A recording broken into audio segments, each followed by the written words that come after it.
Good morning. Good morning, ma'am. Morning, ma'am. Hi, Madhu. Good morning, Hi, ma'am. Sujit. Good morning. Hi, Arshad. Good morning. Ma'am. Good Hi, morning, sir. Harsh. Good morning, ma'am.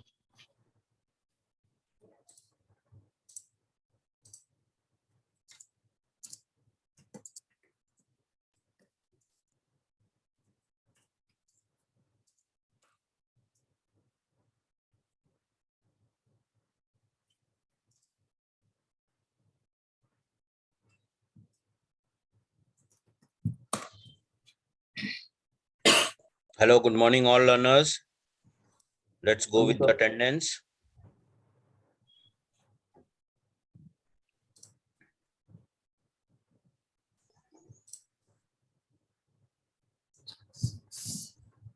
Okay, Abhilash, Yes, sir. Chitresh,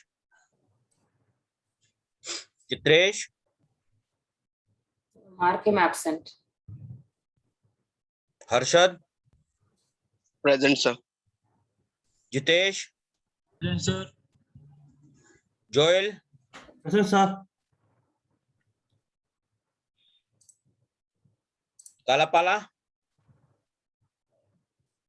Kalapala.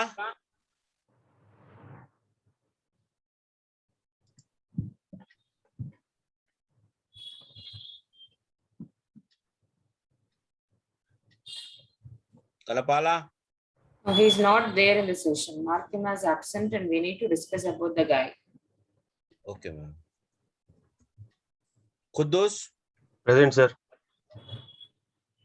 Madhu, Yes, sir. Manak, Yes, sir. Praveen,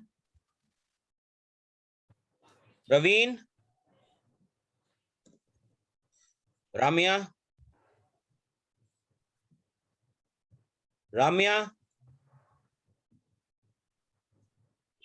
Shorjo Mukherjee,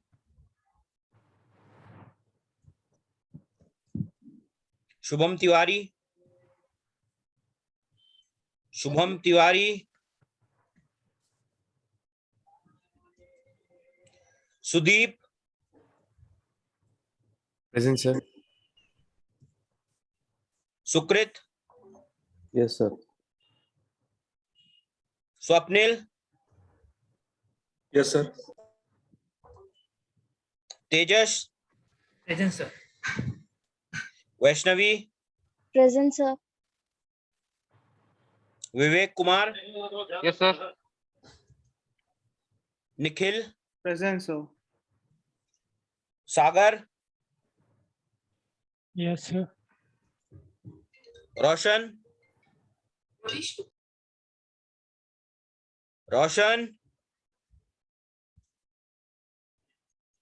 Adesh, Present, sir. Abdul, Present, sir. Akash, Sir. Anurag, Present, sir. Dipesh, Present, sir. Gaurav Srivastav,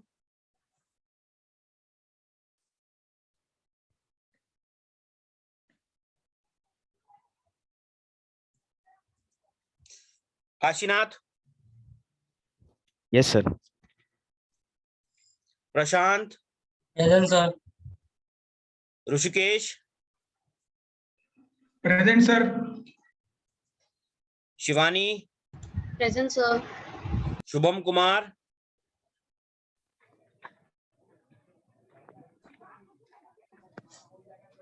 Shubham Sudarshan Alam. Subham Kumar, Present, present, sir. Yes. Shubham Sudarshan Alam, Present, sir. present. Sodit Kumar, Yes, sir. Vivek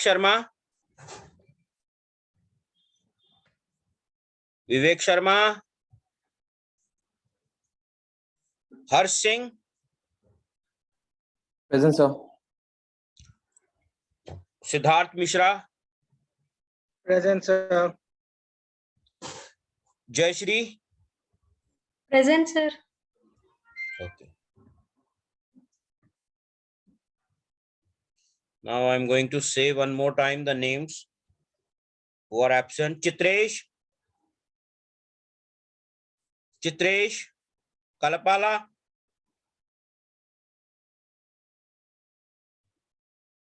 Praveen.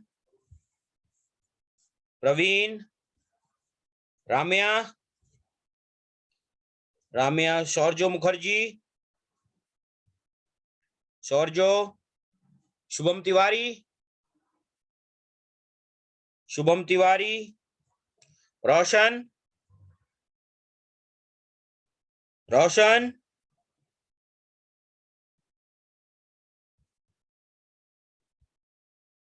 Vivek Sharma. Vivek Sharma. Ma'am, done. Yeah, thank you. So out of that, I'm updating few comment. Yeah, ma'am, one guy, one student, one learner has joined. His name is Yeah. Tarun. Tarun too. Okay. Yeah.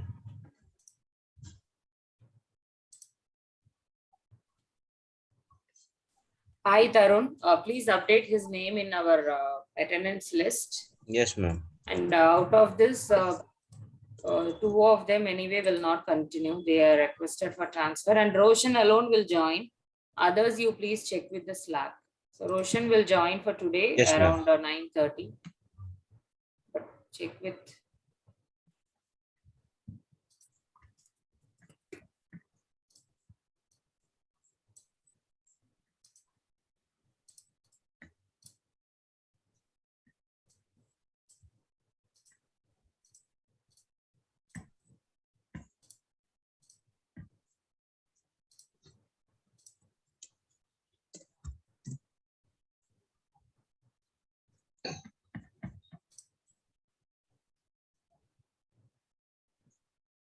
Okay, Chitresh and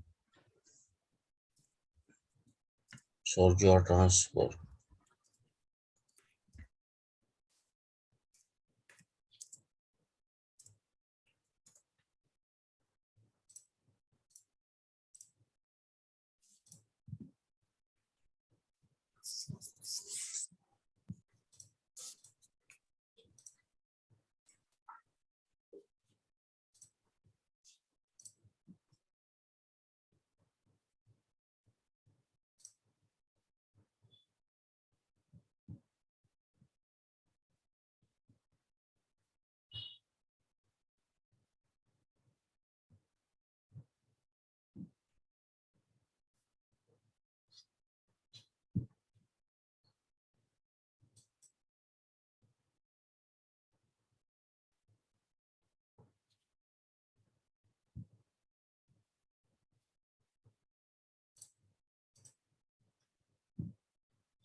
Okay, guys, let's begin. Before that, hi Tarun, you there? I called your name, but no response. Tarun, Good morning, ma'am. yeah, good morning. You are from which wave? What? Wave 24. 24. And what was the topic you have attended over there? The last topic? Front end first week. All right. You know something, we are in core Java week 6. Today I'm gonna to start with week 6 first topic, which is introduction to RDBMS and MySQL. Certain topics will be a repetition for you for the next 2 weeks. Yeah, If it is fine, you can continue, or it's check fine. with me the date and you can join on that. I'm leaving to you. Is that fine? Fine, ma'am. It's fine. Yeah.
All right, requesting all of you to pay attention.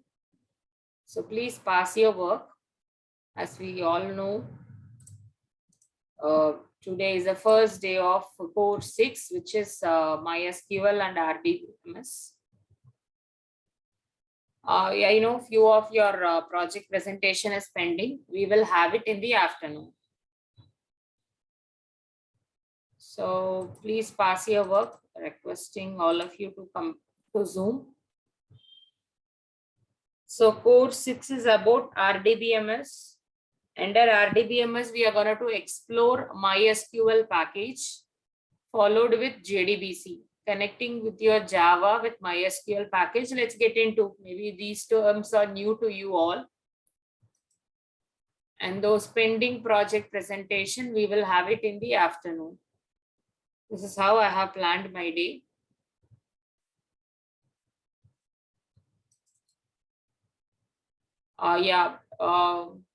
You need to use MySQL software and with respective IDE. I have shared the link on Mentor Notes channel. The instruction MySQL is a database backend application. It is not easy as front-end installation of any application. So please follow the steps while installing software. Better don't do it now. If you have started and you have completed, well and good. If you have not started, don't do it now. I need another 1.5 hours to 2 hours for my first concept session. Post that around 11:30 or 12, you can install it. Don't start your installation process now. Is that fine? Please adhere to the theory session. Yes, sir. Yes.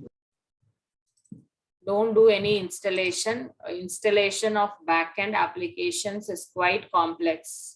If you have missed any step, you need to undo everything and you need to start from the beginning. All right.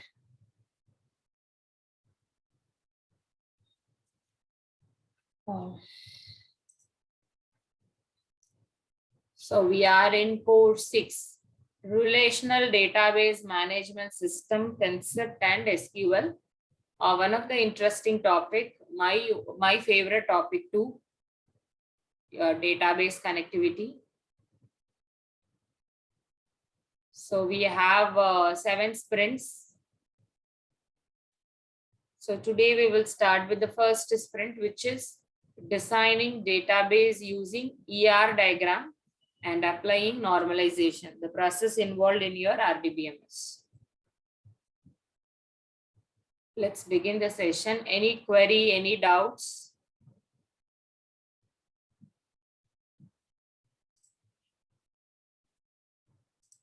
No, ma'am. All right. It's time to think and tell.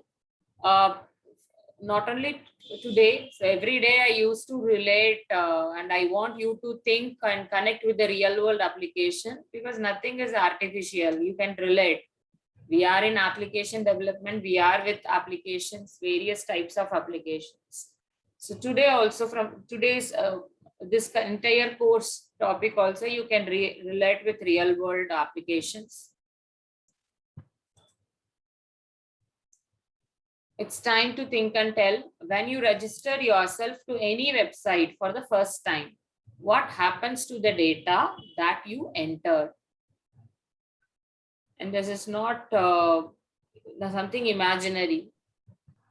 It's happening every day. You take NIT application. Matches On the database data. Correct.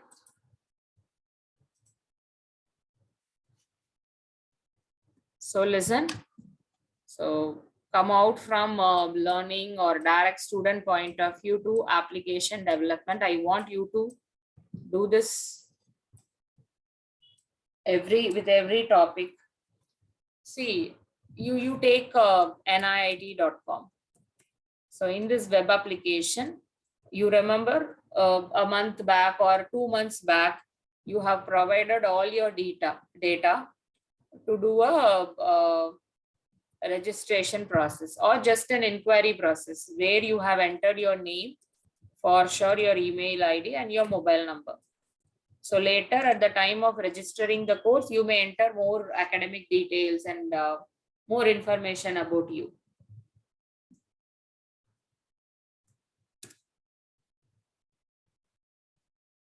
And this is not only for NIT.com. So you take any application. So you take your mail providers, your Gmail details. So simply you have registered with your name, address, and your mobile number in Flipkart, Amazon, the Zoom application.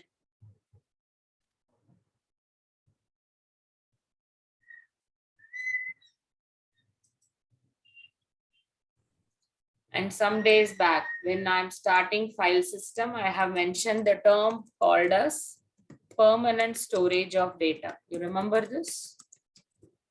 Yes, ma'am. So if you enter your name and mobile number, email ID in NIT.com, is it something like a temporary thing for a day or for 2 days? No. So I, being an NIT person, I want to store your data. I want your name, email, mobile number to be permanently stored. So in order to store permanently, we will use file system. So you take. So I can create a folder and I can create many files and I can store the file. So if you take files is for one operating system, one machine. Yeah, even if n number of machines are in same network, file system will make sense. Local area network. All are connected with router switch. Via switch, I have connected all my machines, LAN. Then it works. When it comes to globally, I want to access the data. So let's assume I want to share my notes.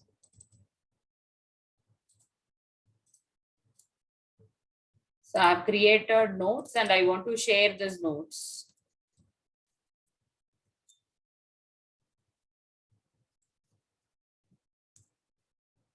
Then I need to think about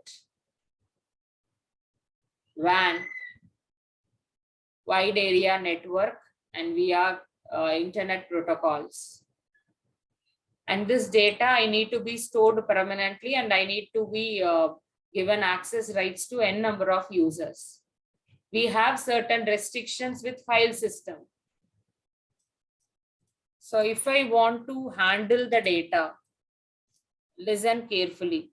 In application development, in programming language, we are handling the data in the form of variables. We are handling in the form of arrays. What else? We are handling in the form of enums. So apart from that, these programming language storage will give you temporary storage mechanism. If I want to store permanently data, initially I have introduced with file system concept by using operating system files. So we have some restrictions with files in terms of accessibility, global sharing of files. So if I want to share something, and apart from that, we have a restriction in file. So whenever if you want to access the data in CSV file, I am just relating with the last week topic.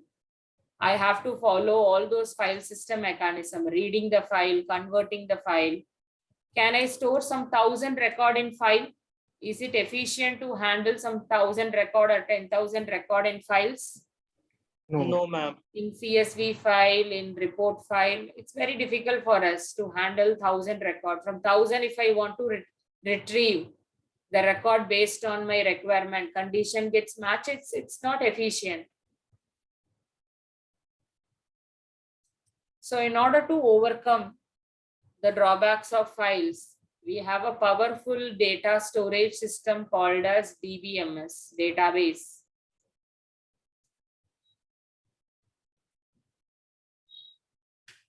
How does the user application identifies your username and password every time you log in?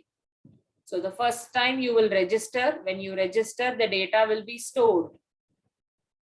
So second time, third time, or any number of time, if you provide your details for login, it will retrieve the data.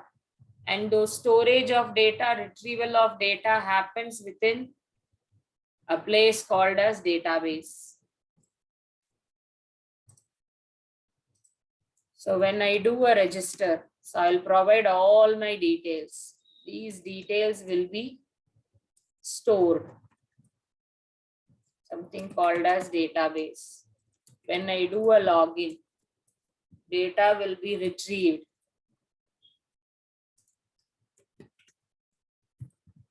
From database. So there will be a place, the data will be stored permanently. How we will discuss.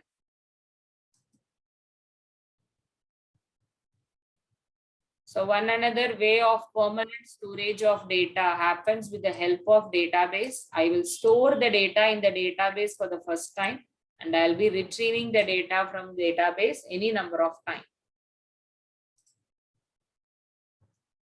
And as I said, you can relate with any application, real world application. A bank customer wishes to know the details of the transaction made by him in last 6 months. Is it possible to retrieve the last 6 months transaction, last 3 month transaction, last 1 year transaction? It is possible. If you take Flipkart, whatever the orders you have placed, whatever the transaction you have placed, whatever the message you have sent in WhatsApp, everything I can view. So all the data, it can be my banking transaction, or it can be my orders details, product name, details, amount, price, invoice, dispatch detail, delivery details, everything. And if you take your messages, when it has been sent, at what date, what time, status, everything will be stored to relate with any application. Question number 1, where do you think is the data stored? How will the data provided to the customer? So you need to think how the data is getting stored and how it is getting retrieved. Listen carefully. Has the data in this file been stored in structured or unstructured manner? There is a tabular column in front of you. What is this? I think it's a customer detail, customer name, address. Okay. So his order details. So customer, which product he has ordered, about order detail, product detail, as well as customer detail. So tell me, what do you mean by structured data, unstructured data, and semi-structured data? I mean, structured, it is organized with the sorted order, kind of. Order number is sorted. Not sorted, something like organized, I can say. So guys, yeah. So data. So you know what is data, right? If someone is asking you, what do you mean by data? What is your explanation for data? Information regarding Collection of information. Something which is meaningful, something which is, whether information, data, both are same. Data is raw fact which will describe attribute of given object. If I go for data versus information, then there will be a detailed debate on it.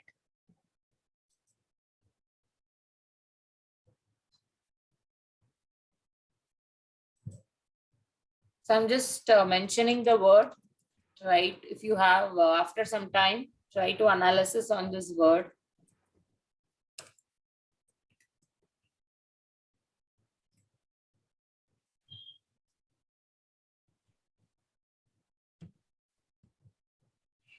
So always, whenever if I talk about data, so always data will be in huge number or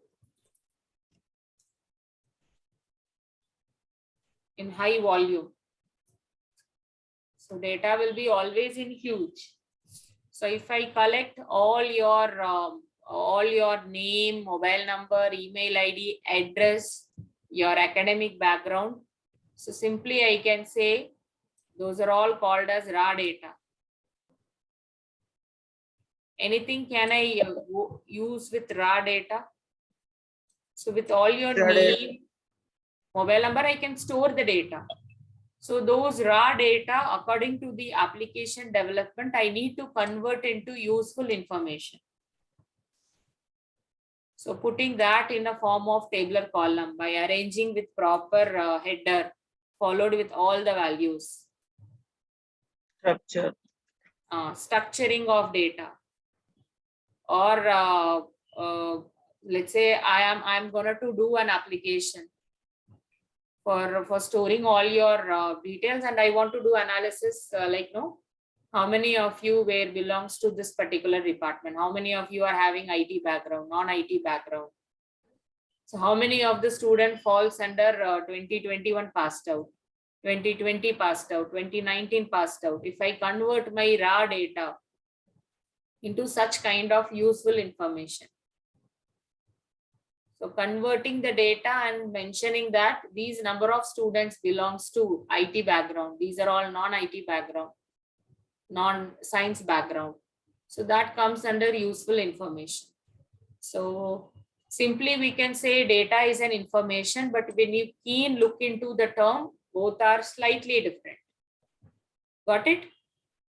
So always when we are telling about data falls under the category raw data. Whether when it is processed, when you are converting it to information, always the information will be useful. So simply collecting the data and storing the data, that's all. That is the data form. And when you are storing the data and collecting the data, with that we can classify data into three parts. So one is structured data, the other one is unstructured data, the third category is semi-structured data. So anyway, throughout this course, we are gonna to deal with structured data only. So structured data is a data which is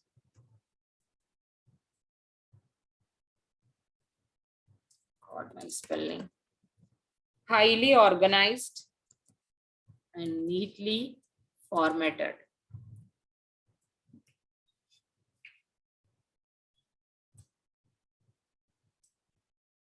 So always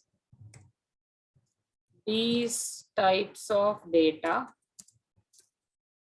put in table format or spreadsheet format.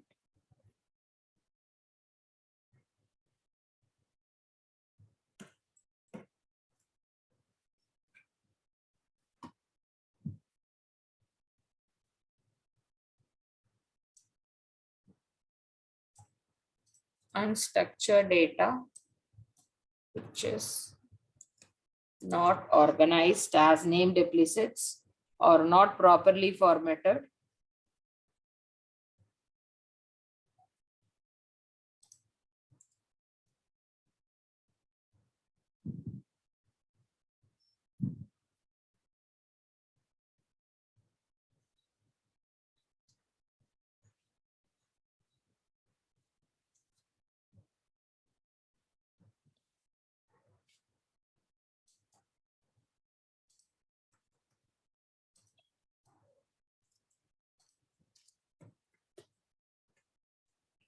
Audio files, video files, images.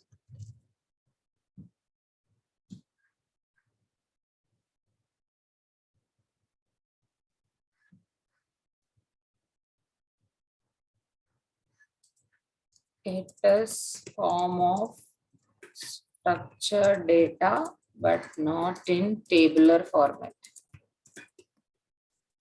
Best example is your log information.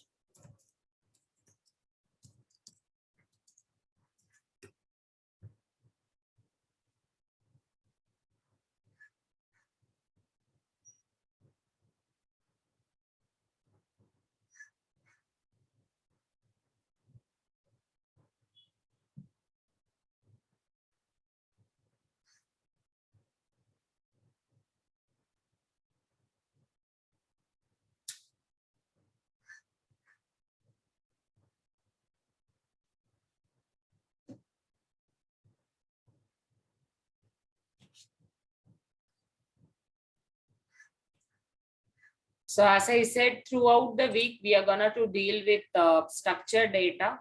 So whenever if you are organizing the data with record by record, row by row, by collating all the data under a particular category. So that category will be a column category and it is neatly formatted and it has been represented with the help, with the form of table. Tabled structure is your structured data. And it is easy to us to review the data and you can interpret whatever you want to have it from the data. So unstructured data, as name depreciates, it is not at all properly formatted or we could not able to format or organized. So the best example of unstructured data is all your audio, video, images, files. So semi-structured, it falls under the category structured data, but we cannot put them in a proper tabular format. Even your NoSQL queries, your HTML files, and your log files all falls under the category semi-structured data.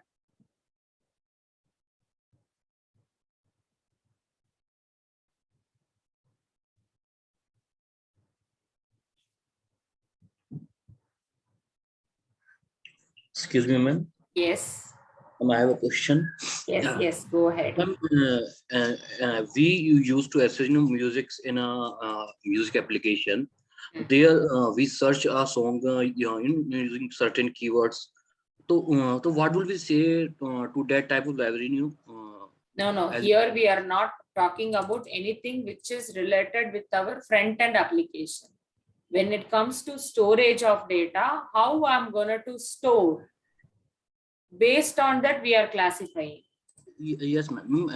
The data over there also stored in some organized winner, that is so that we can access, using singer's name or any album name. Those are all constructed based on the requirement of my front-end application.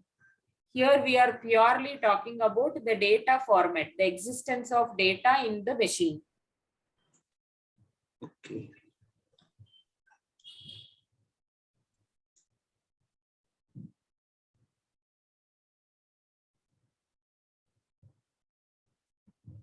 See, nothing I'm talking about front end. So if I take my notepad, if I take my PPT, all related with my application. So whereas we are talking about pure data, storage of data.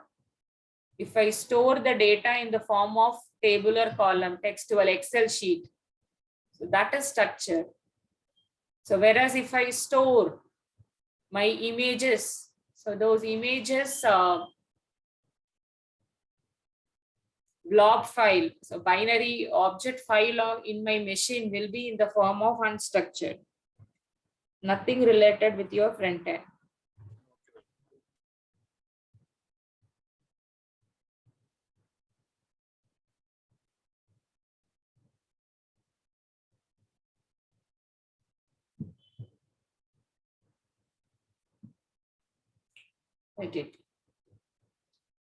So anyway, we are going to deal with the RDBMS. We are going to deal with highly formatted structured data.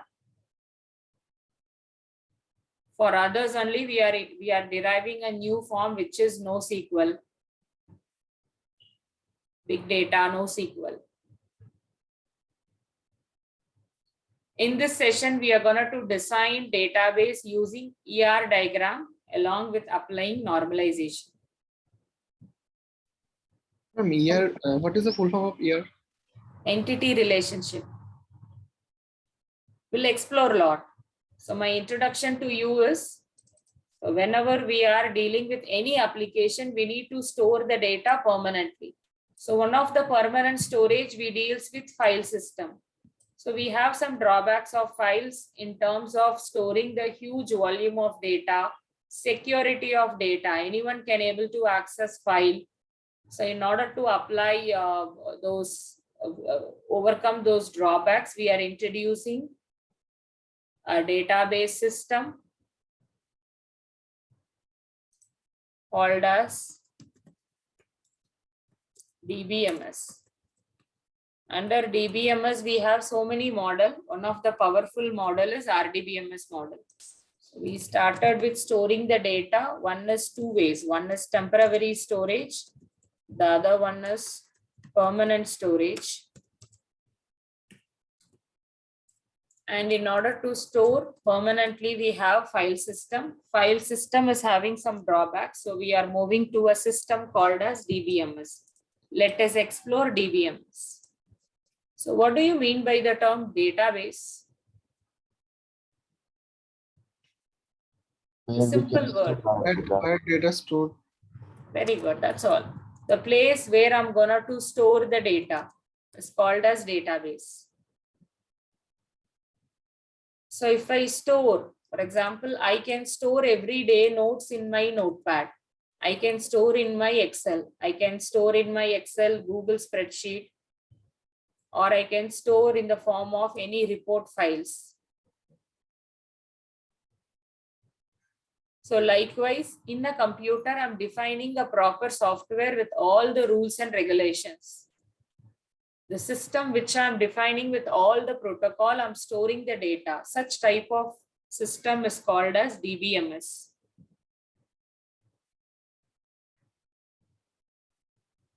So DBMS stands for Database Management System. So this is a system which has been designed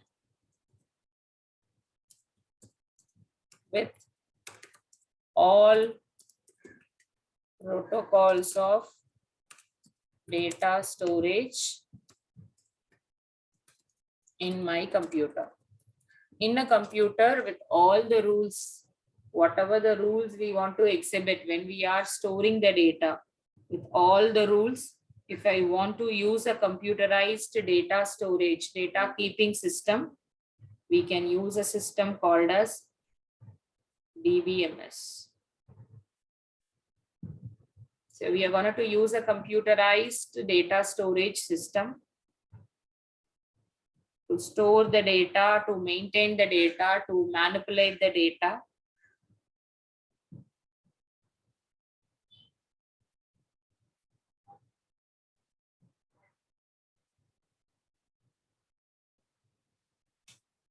In another word, I can say DBMS are software systems used to, for the first time I want to store, second time I'll be retrieving, and I'll be running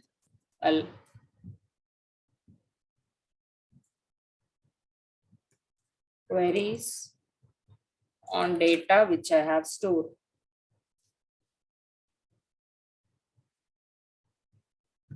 So let us explore from DBMS. So in this session, we will be discussing about defining a database, exploring database management system. Under DBMS, we have various models. One of the powerful model is relational DBMS. And as I said, so many rules are there. One of the rule is normalization. And we will be exploring about SQL, structured query language. What is database? Database is a collection of logically related query.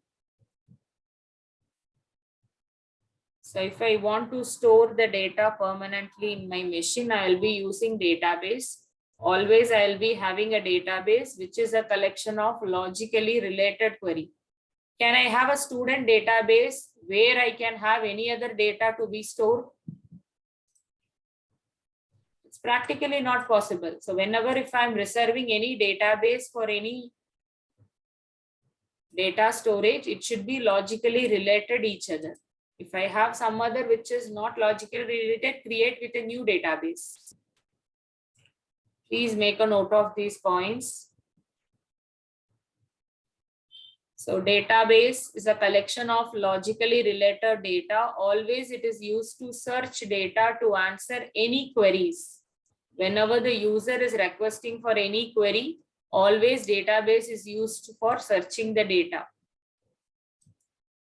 And one another important thing is, for any organization, database is most vital and integral part.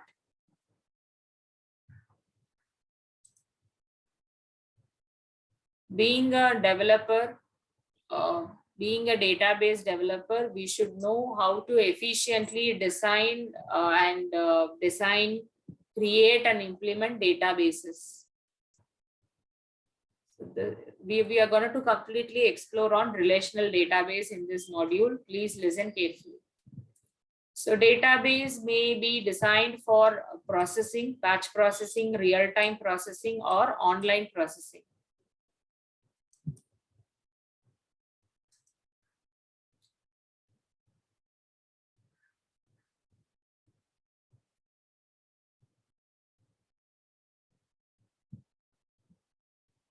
Is that clear? The first word, data and database, you just relate with our same hierarchy.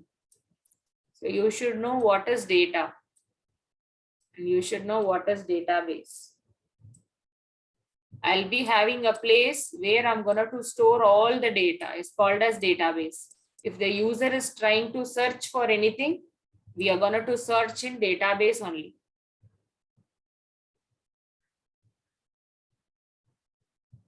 Guys, shall I continue with the next slide, which is what is DBMS? Yes, Miss, I'm sure. So I want to store a database. Listen carefully. I can take my diary and I can write all your name, mobile number, and your address. Will it be effective?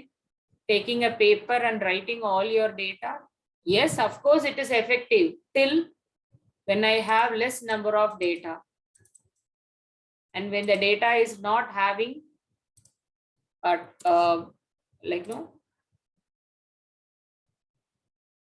so much integral vulnerability related issue. Can I able to store your I can store your name, mobile number in a paper, in a diary. Can I store your password, Gmail password or banking password in the diary? Think about it. So whenever if you take a data, all the data are important, not only password, even your mobile number, your address, your academic background, everything is important. I need to secure my data. It can be any database. I can open an Excel sheet. I can open my Google sheet. I can store all your data. But think about certain factors related to data. So keeping all the factors in mind, we are defining a system called as DBMS. DBMS is a set of software or a program that enables storing, modifying, and extracting information from database.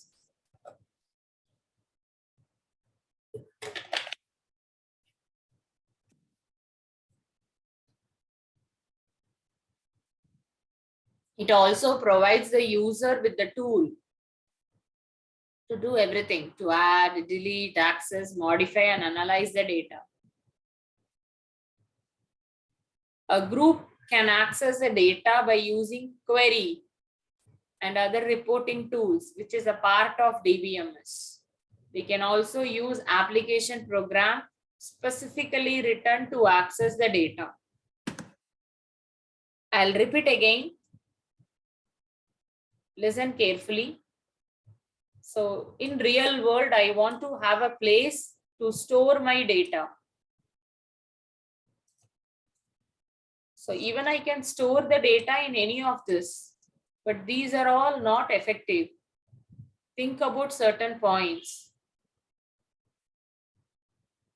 The first point is, so storing huge voluminous data, because data is not I cannot have one or two data.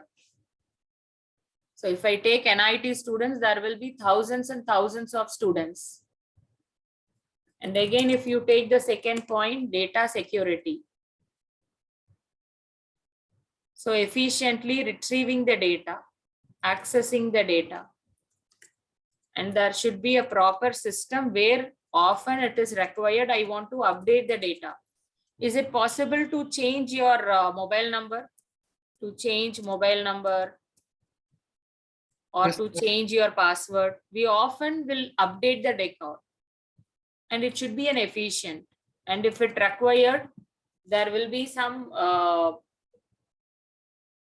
where I want to delete the data. If the record is no in use, I want to delete the data.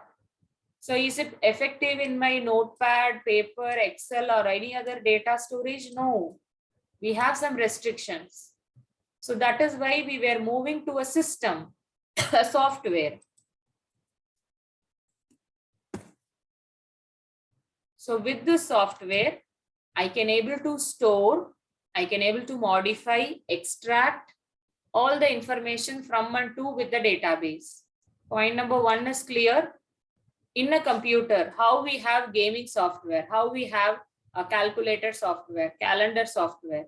So likewise, I'm going to define a software in a computer for storing, for modifying, and for retrieving information from a database. With that software, I can do all these processes effectively. And also it provides tools to do all adding, deleting, accessing, modifying, and analyzing the data. And how to do? So when we are in front end, we have a programming language. We can use Java, C, C++, .NET languages. So right now we are in backend DBMS software. In DBMS software, in order to do all the process, we have something called as query language. By using query language, and also we have not only querying, so many functionalities are there. One of the functionality is taking the report. All are available in DBMS. And also, when I am in front end, I can connect front end with back end with the help of DBMS tool. So the DBMS software has been designed to achieve everything. And how it has been designed, how we can able to do all, let us explore in this course. Shall I continue with next? Is that clear with introduction to database and introduction to DBMS? Yes, ma'am. It's a software. Monday morning, a fresh topic and an interesting topic, requesting all of you to pay attention. Is that clear? Shall I get into? Yes, ma'am. Yes, ma'am. Yes, ma'am. It's Yes, just a ma'am. software. Yes, ma'am. I'm going to install that software. Not only me, you are going to install that software in your computer today, in another an hour. So how our DBMS works? Whatever the thing we have discussed in theory, the same thing is in diagrammatic format. Listen.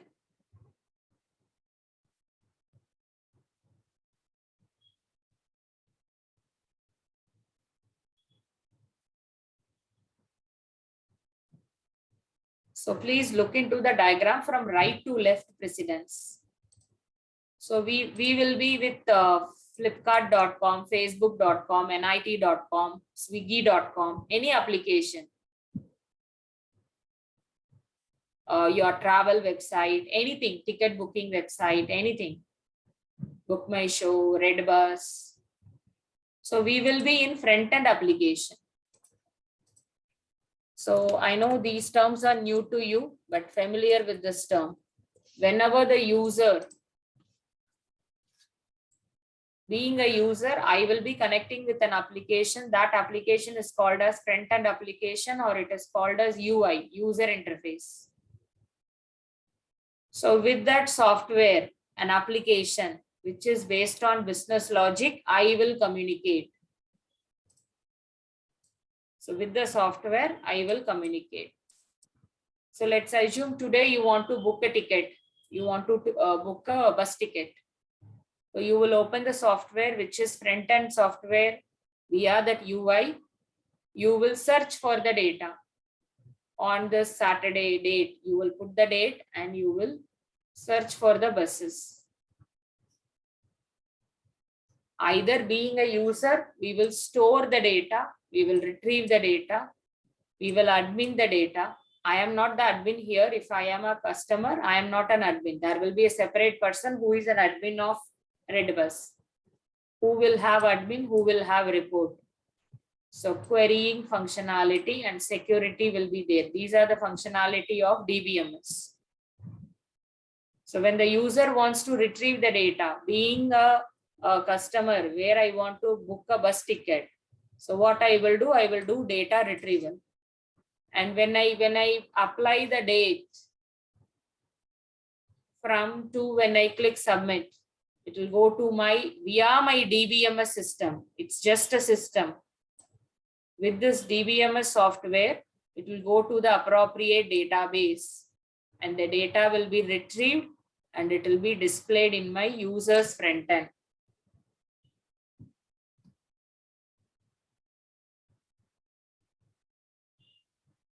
So all the meaningful fact will be stored. It can be raw data, it can be figures, statistical values or facts. So I need a software to maintain everything. I need a software to efficiently store, update, retrieve. All my management information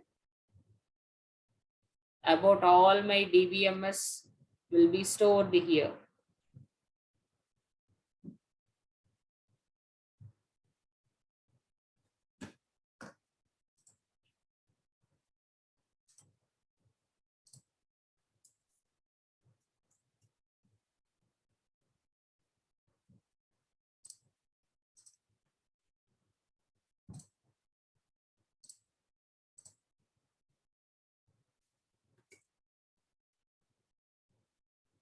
Chennai,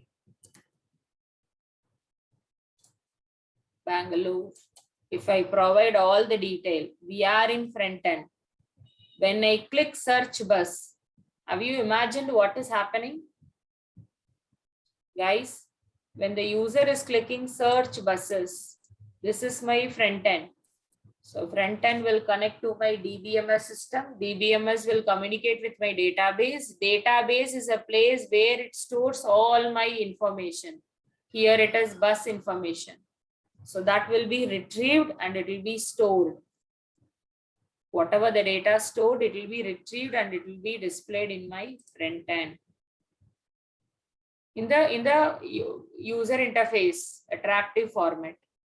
So all these information, V2K travel, inter smart city, this what is this? Date, number of hours travel, amount, rating, how many seats are available. All the information will be stored in where? Database. So I cannot retrieve just like that. I should have a proper system for to and fro. So database is separate storage. So that database via various process can be done with the help of DBMS.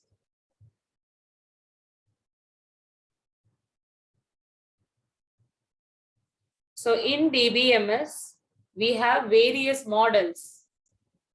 How the data modeled and structure in DBMS. So as I said, various models are there. What is data model? Data model is a representation of real world situation in which data are collected and stored. How I'm going to store, collect and store the data. So that is called as data model.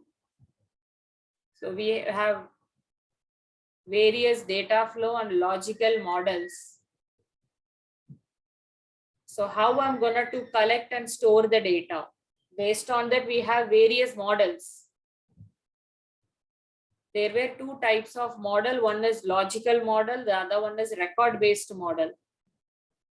In logical model, we have the subcategory which is ER model, entity relationship model. Under record-based model, we have relational model, network model, and hierarchical model. We are going to explore on relational model, which is RDBMS system. This diagram plays an in-depth meaning of your data model, guys. Anyway, we will be into relational model. So under record, we will be into relational model, but under object-based model, we need to explore on ER model.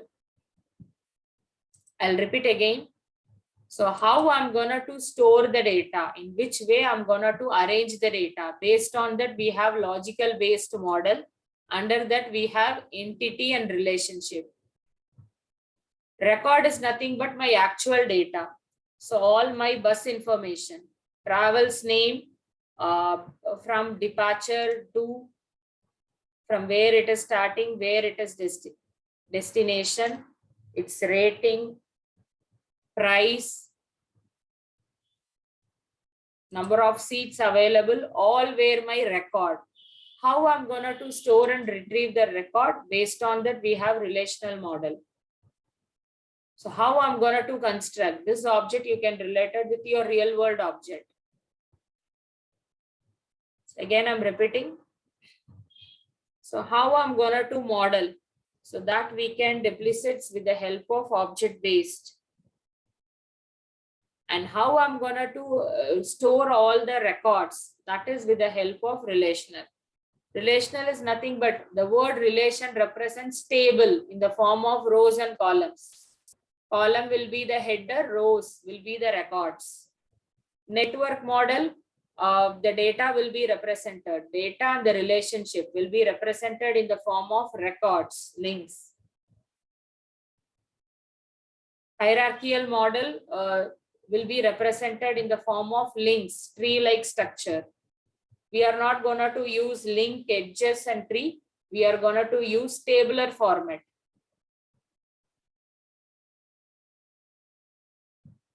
So how I'm going to model my database? The real world data will be organized in the form of object-based model, which is ER model. ER model is a widely used data model for database design. Whenever if I want to design my database, I need to use ER model. So guys, it seems like a huge vague theory. This theories are the introduction part of your RDBMS. Hardly in this first chapter, we will be dealing with theory. So these are all your introductory part. From second onwards, we will be dealing only with queries.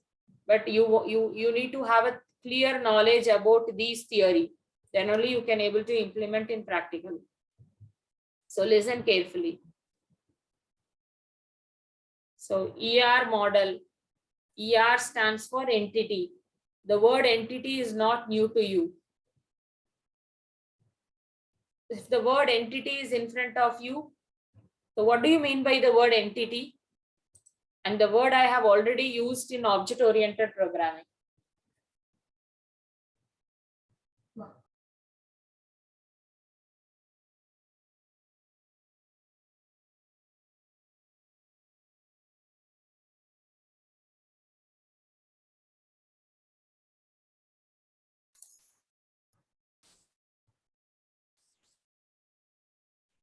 Harsh, what do you mean by the term entity? An object. Very good. An object. It's created. Real-time creation of an object. Real-time object.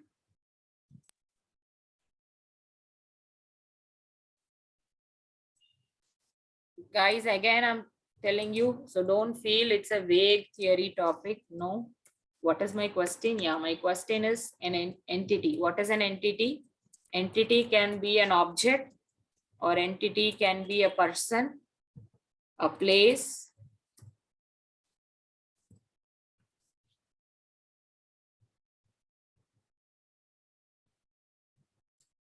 about which data is recorded. So anything by which I can able to collect and record it is called as entity. Let's assume an object. You remember in course 3, I said whatever the object, real world object, a non-living thing which you can see in front of you falls under the category object. Any example? Car, Huh? car warehouse, I asked the example of object. Is it a very difficult question? warehouses, I'm hearing only one voices all the time. One single voice I can hear. Student. Student. Jitesh, Joel, Kasinath, Kuddus, Vivek. warehouse, What are you doing, guys? Customer, ma'am. Mobile. Correct. Mobile, paper, pen, TV. Open your mouth. I want some 10-15 examples from for this object. Ma'am, stationary object. Laptop. Stationaries. You don't generalize as stationary. Stationary is a class. I'm asking about And, object. Pencil, Laptop. blackboard. Calculator. Mouse. computer, Computer. I can say laptop. Cupboard. Employee. places, country, Door. Don't generalize as. I am asking about object.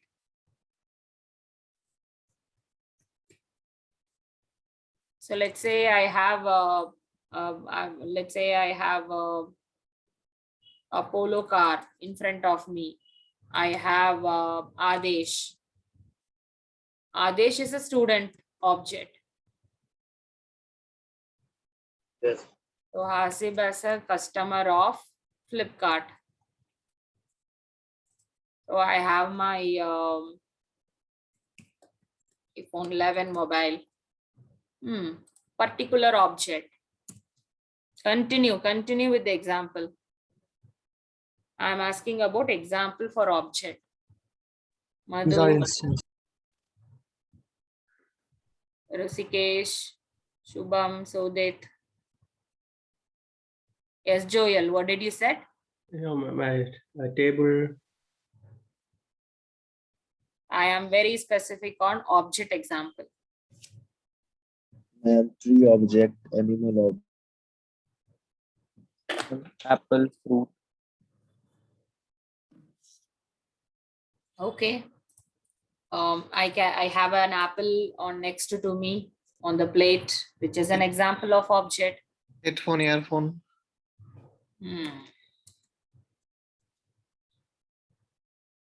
So what did the first point? I said entity is an object, the real world object.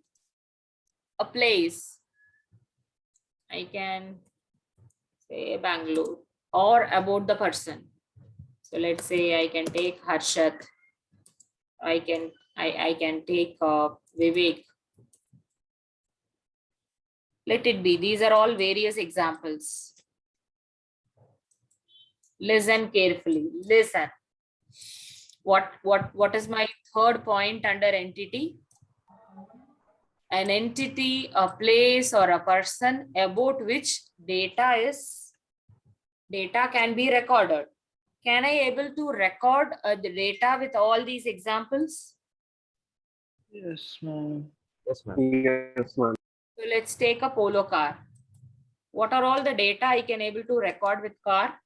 Color. Color, mileage. Engine company. Engine type. Size. Number of And seats. the type of car.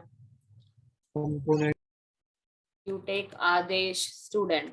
So what are all the data? Name, roll number.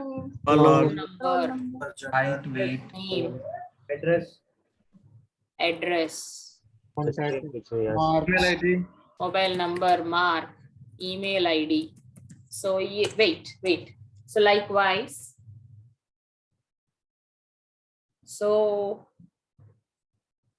any activity, place, person, object about which if I can able to record the data, that is called as entity.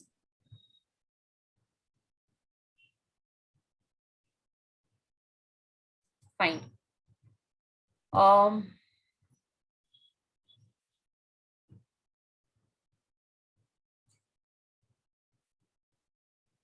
Those entity will be drawn as a diagram. So for sure in an application, there will be having many entities. One entity and another entity can be related. So that relate is called as relationship. It views the real world as a collection of objects or many entities. So whatever we discussed, it's about single entity. So I'll be having many entities. If I have one and another entity, both the entity I can relate.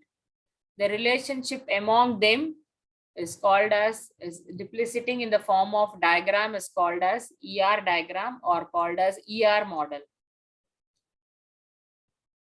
So entity relationship consists of many entities and its relationship. Entity is nothing but an object, place, or a person where I'm going to record the data. So this greenish square, what is it, not square, a rectangle box is called as entity, on which I can able to record the data. Those data falls under the category in the form of that orange ellipsis. So always entity will be in the form of a rectangle box, and all the data, which is called as attributes, data which can be recorded is called as attributes. So entity will be connected with all the attributes. So I am having student entity. Student is having name, email ID, and its SSN. And apart from that, we have course entity with course title, course code, and course duration. What is the relation between student and course? The relationship is student will enroll for a course or joins for the course. So we need to follow certain steps whenever if you are creating this ER diagram for ER model. So step number 1, we need to identify all the entities.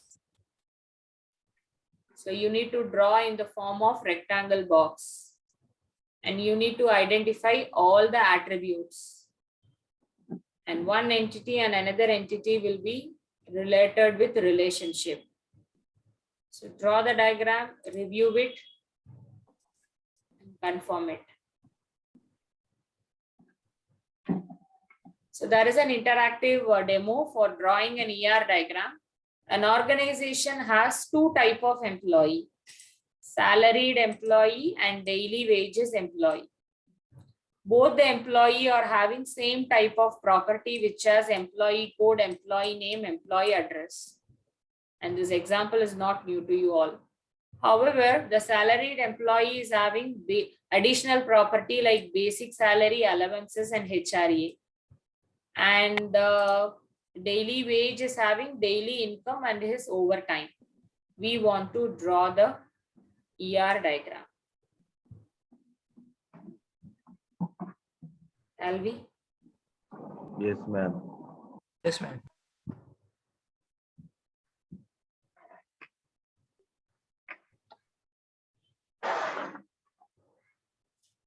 So before under this category, let us explore on basic fundamentals under ER diagram. So I'll start with simple ER diagram with an application.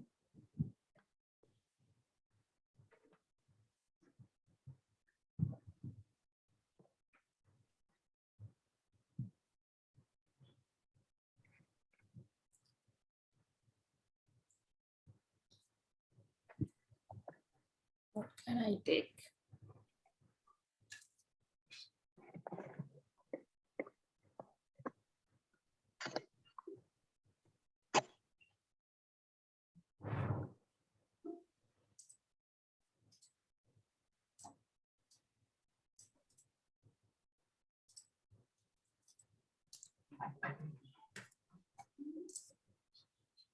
So an entity on which I can able to record the data. So entity can be represented in the form of a rectangular box.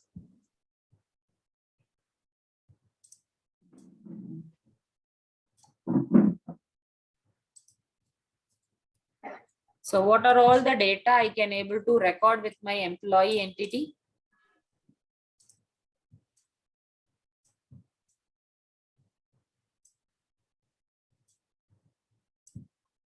ID, salary. ID, salary. So employee will have Name ID. Employee name. Address. employee will have employee code.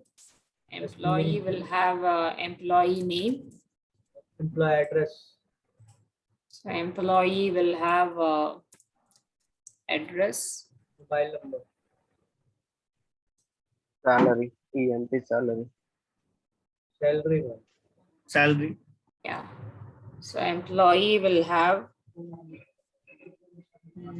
particular department ID. Employee will have salary.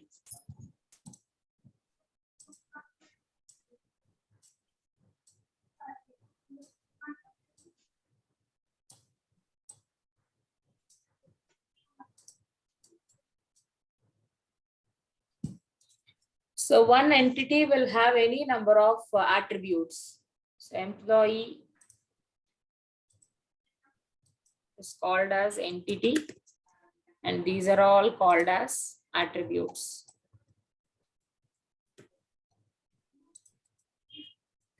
So out of, I can have any number of attributes.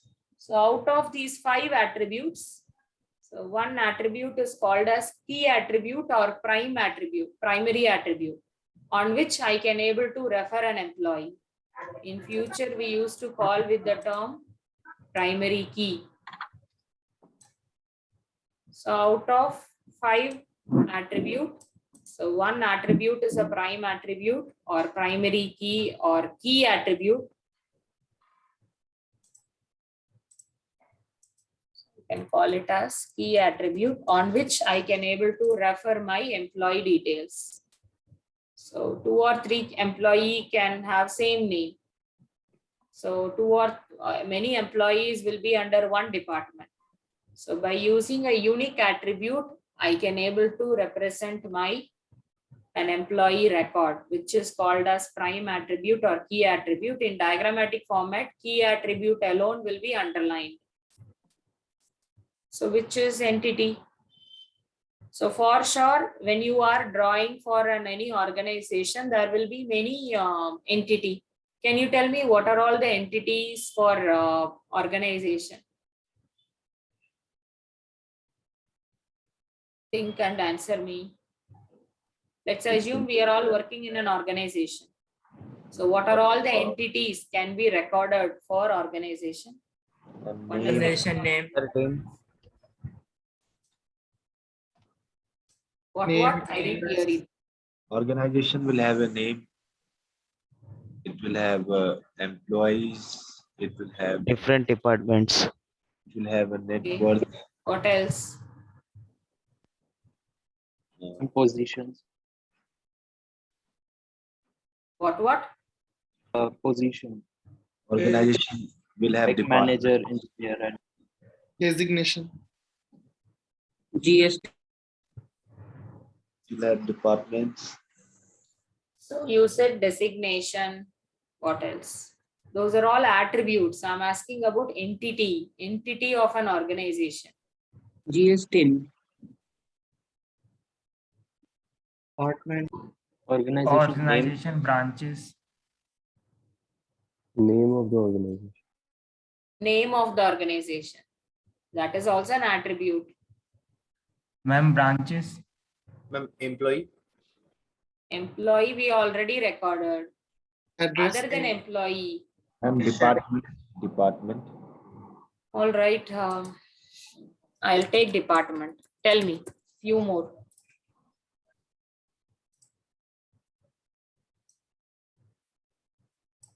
What else? What else the company will be working for?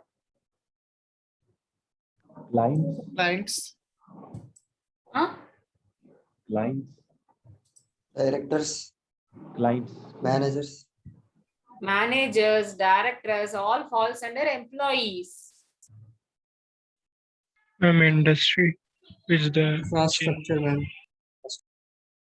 I'm talking about entity on which I can able to record the data. I accept your point. So let me add one attribute. If I say department code itself, the department code will identify who it belongs to, which department. Can I take project as an entity of organization? Yes, ma'am. So what are all the attributes that my department consists of? Department name. So each department will have unique department ID. Yes, you are correct. Department will have department name. What else? Department will have employees.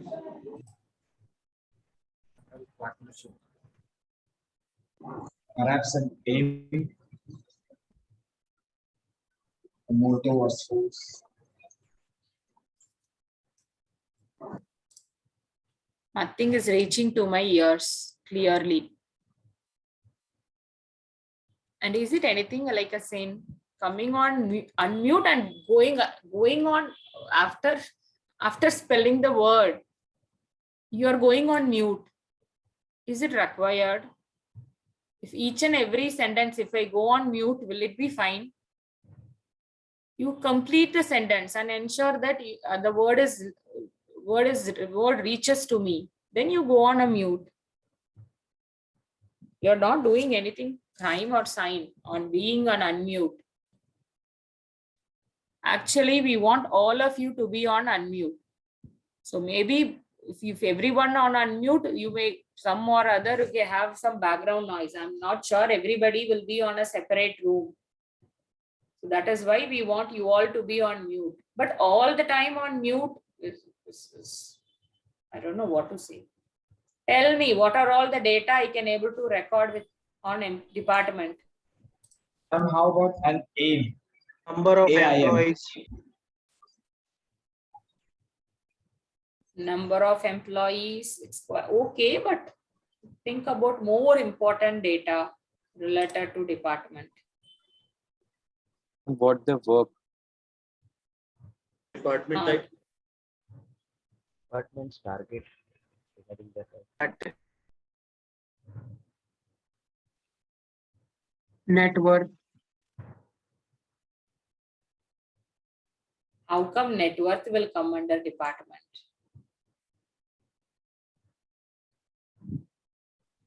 Ma'am, functionality of the department. What type of functionality? Okay, anyway, it comes under department name itself. I'll say Manager. sales. Department head. Okay, I'm taking department. Hmm?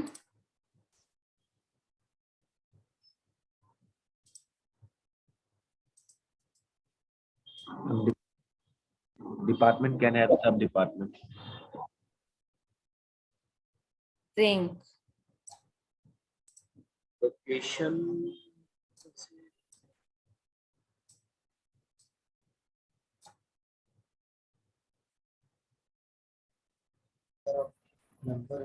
All right. So what are all the data associated with project? Project name. Project duration. Project ID. Project cost. Project location. Correct. Project type. Project placement. So project will have project unique code. So project duration, project cost, Project type. Project name. Project name. Yes.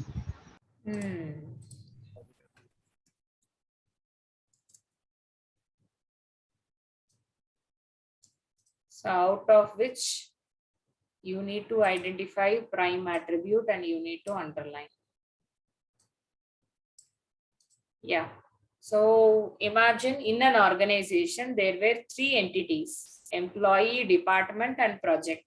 And each entity is having their own data attributes. Is there any relation between employee and department? Yes, ma'am. So if you have a relation, you will be representing with this diamond symbol.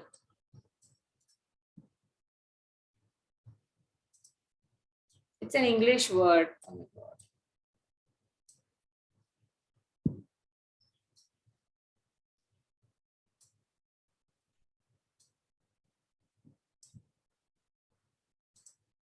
Employee is connected to department also and project also. Yeah. Multiple relations will be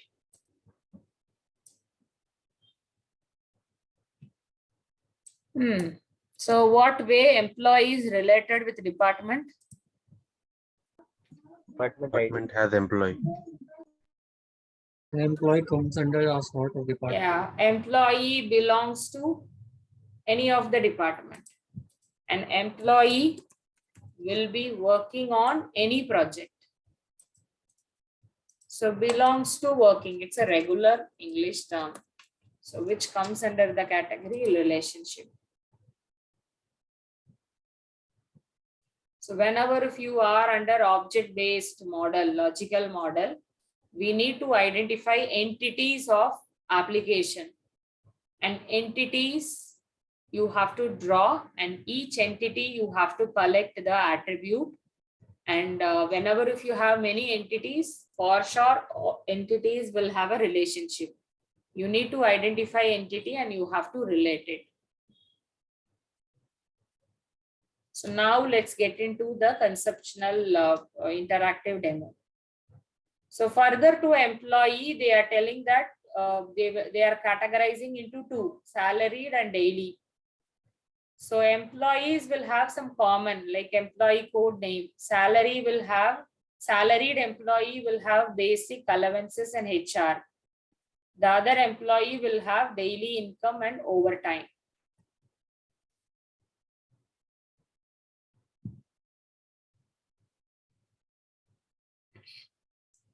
So here something called a super type and subtype entity. So department, project, employee or standalone entity. Standalone. It exists and it is having some attribute. But if you take this example, there were two type of employee. So which is called a subtype, super type and subtype. So employee comes under super type and your salaried employee and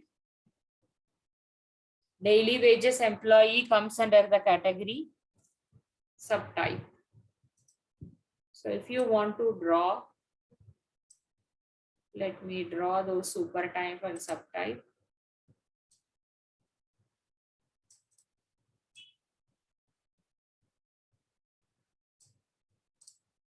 I got my diagram. I need to organize. Guys, please come along with me. So I have in my employee, I have two type of employee. So if I want to connect my super type and subtype diagrammatic format, we will be connected using this circle. Circle is used like a connector. So under that, I have two type of employee. It's a diagrammatic format. Cool.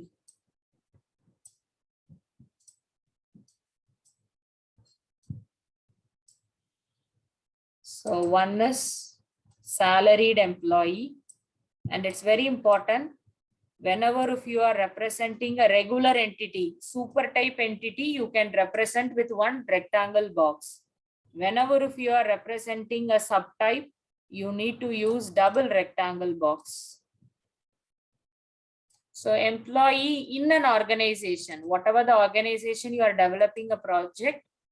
So there were two. One is salaried employee. The other one is daily wage employee.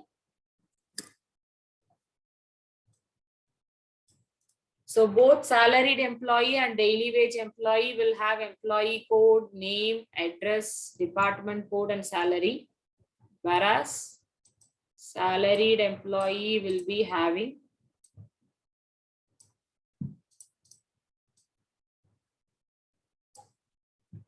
as they mentioned in a slide.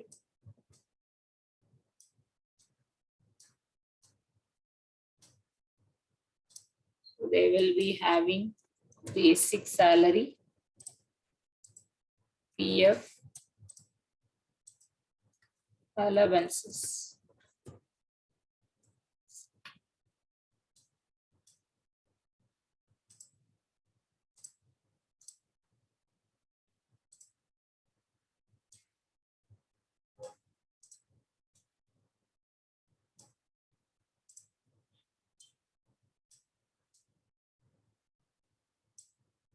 So daily wage will work, number of hours,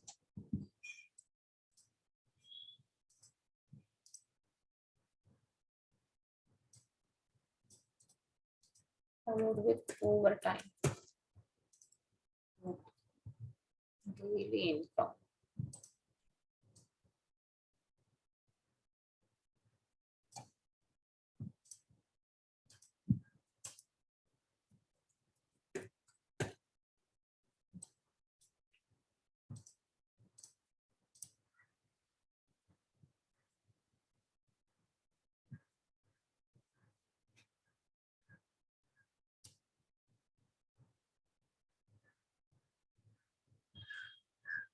So employee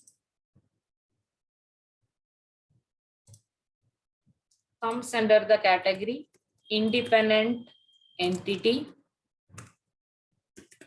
or which is also called a super entity, which is not depend upon any entity for its existence. Employee, department, project falls under independent or standalone. So whereas if you take salaried employee and part-time employee, which is called as dependent entity, or which is also called as sub-entity.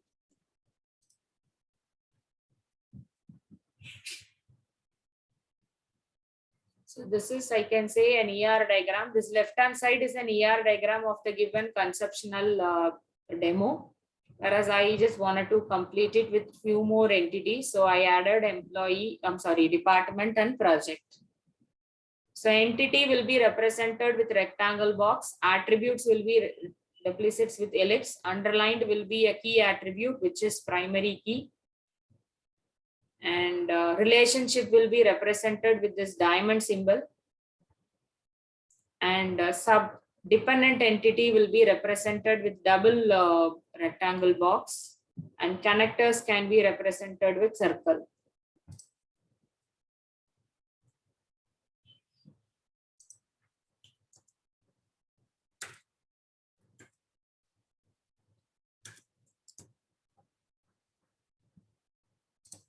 So 1 second.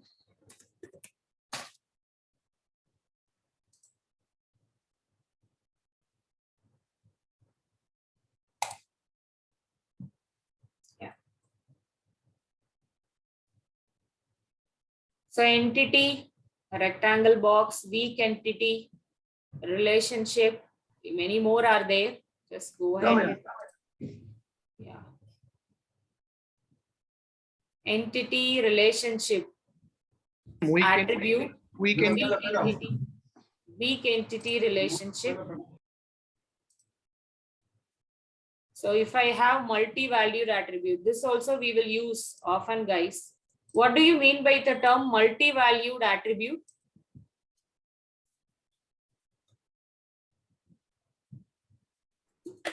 An attribute which contains one or more values or attributes. No, I can't hear you. Come on. It's more than one value. Class object, like class object. No. I heard some word, but One Right. attribute which contains one or more attributes or many values. values. Many valued attribute means many attribute. For example, so let's assume,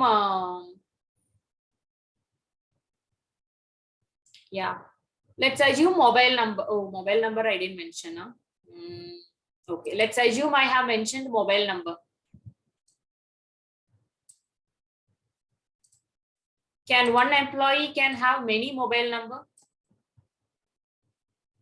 Yes. Can one employee ma'am. can work on many projects? Yes. So if you have many values for one attribute, then it comes under the category multi-valued attribute. The best example is mobile number, project ID, project code. Can one employee work on many projects? Yes.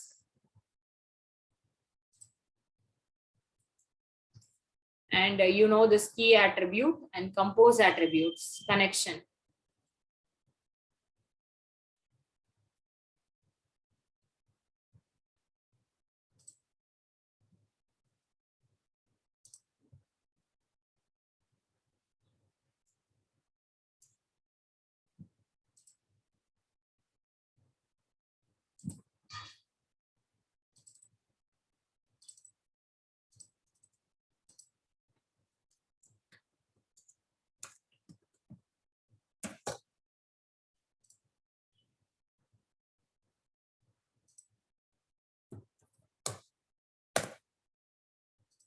So moving on to the next,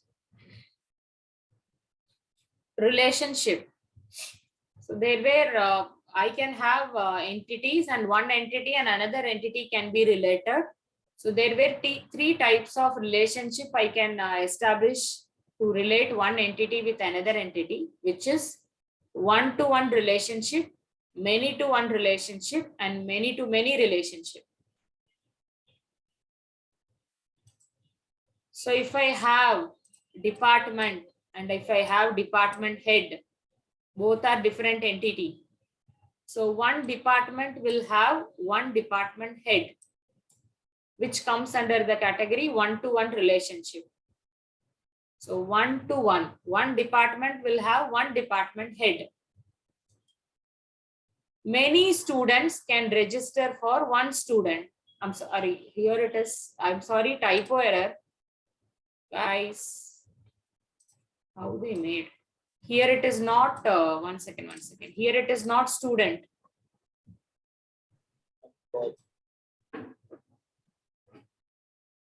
Here it should be course. So many students can register for one course. If you have course at left hand side and student at right hand side, then you can relate one to many. Many students will be registering for one course.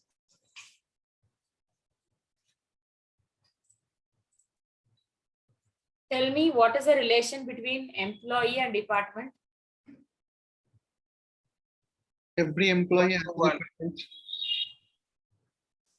many to many. Many to one. Think. So let's assume employee table. And here it is department. One to one. Many to many. Many to one. Many employees Many work to in many. department, one department only. Correct. So many employee, one department. Many employee. So I can say I can have 100 employees. Out of 100 employee, 20 employee, many employee will be working for finance department. I know this is not complete. And also many employee will be working on one project. And also one employee will be working for many projects. Let's assume you take me. Can I work for many projects in a company? Possible. I can be in a delivery team. I can be in the recruitment team. I can be in any other content development team. Is it possible or not? Yes, ma'am. Yes, ma'am. Possible. I know I am confusing you people. Since in this example I can relate, that is why 11 o'clock.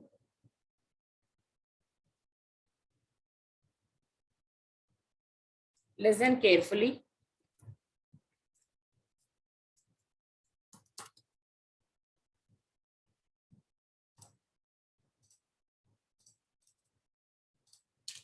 So whenever if you have with respective to code or something, so one department will be owned by one department head. Let's say there is a faculty, there is a department, you take your college department and there is a faculty. So what is the relation between department and faculty? One department will have Many faculty. Many faculty. many faculty. So if I swap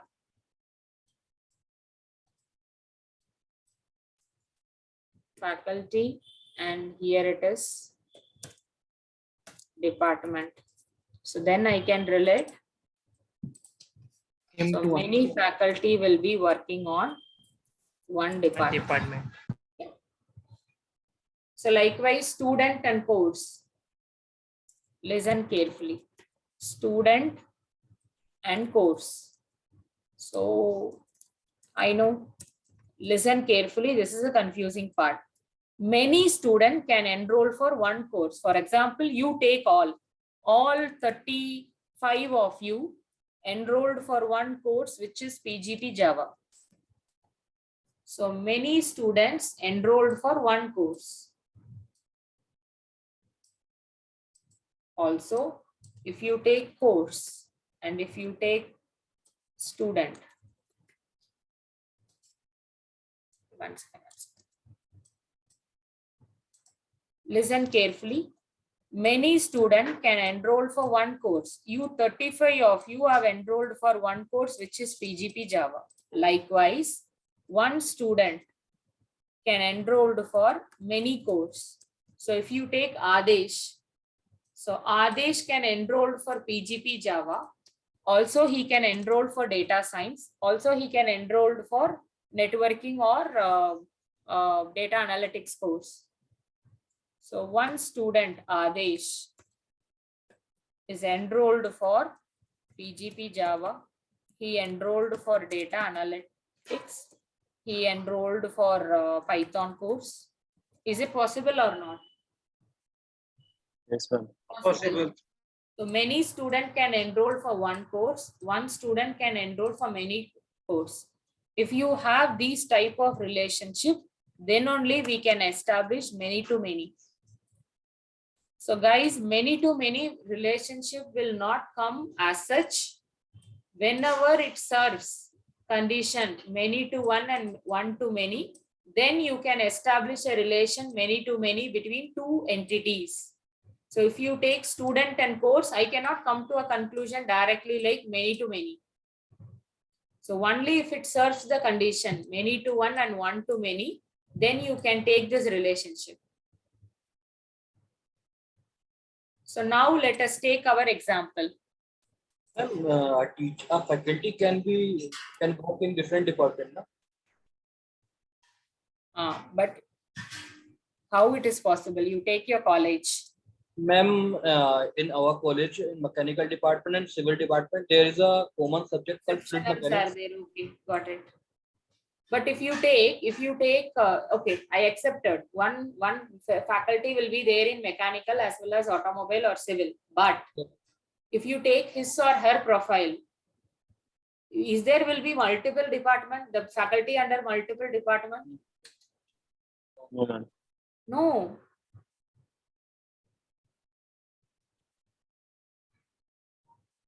He can put into various projects, but if you take it, he will be belonging to one department, I'm sure.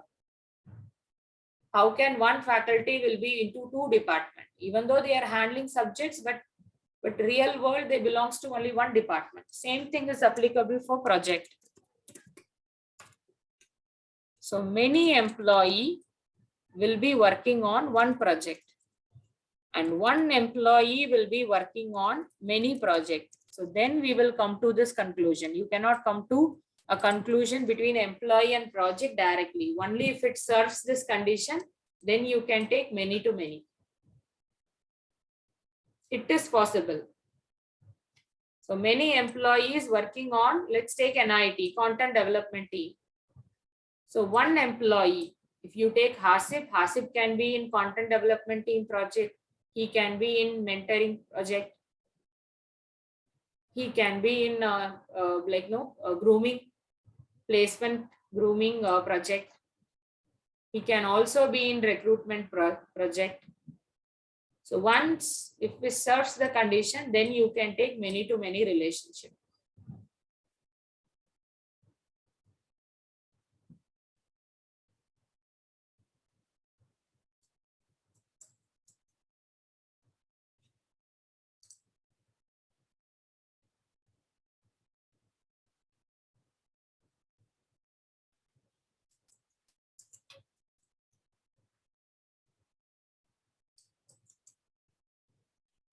So let me take hospital man. You will find many ER diagram.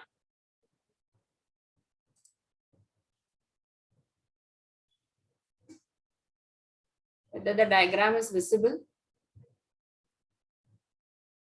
Yes. Fairway, Yes, patient, hospital, doctor, medical record.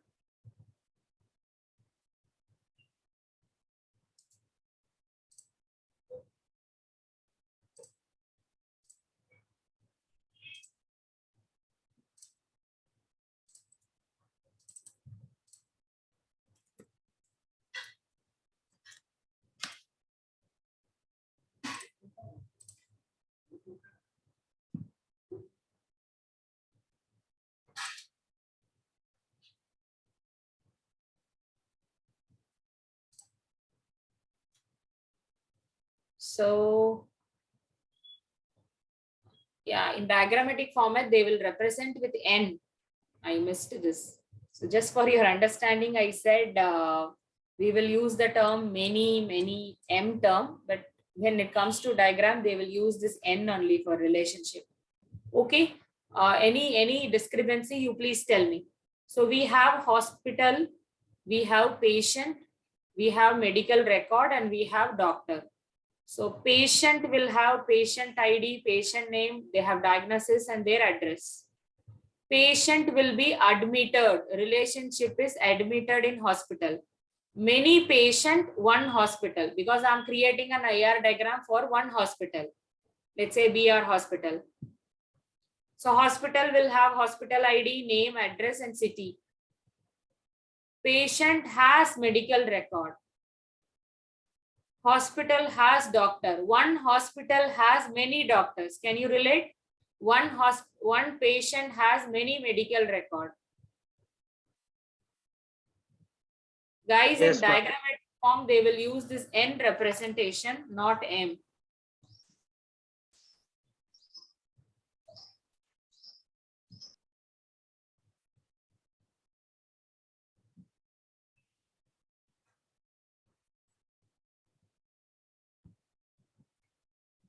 So when in ER representation, a relationship can be established with the help of N, capital N.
One second.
if you take any application, in front end, you will be finding a class diagram where how many classes are required.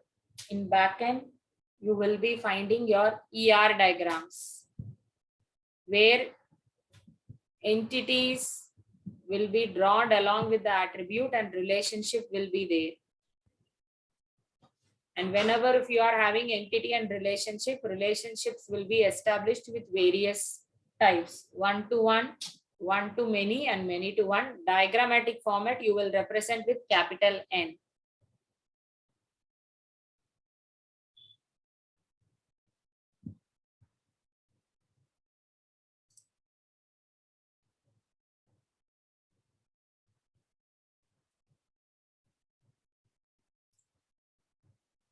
All right. So we will be dealing with ER model for object based, for record, how to store the record, how to design a database with the help of ER, how to store the record. So that is with the help of relationship model. We were using relationship model only. So in order to store the data in the form of relation, table, rows and columns, we have RDBMS system. So let's get into the discussion of RDBMS. Before moving to RDBMS, I want all of you to go for a self-reading of ER diagram for some 10-15 minutes. So after that, you can go on a break and then we'll continue with RDBMS. So take a break of 10 minutes. And then I'm sharing the sample reference link for self-reading of ER model, ER diagram. And then we will continue with RDBMS. So I'm giving you 10 minutes break and then around 15 minutes time for reading about ER model. And then we will continue with RDBMS. Is that fine? Yes, ma'am. Yes. Go on a break. The break time, I will search and I will share you an efficient link. So have your break, come back around 11:05 or 11:10 and continue on reading. Around 11:20, we will continue with RDBMS theory. So yes, go on a break.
Please confirm that you are back from the break by raising your hand.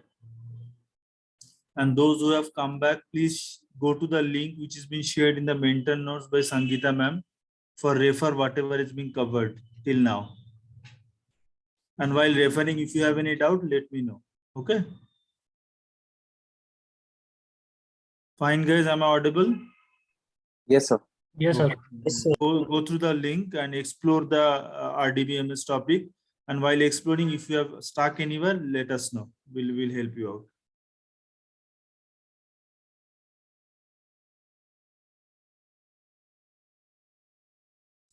All of you can visit that link.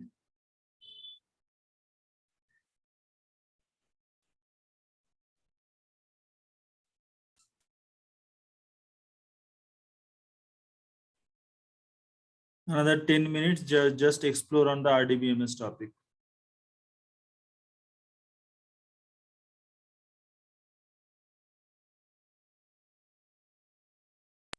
Yes, sir.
All of you guys who have joined a little bit late, for them, I'm just suggesting you go to the link which ma'am has given in the mentor notes and refer the topic RDBMS. and read out, study the material which has been given in that online link. And if you have any questions, ask us.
Hello guys, any questions so far?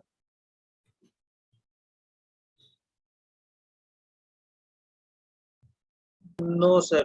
Okay, keep on reading, yeah. You can see 30 hand rise. Adesh, are you back? Adesh. Let's check the attendance.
Okay, let's continue with RDBMS.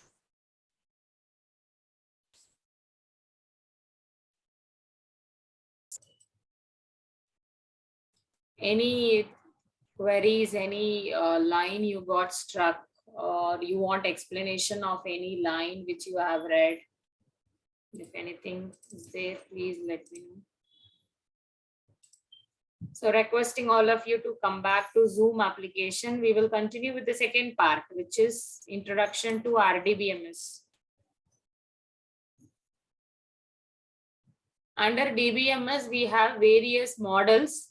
One of the popular model and one of the real world model and softwares which we are using in real world is RDBMS.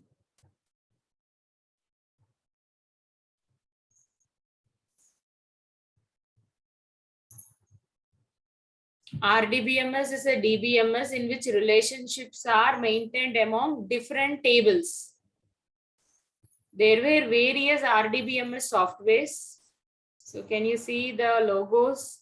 MySQL, Microsoft SQL Server, Oracle, SQLite, Ingres, Postgres, DBase.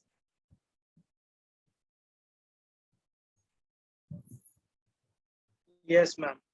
Yeah, the softwares which we are using under RDBMS are there, and all the softwares falls under RDBMS model, and it's a category of DBMS. So relation, the word relation means table.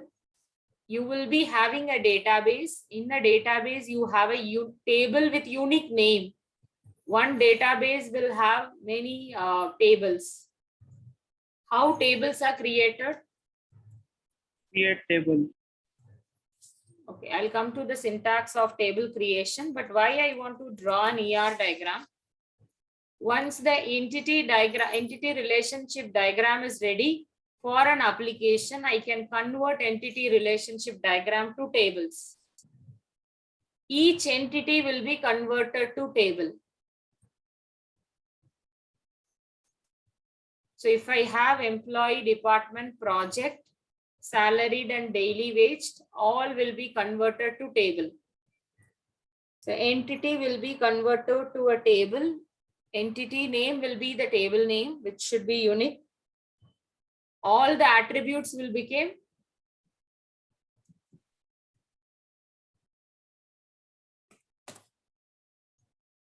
guys.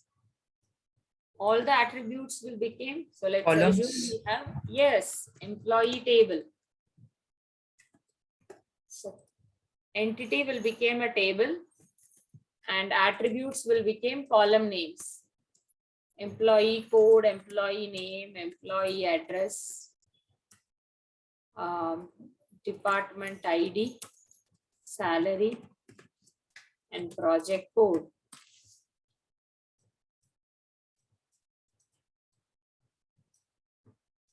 So entity will be converted to table, attributes will become columns, and rows will be my records. Let's assume I have some 200 employees in my organization. So all 200 employees, details.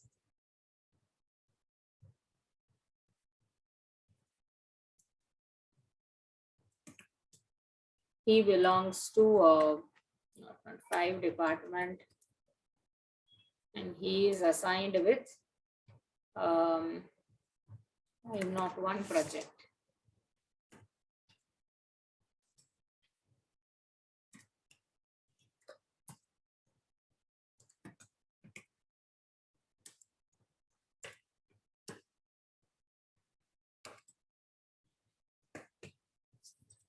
So likewise, we will be having any number of records.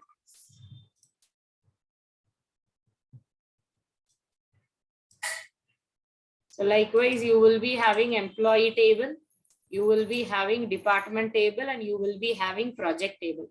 Do I have any relation between department table and employee table?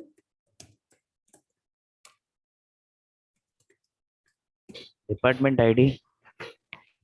Of course, yes. We are department. So department table will have department ID.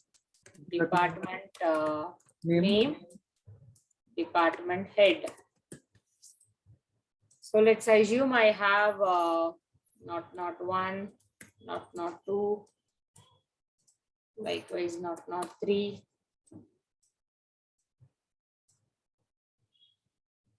So let's say manager, department, HR, sales, account, IT admin. Can I have a department ID other than these 9 department code? Let's assume in a company there were 9 departments. Can I have any department like 10th department or 12th department? Is it possible? No, ma'am. No, that is a relationship. So relationship is an employee can be added, employee detail can be added only with the help of existing department ID. So in a company, I have 9 department ID. My employee should be of any of this 9 department ID. Can I include anything 12, 11, 15? No, that is not possible. That is relationship. So I want to ensure correctness of data. So likewise project, the project which has been assigned, the project which has been taken by the company alone, the employee will be assigned. For example, there is no project called as 502. Can I able to assign 502 for my employee code? Not possible. That is a relationship. And that relationship will be exhibited with foreign key relationship. Those are all will be discussed by tomorrow only. I'll be discussing on tomorrow only. But whatever we discussed in the morning, so don't think that it's a diagrammatic form. No, whatever the diagram is in front of you, the diagram will be converted to a table. And relationship will be exhibited to foreign key references. And one thing I want to say, so you will be having entity will become a table, attributes will become a column, primary attribute will become a primary key, and relationship will be established with foreign key. So these foreign key, primary key, and all the table creation we will be discussing on tomorrow with MySQL syntax. Every topic is having a connection. All right. And by creating a table in the form and storing the data and retrieving in a proper structure via SQL is your RDBMS software.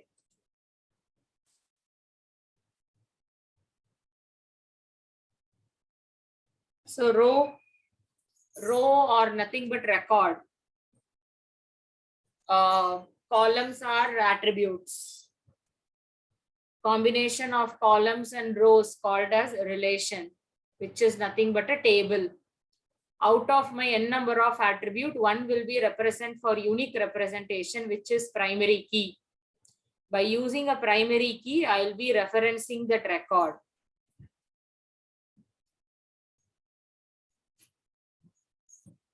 So there is some additional technical term. Please look into it. Point number 1, relation. Relation is nothing but a table. Attributes, columns. Records are called as tuple. Out of 4 attributes, one will be chosen as a primary attribute, prime attribute. By using that, I can represent a unique row, which is called as primary key.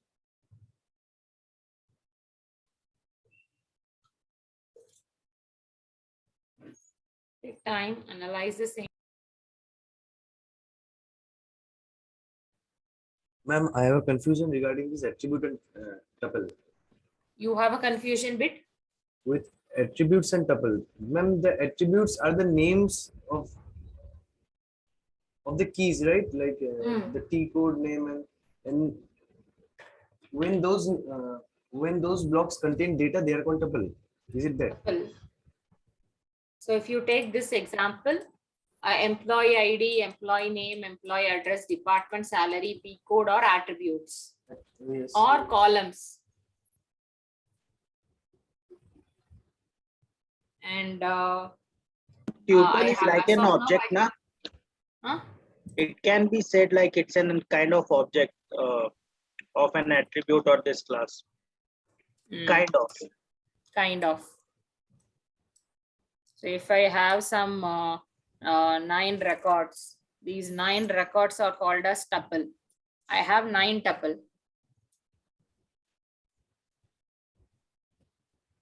That means one tuple contains all the attributes, the entire row. Each tuple is the entire row. Correct. Row is called as tuple, column is called as attribute. Okay.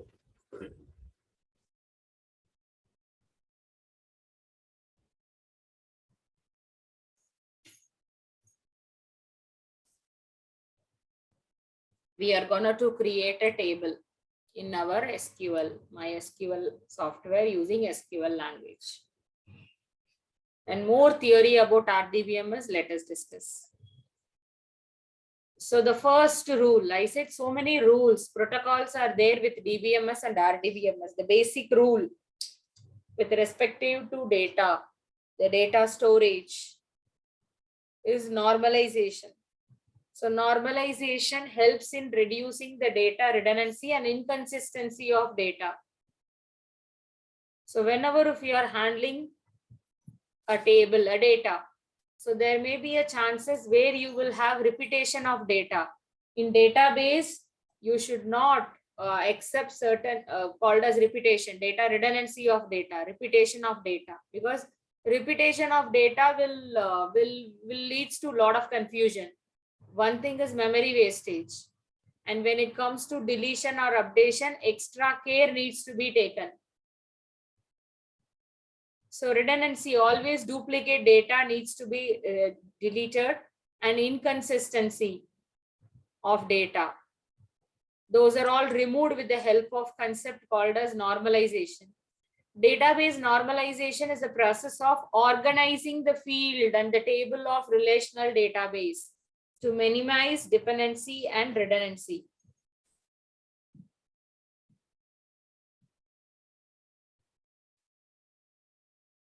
Normalization involves dividing the larger table into smaller table based on the rules which we want to exhibit and defining the relations between them.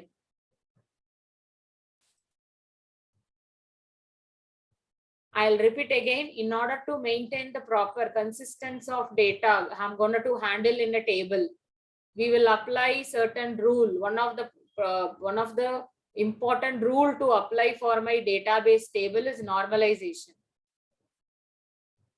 Normalization, what is meant by normalization? According to the rule, a table will be divided into n number of subtables. Let us discuss. After discussing, I'll come back to the same slide. So there were so many normal forms. A relation table is often described as normalized if it is in third normal form. So there were 3 normal forms: first normal, second normal, and third normal. By applying all the rule of first, second, third only, my table will be in the form of normalized structure. To understand the normal form, let us consider a denormalized, and then we will apply each and every normal form one by one, and let us discuss in detail. Guys, listen. Imagine like there is a table, and the table consists of project code, project name, project manager, employee name, employee, a number, department number, and department name. What is the first problem you are facing in this table?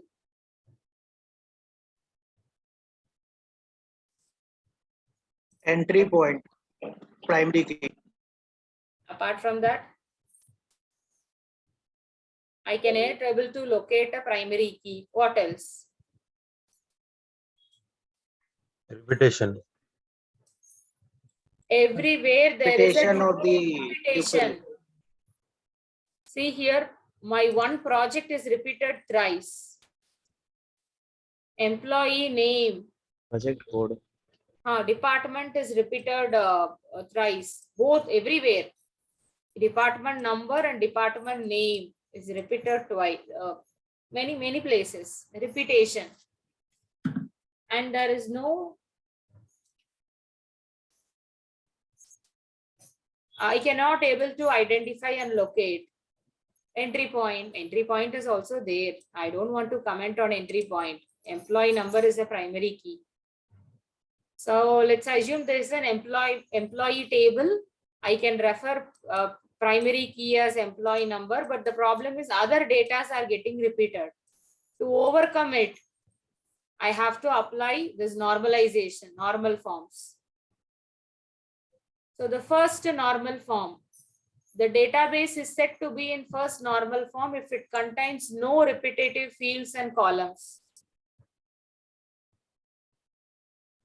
So what I want to do, instead of having, listen carefully, instead of having project code, project name, project manager, department number and department name, I have to split the table into 3 tables. So this is one big table. This one table I'm going to divide into 3 tables.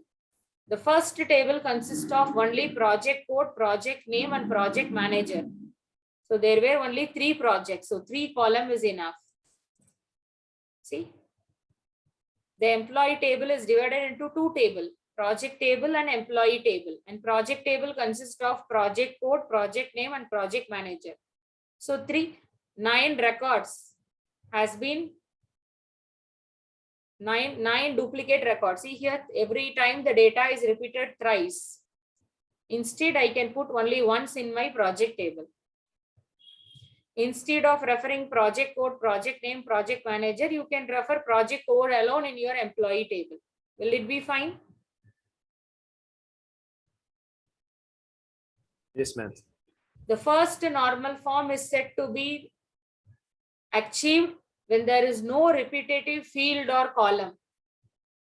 If you have any repetitive data in your table, split the table and put the record accordingly. So instead of having project code, project manager and project name, 3 different things. So you can put these 3 columns in a separate table. And in your employee table, just refer project code alone. If I want to know Bob's project name, I can reference my project table.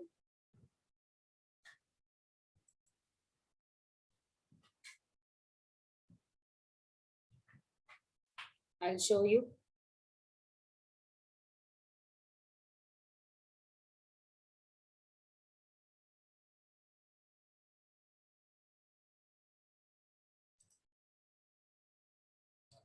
So this is a table. Guys, please pay attention. This is a table with some 7 columns. We have divided into 2 tables. One table consists of only project. The other table consists of employee number, employee name, department number and name, where I am referring each employee only with project code.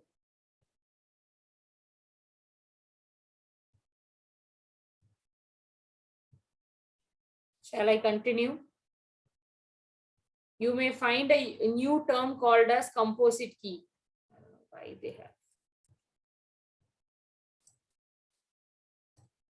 Okay, you answer me, guys.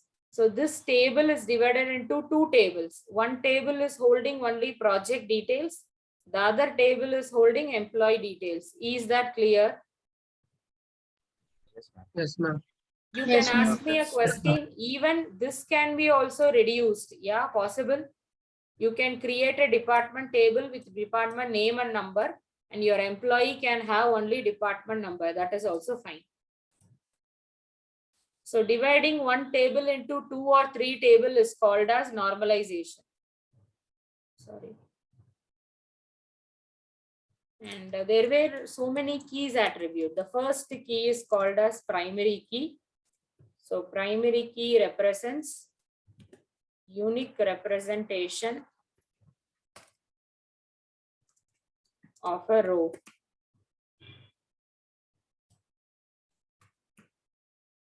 It should be unique and it should not be null. And I will not discuss foreign key now. So foreign key we will discuss on tomorrow. And we have something called as candidate key, alternate key, composite key.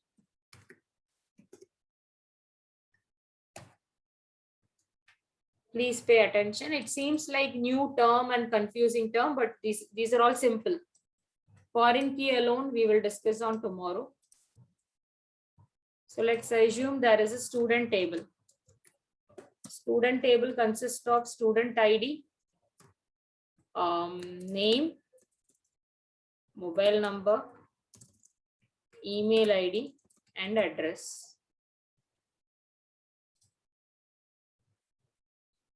So tell me, which are all the column is eligible to become a columns in a table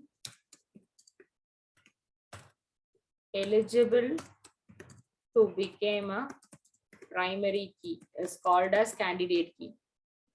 So tell me, out of 5 columns, which are all the column is eligible to become a primary key? Primary key should be unique. There should not be repetition and it should not hold null value.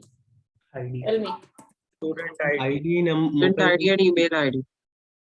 So if you take student table, student ID, email ID, mobile.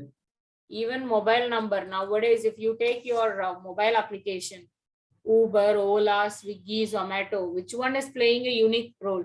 Can I have Swiggy in 2 applications, 2 different mobiles? I can register with same mobile number? No. No. Mobile number is also going to play a role of primary key. It should not be empty and it should not hold repetitive value. Guys, listen. The column or attribute which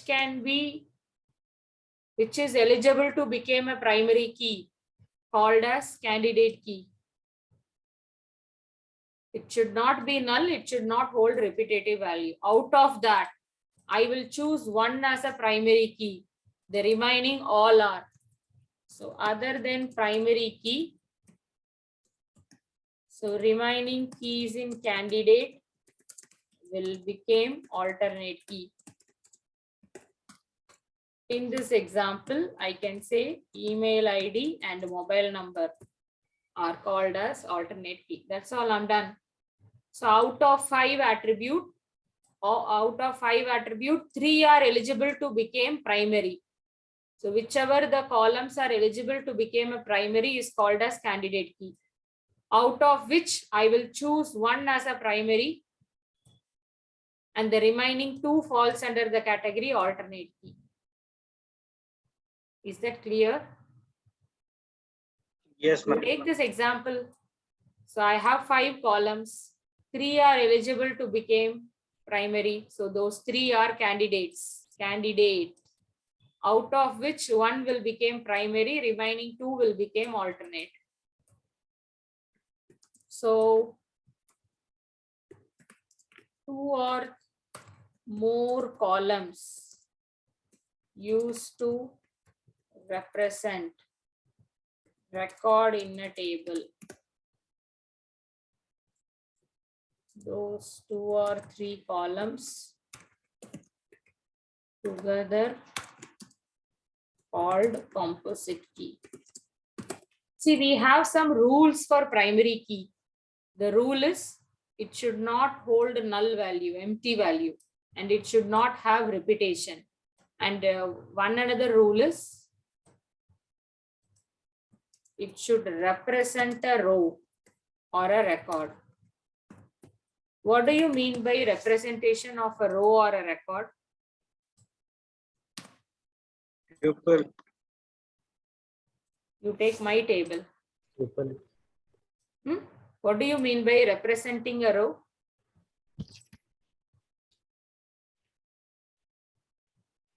I'm pupil.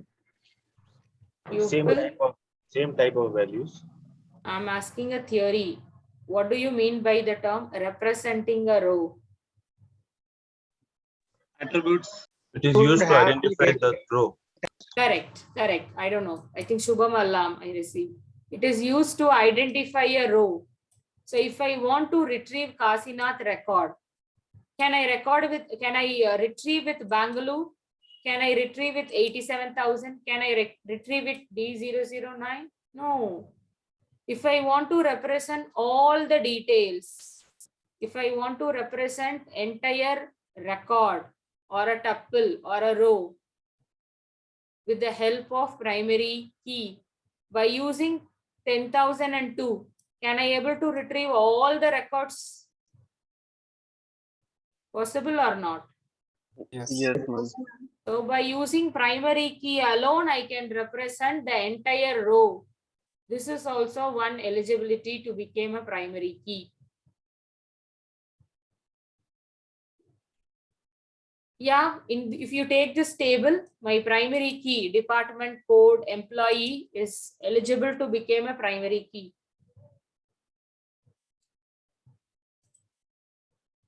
So whereas, let's assume there is a project table. So project table consists of project code and employee code and number of hours and cost of project. Listen carefully.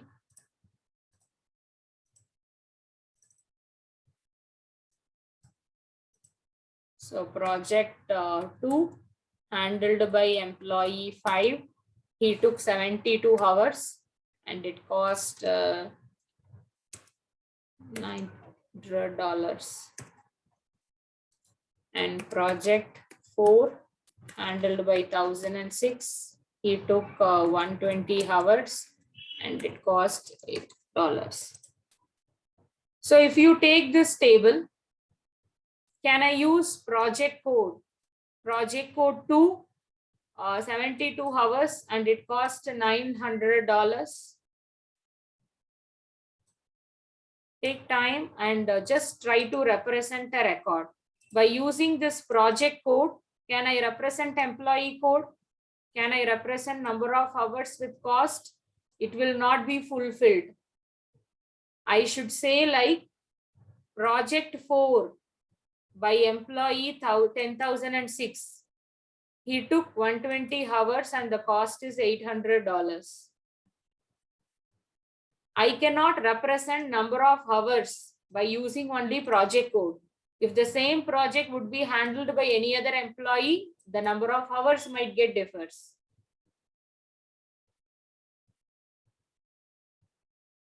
In such situation, I cannot use project code alone as a primary key, employee code alone as a primary key. So my project code as well as employee code, both are eligibility to become a primary key.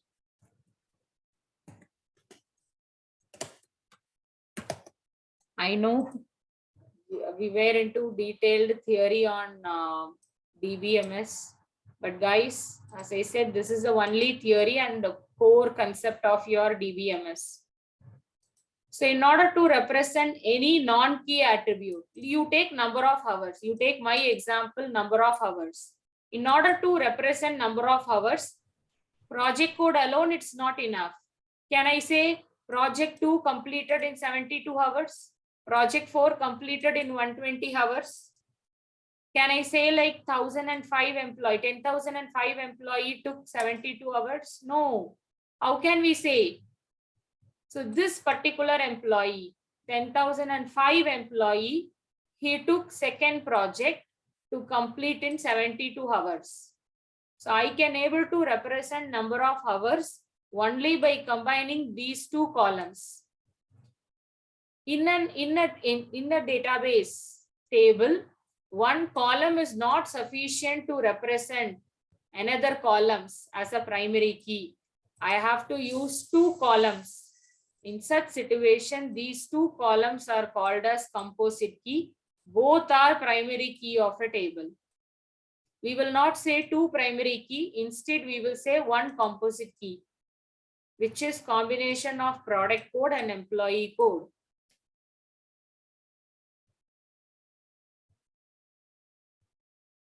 Two or more columns used to represent a record in a table. Those two columns are called as composite key.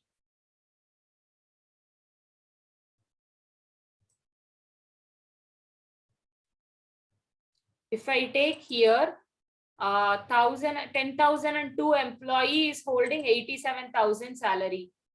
10,002 employee belongs to 502 project code. 10,002 employee belongs to Bangalore. and 10,002 employee name is Kasinath. Can I say like this?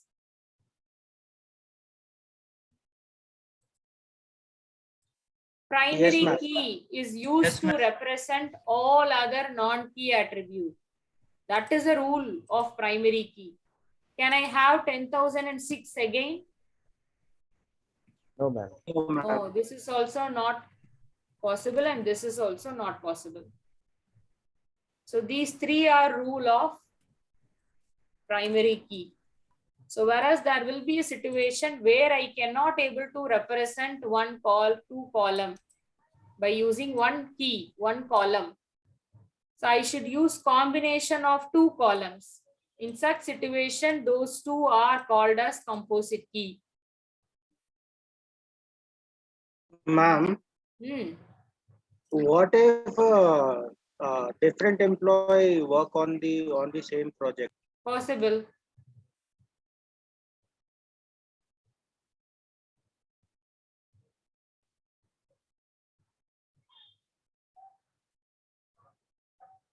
I can use two columns to represent a record in a table. In such situation, those two column falls under composite key. So that is what they are trying to say.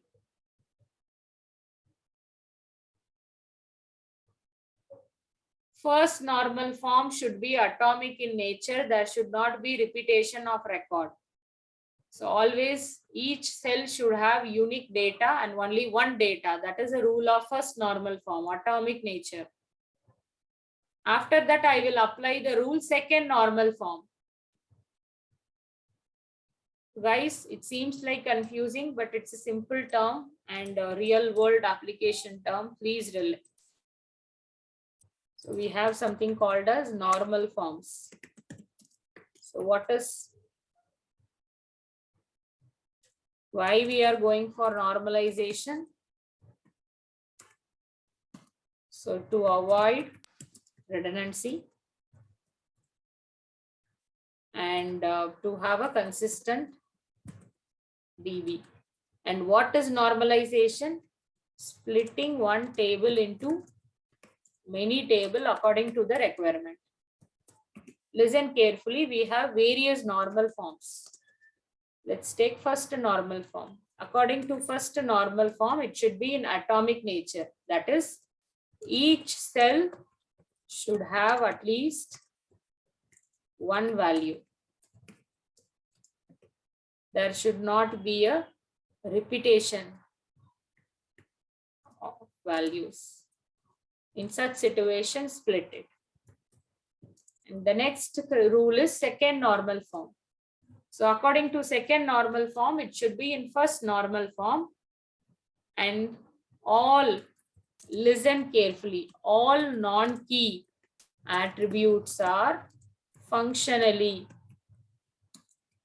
dependent on primary key. That is, no partial dependency.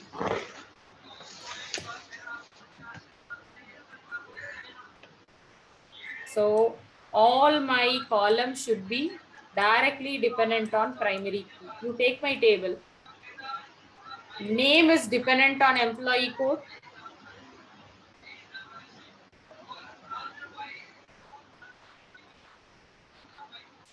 I am asking you guys, this name belongs to this employee code. Yes, ma'am. The address belongs to employee code. So if you take, I have one primary key and I have 5 non-key. So all the 5 non-key should be directly dependent on primary key. There should not be even partial dependency. Let us take the example. So the one single table is already divided into 2 tables. Further to that, I am dividing into third table, holding project code and employee code alone. So I'm having project code, I'm having employee number, I'm having employee name, department number, and department name.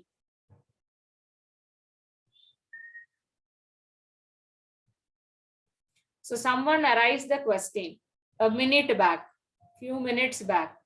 one employee will be working on many projects, right? Yes, ma'am. Yes. So if you take 2 employee or 3 employee will be working on one project, you can see duplicate. Yes, ma'am. So again, these 3 employee are working on project. So whenever if you are constructing a table, table should not have these types of duplicate table, which is indirect dependency. In such situation, further to this table will be divided into another table. Holding, listen carefully. Already we divided project code, project name, project manager as a project table. Apart from that, employee details will be there in employee ID and employee name. Further to that, we are creating a project and employee name as a separate table. Holding, so employee number and project code. So in a table,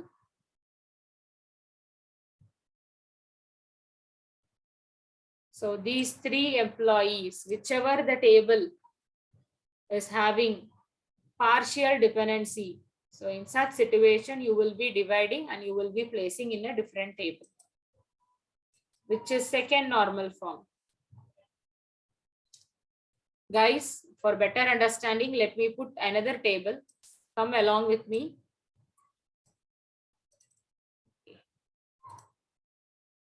So let me put a student table. So student table consists of student ID, student name, student email ID, student mobile number, faculty code, faculty name, street name, city name, pin code.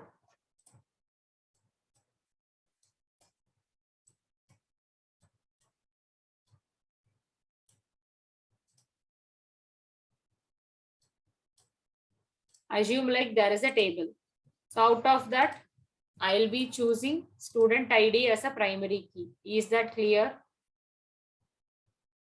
Yes, Remaining Yes, all ma'am. are called as, technically, we will come with the term called as non-key attributes.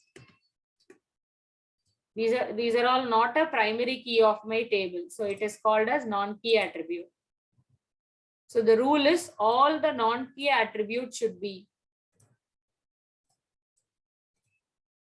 So the rule is all non-key attribute should be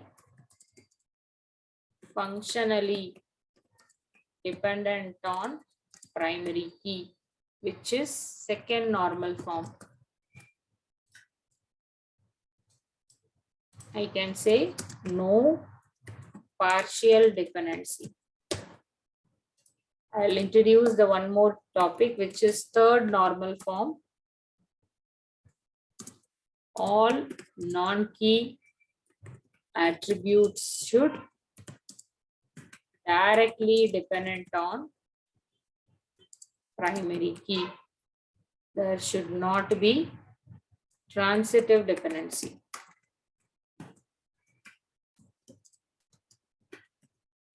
I'll tell you what. Listen. So you take name, email ID, mobile number, faculty code, faculty name, street name, city, zip code. So name is directly dependent on student ID. Email ID, mobile number, everything is directly dependent on student ID. You take faculty code. Faculty code is also directly dependent on student ID. What about faculty name? Faculty name is not directly dependent. It is not functionally dependent. It is indirectly dependent via faculty code. I'll be having some other table called as employee table or faculty table. From there, I'll be retrieving faculty code and faculty name. So what I can say is faculty name is functionally not dependent on primary key. It is partially dependent via my faculty code. In such situation, I should not have faculty name in my student table. So faculty code and faculty name should be placed in a separate table, which is called a second normal form. So I'll be having only faculty code. I will not have faculty name, which is removal of faculty code and faculty name in my student table is called as second normal form.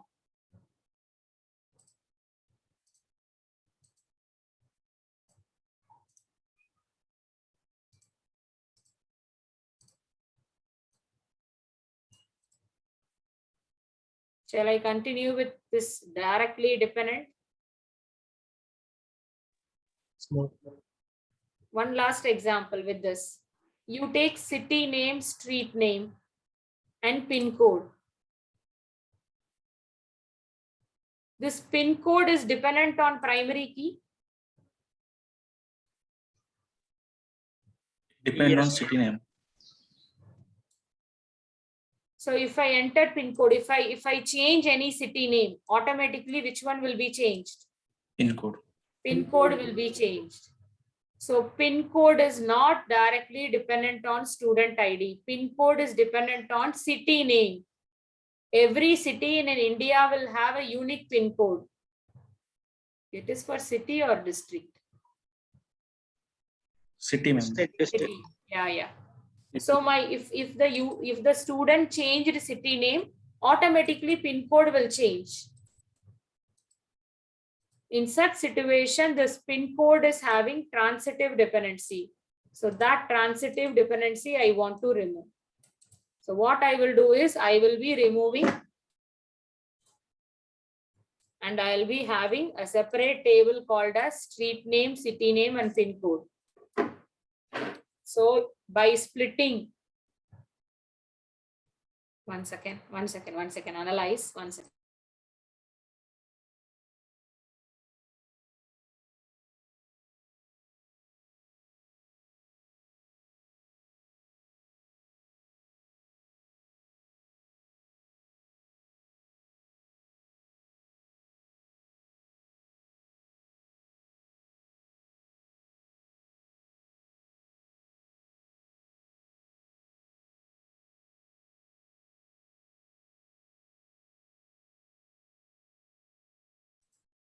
So whichever the column which is having partial dependency, remove it.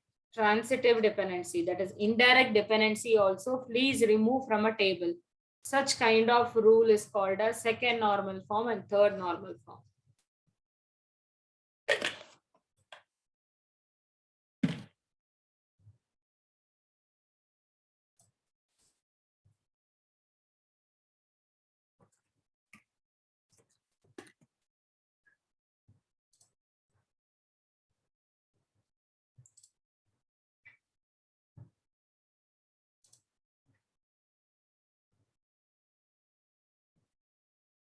Database is said to be in third normal form. It should satisfy first and second. You can consider third. None of the field in table are transitive, functionally dependent on primary key. In such situation, you will be removing those dependency and put it in a separate table. See here, make the separate table for transitive dependent field. So earlier we started this normal form with how many tables? 7 tables. Not 7. 7 columns. One table with 7 columns. By applying this normal form one by one, can you see the output? After the third normal form, one table is divided into 4 tables. Do we have any duplicate? Of course, there is a duplicate in only one table. Other than that, if you look into project table, employee table, and department table, there is no duplicate at all. Only thing is employees, many to many. So one employee, one project will be assigned for many employees. In such case, no other go. But whereas duplicate records of employee, department, project, everything has been removed. One table is divided into 4 tables. And all the 4 tables should be there in your database. All these rules keep in mind, and when you are creating a table, you should think and you should create in such a way. And there will be a relationship. Please look into this. Department number and department name. Department number is having a foreign key relation. An employee number, foreign key. Project code, foreign key. Foreign key alone, I'm not discussing today. I know a lot of theory, so I don't want to overload. Foreign key is one important, equivalent to primary key. Foreign key is also important in table, but I will be discussing on tomorrow. So one table primary will be the foreign key. So only if foreign key exists, I should have that record. Can I enroll for an employee whose department does not exist at all in an organization? No, I cannot. No, Let's assume in a company, there is only database testing IT database. That's all. Database testing IT department alone. Even I can remove these 2 records. Can I take an employee? Can I recruit an employee and I can store an employee in anything called as IT admin or HR? No, not possible, because department number of employee table is having foreign key relation with department table. So that foreign key alone we will discuss tomorrow. But for your understanding, I can say if department number is not there, I cannot have it in my employee. Same rule is applicable for college. Let's assume there is a college with 5 departments. Can I take a registration for the student with other than 5 departments? Practically, it's not possible. If you are enrolling with NIT, NIT can take the course for only with the existing course code. Let's assume there were 10 course code. Only within the 10, you can able to register a course in NIT. I cannot go for 11th course. So primary key and foreign key, both are equally important in table creation. So again, I'm sharing the reference material to only read the theory content of first, second normal and know about it. Chances are there you may get in an interview. So from beginning, when you are in front-end application development, we were using C language, C++ language. Now we are with Java language. When you are in backend, we have so many softwares in backend. So RDBMS packages. So these are the various, I can show you in an.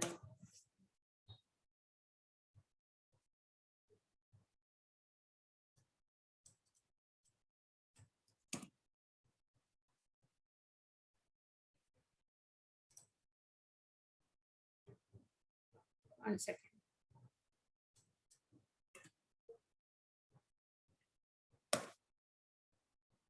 I just want in diagrammatic logo form. 1 second.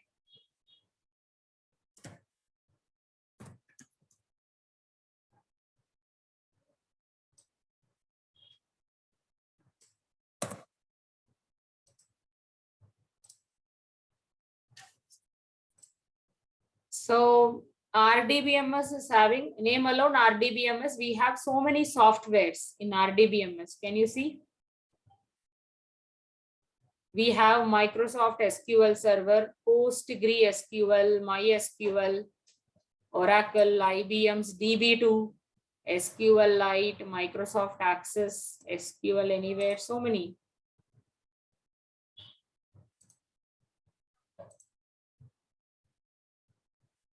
What is this? The logo which is in front of you, and this are application softwares which comes under RDBMS. Whatever the rule I discussed from 9 o'clock till this third normal form is applicable for all the softwares. Am I making it sense, guys? Yes, ma'am. Yes, ma'am. So if you want to work with the software, I need a language. If I want to work with DB2, if I want to work with Oracle, If I want to work with SQLite, MySQL, don't confuse with the name. SQLite is a software, MySQL is a separate software. SQL Server, Microsoft SQL Server is a separate software of Microsoft.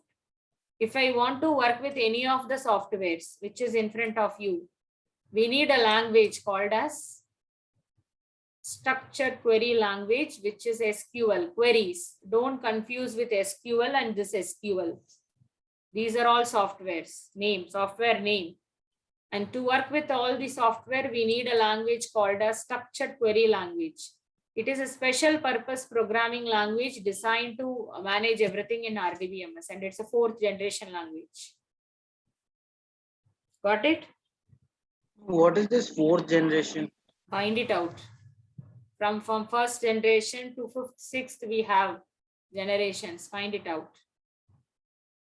Every generation we have features.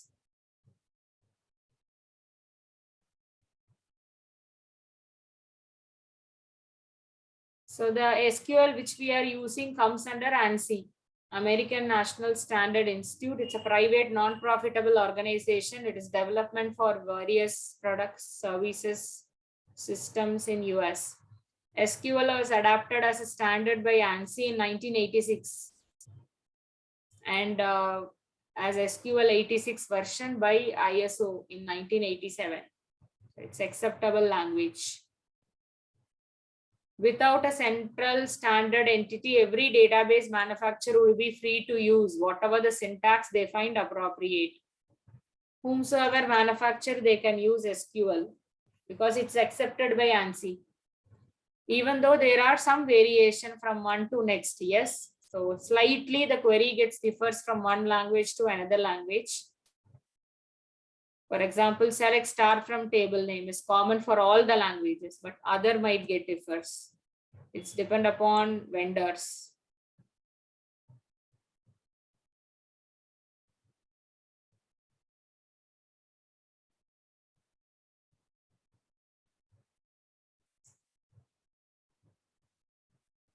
So as per NIT, it's again up to you.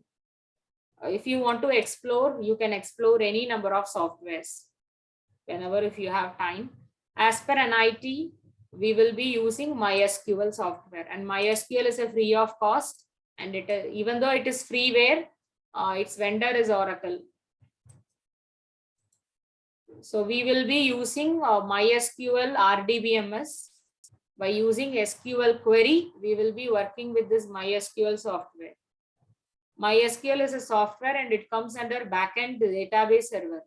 Even though we are in front-end operating system, yes, it supports in your operating system, but it considered as a backend application. So as I said in the morning, backend installation is quite tricky. So morning I send you a link.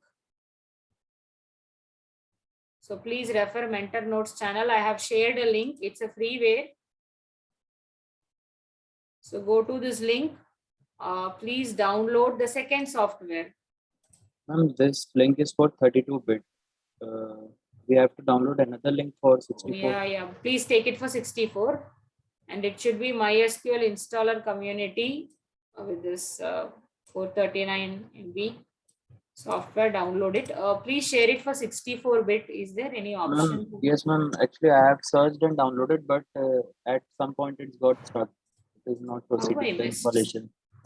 Give me 2 minutes time, I'll share. And as I said, installation of MySQL, since it is a backend software, it's tricky. So I shared one another link, which is having step-by-step.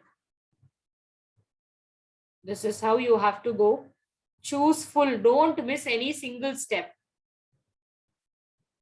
And there is a password. Don't forget the password. Only with the help of password, you can able to connect with the software.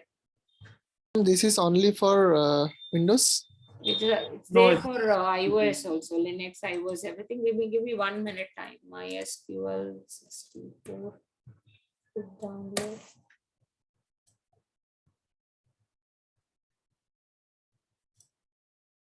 It's there. This is fine, no? MySQL 8.0.9 WinSQL. Can you please see? I'll share the link. You will find various operating systems. Mostly you people are Mac OS and Windows OS. Choose this, download and install.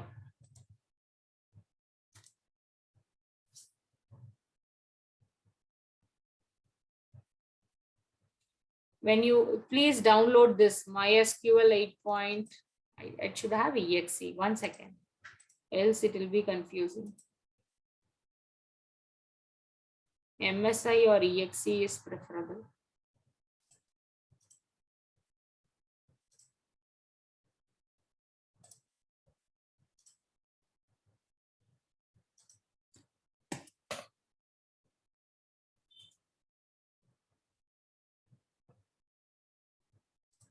Harsh, no, I will not prefer. Ma'am, actually, I've downloaded from this, but it is okay. Yeah.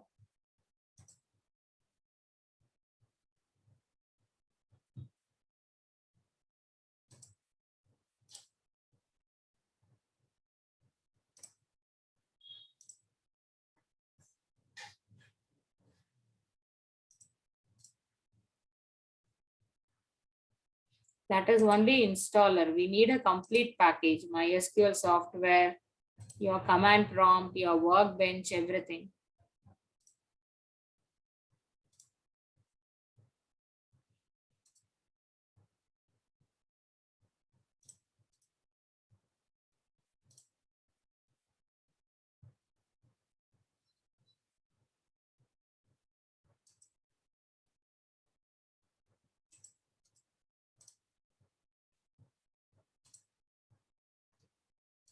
Ma'am, actually, the link you shared, it will work for both 32 and 64-bit. Yeah. So why I am very specific is because if you download only installer or if you download a zip, it's very difficult for you to install and you get everything. See, you should get MySQL server, you should get MySQL command prompt and one IDE, which is easy for you to work with. MySQL is Workbench. All together will be there in the link which I have shared.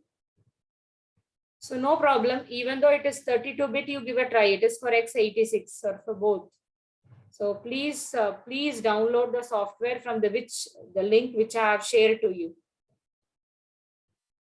And please download the second one, MySQL Installer Community 8.0.29.0 MSI, which consists of everything, your backend server. What else? It's a single installer file for Microsoft or for whatever the operating system, along with everything, with your terminal, with your IDE tool to work with MySQL. Please go ahead with this.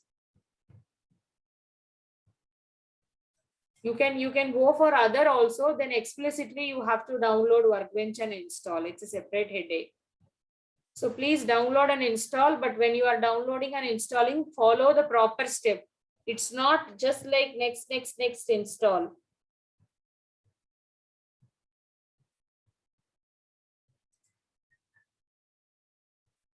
So you can work with MySQL by the terminal as well as Workbench.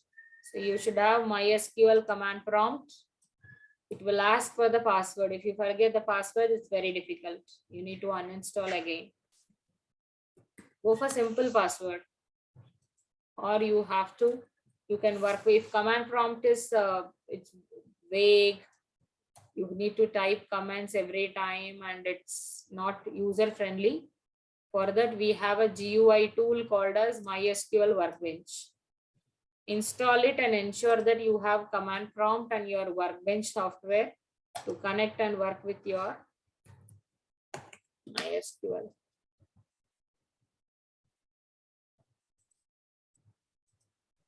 Ma'am, can you share the link? I already shared in Mentor Notes channel.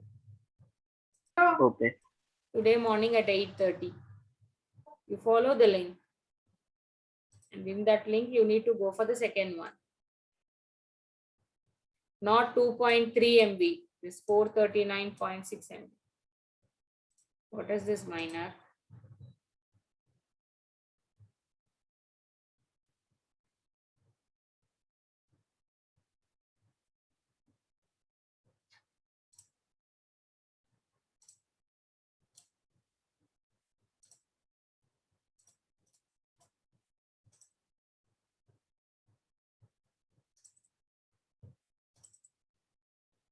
Minor, no, please don't share that zip. Zip will be the confusing one. But ma'am, you said it 32 bytes. Minor, that's fine, that's fine. You install it, you will not have a problem. Don't download zip file. If you downloaded zip, how you will find exe and install it? It's fine, even though it's 32-bit, it's fine.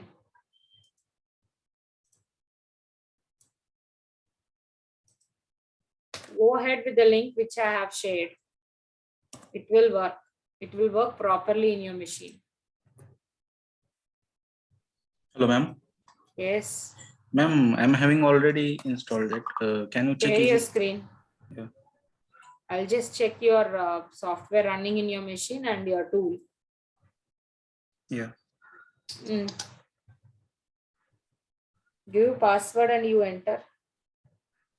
There is no password they're asking. Okay, double click. Where? That connection. There were two instances.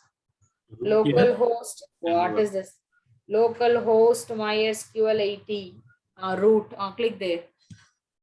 Double click. Yeah. That's all. You open command prompt and type services. You open run prompt. Run. Windows R.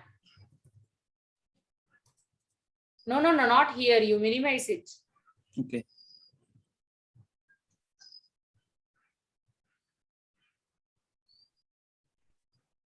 Go to run. No. Let it be there.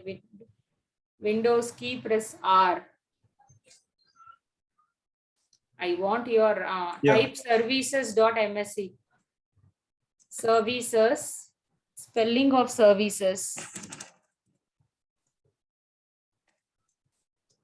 MS.msc. MSE. CC. Okay. Okay. Ma'am. Wait, my neck, wait. Maximize your screen. Come down. Search for MySQL M series. It should be in running state, that's all.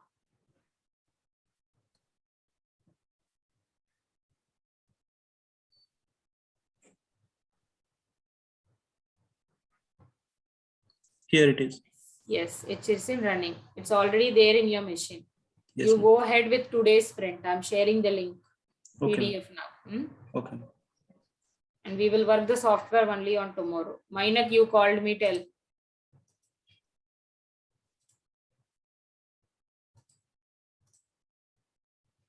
Which option should I choose? Legacy or strong password?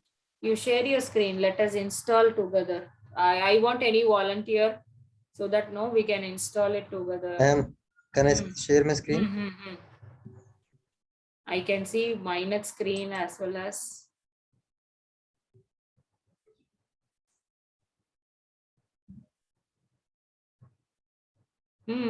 Next. The first one. You don't forget the password. And don't give a complex password. Make it as simple. Just give password as pass at 123, pass 123, or password 123, or password. I gave only password as password, so you.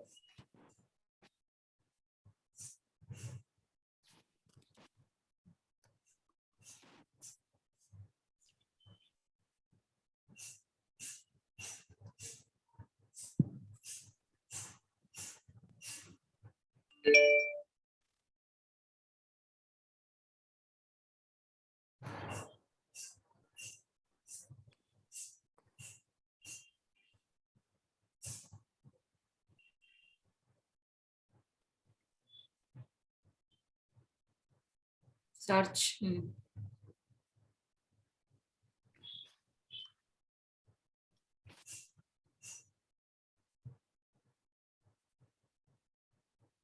Mainak, spend Yes, ma'am. some time.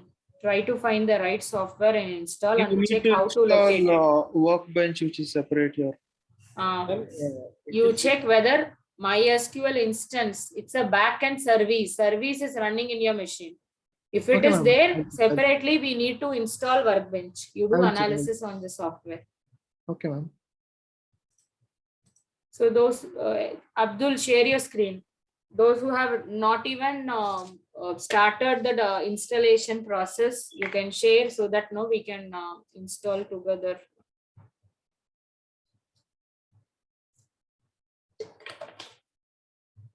Ma'am, Click execute.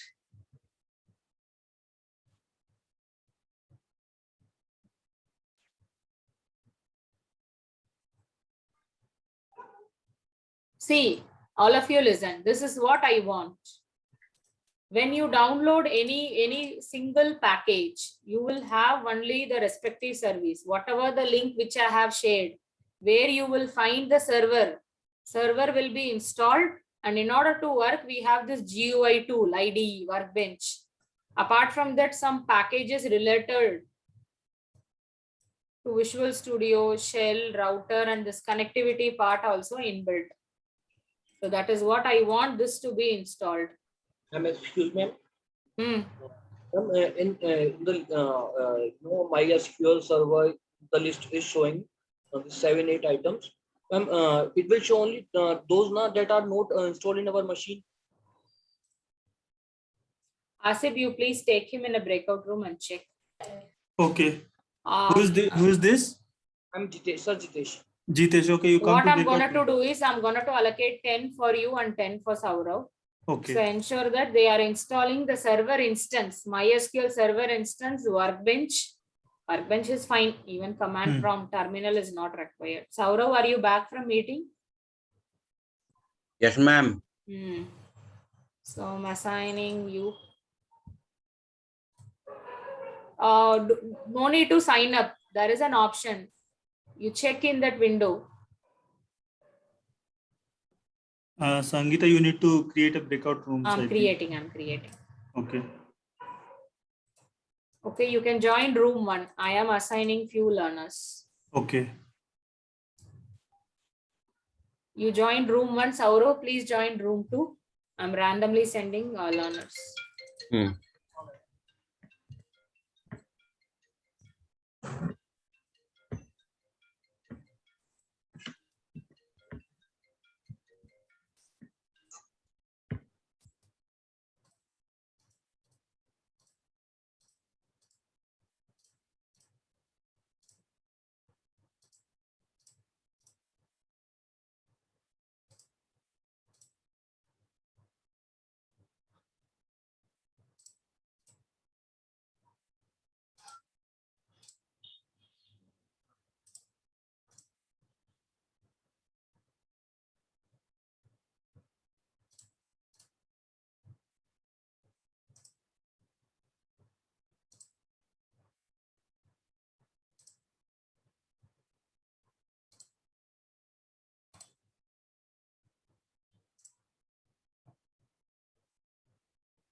Please install the software Ensure that instance is running in your machine.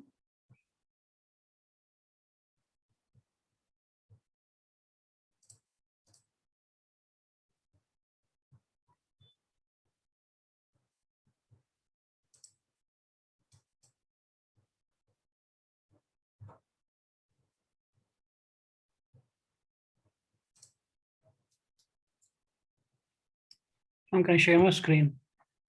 Yeah, sure. This actually do we have to select all this? You will click execute. By default, it gets selected. Hello, ma'am. Hmm. Ma'am, you have invited me in breakout room. If you want to join and you need to resolve anything and installation, you can join. Because there were many people in main room. I cannot handle all. That is why I sent few randomly to breakout rooms. Okay.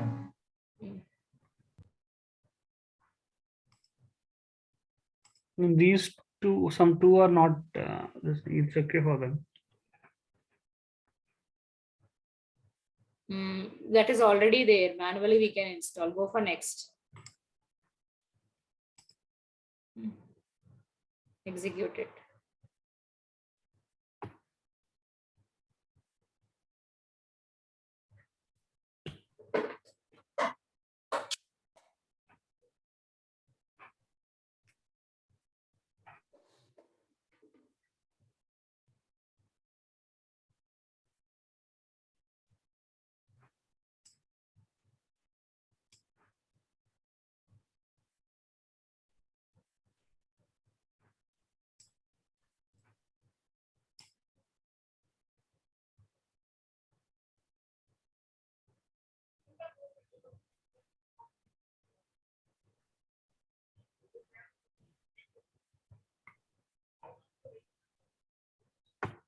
Okay, on stop share.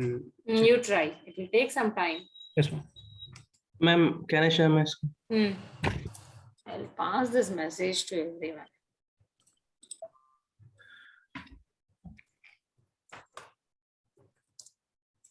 Ma'am, what should I do here? One second. I'm messaging. Installation of MySQL will take time.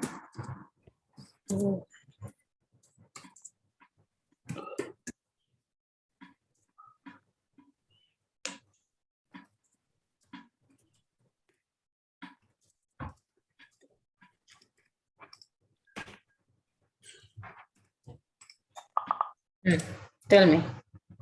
Yeah, ma'am, what should I do here? Is this a what? Who's sharing? Joel, Yeah. what software you have downloaded? It's not the one. It will be confusing. Second one, ma'am, from the one link you shared. So by default, these products are there. Go to add.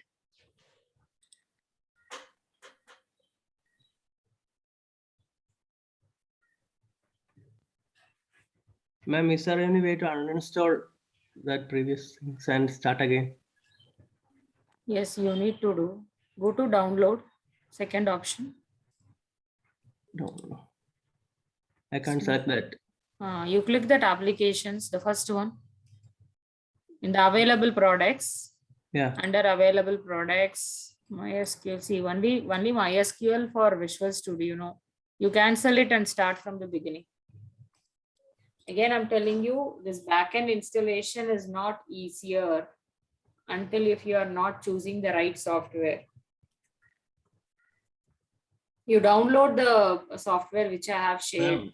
Yeah, I have done that. Do it again. Do it in front of me. Ma'am, that might arise some errors. I already did it. I have to uninstall it from the control panel and then reinstall it.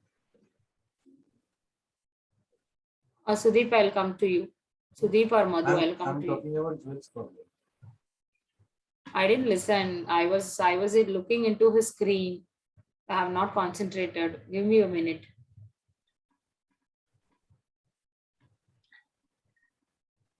So this MySQL installer.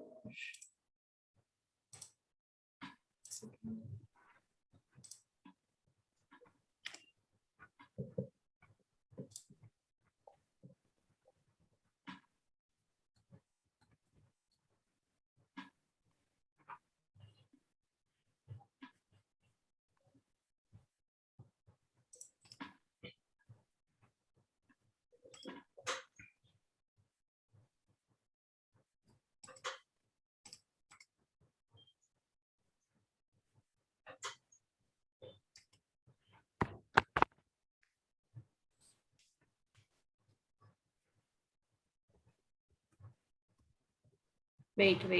Slowly. It will take a lot of time. Only one. It's already running. Actually, ma'am, he has to uninstall the current one, then he can. Check in your control panel programs. Do you have any? What? No, you click that again. Down what? Whatever the software you have downloaded, Yeah. Okay. you double click that again. Let's see whether it is showing the same error. Go to downloads.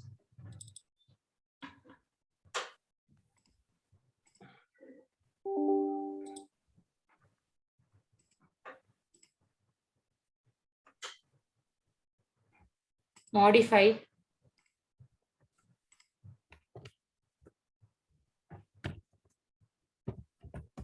You select first one, second one, everything. I can't select. You select the first one.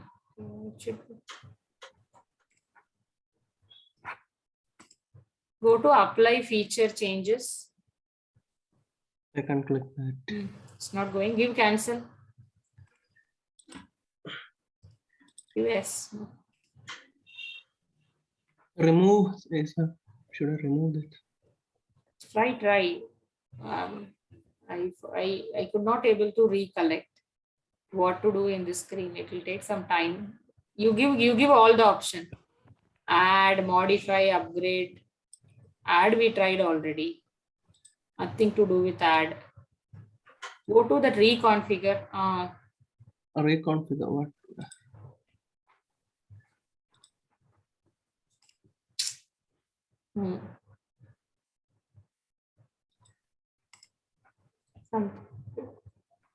Next.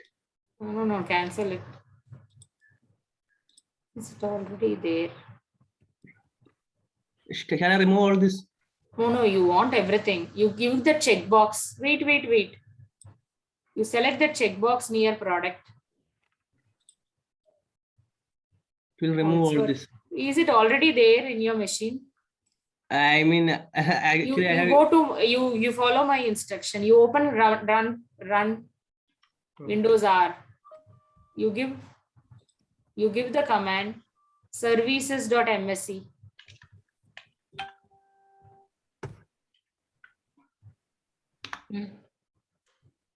Search for MySQL. Come down. It will be alphabetically ordered. Oh, maximize your screen. It's already there. Oh my God. Maximize it. Guys, all of you listen.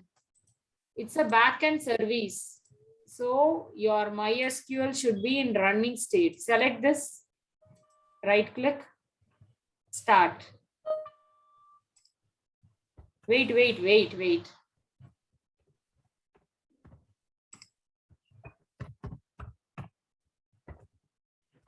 It's an instance. It should be in a running stage. So many things are there with this. Now you go to window, you press window key and your service is running. Instance is there in your machine. Okay. In order to work with this instance, we need either command prompt or GUI. Close the screen. Okay. That is why it has been redirected to that screen. Minimize it and search for MySQL command prompt.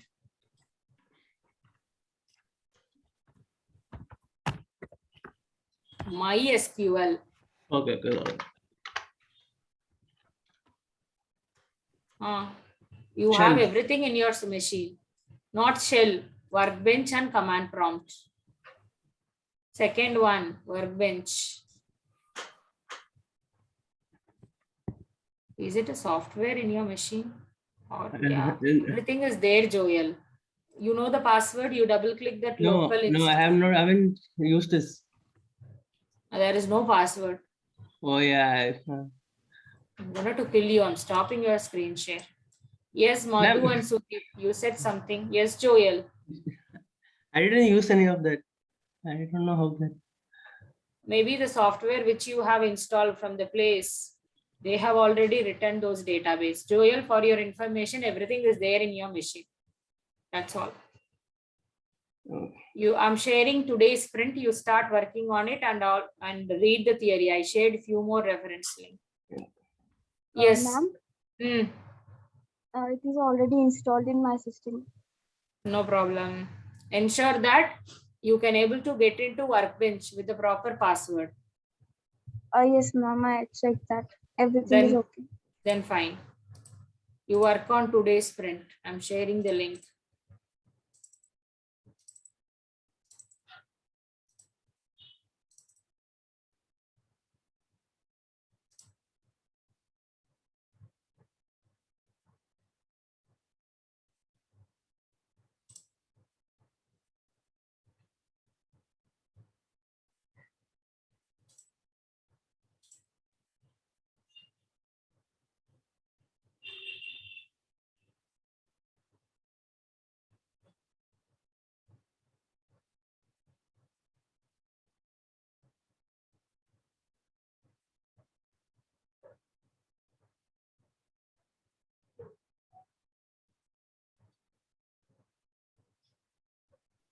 Ma'am, are you providing any theory to it?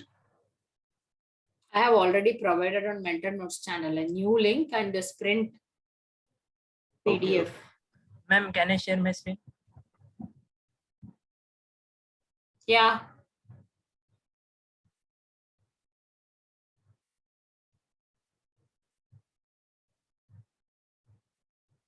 Is it visible, ma'am? Yes. What can I do, ma'am? I choose every option. I cannot see the bottom. Is there option like execute next? Yes, ma'am. Click execute. You should press execute, guys.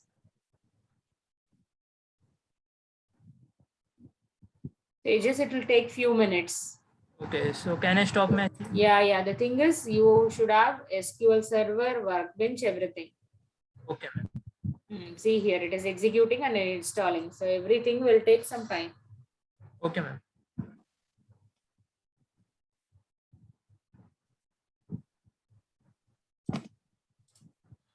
Anyone got struck with installation? I have how many? 16 of you. I'm assuming Jai Shri, you have the software in your machine. Yes, ma'am, I have. Okay.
Can I share my screen? Yes, share your screen. Got this now. What should we do next?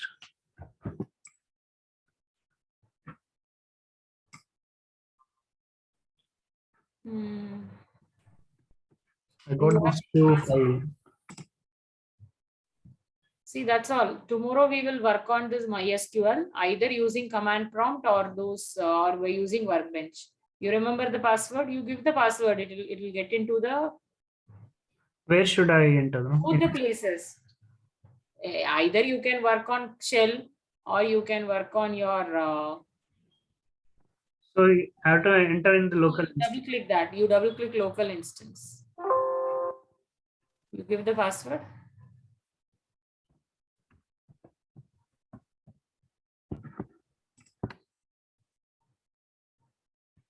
That's all. So tomorrow I'll give you SQL queries. You will be working on the screen. For this command prompt also, we have to enter the password. Not required. We can see, we all know that in operating system, you can work with command prompt, shell environment or GUI. This workbench, you will feel comfortable. You work with this workbench. Okay, thank you.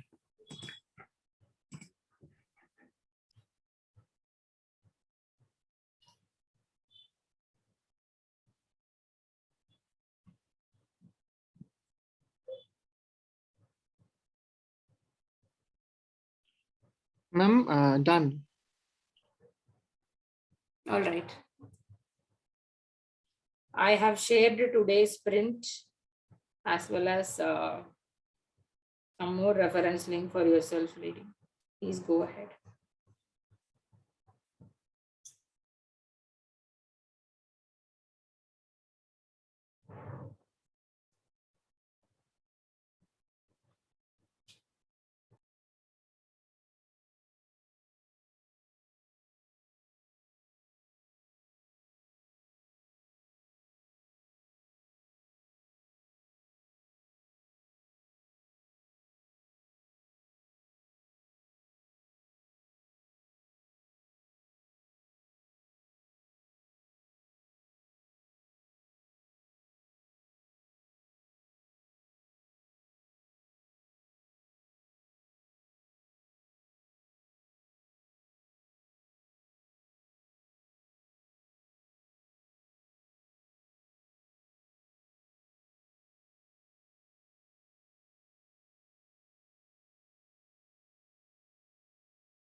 Hello, ma'am.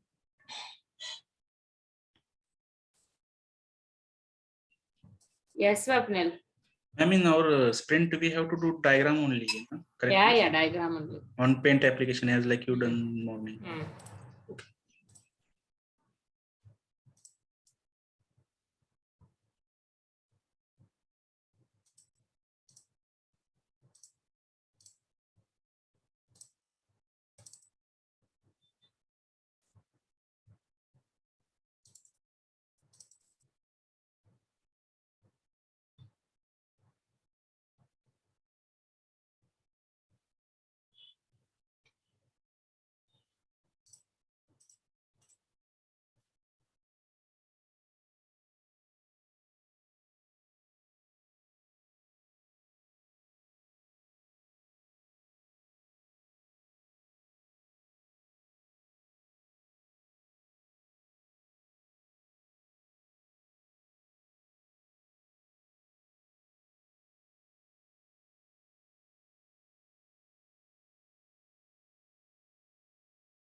Excuse me, ma'am.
Excuse me, ma'am. Ma'am, Tell me, Rishikesh. ma'am, my password is not passing. Check whether caps lock is on. I cannot do anything, Rishikesh. I told you, no, don't forget the password. No, ma'am. Actually, I create password. It's not passing. Wow. So what password you have created and the same I password? tried 2-3 times, but not passing. Parmar sir said, go with Sangeeta ma'am and check it. You try without password. Okay. You try to connect the server without password. Okay.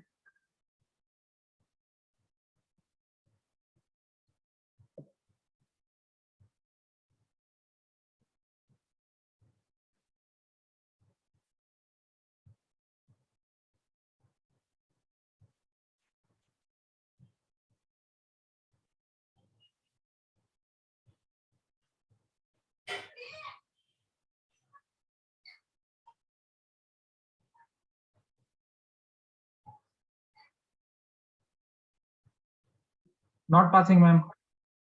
Then nothing to do.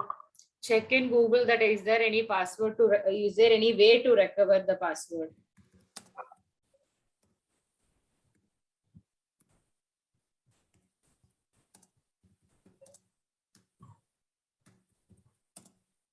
Hello, ma'am.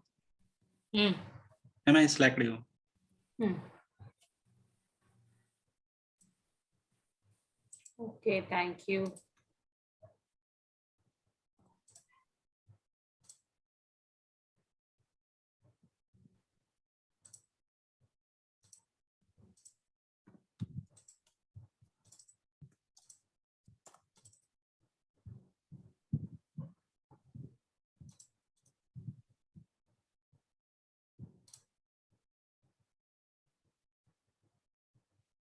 Sangeeta, are you there? Swapnil, one second. Swapnil, it is a ER diagram, not class diagram. It's entity only, no? ma'am? No, you go with the regular entity diagram which I have shown you. I'll share the snap. I want in that format. Okay, ma'am. Actually, I have seen that. No, don't go with that. Go It with was by this. available for that also, so why I used that. You go by this way, whatever we discussed. I'm sharing Okay. right away. I'm sharing in mentor notes channel. Okay. Asif, you please check with the other room, with Saurav room, so that we can announce a launch. Okay. Okay, I'll check it.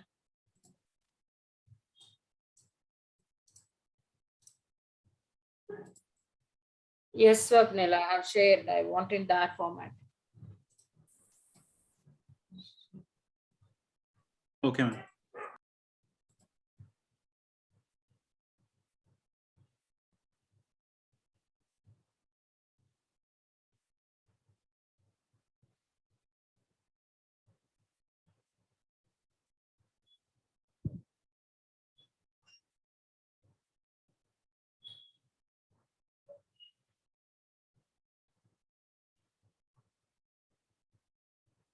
Excuse me, ma'am. Hmm. Can I share my screen? Yeah. Sangeeta, he is coming back. Ma'am, it's how to check all features are installed. Sangeeta, can I take a leave now for? Yeah. You carry on. Okay. Ma'am. Akash, it's installed. That is the reason it is connected with the instance. Oh. The local instance of MySQL in your machine. So to write a query, we will discuss later. Okay, ma'am. Okay. So guys, go on a lunch break. So after lunch, we will continue with our sprint. Both the sprints are regarding ER diagram.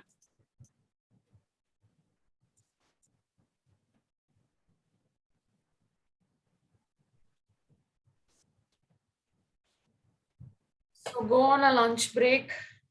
So if it's 1:32, so after that I'll check if anyone not installed got a problem. Again, no problem. We'll connect after lunch. So lunch break. Till 10.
Please confirm that you are back from break. Abdul, Anurag, Gaurav, Vivek Kumar.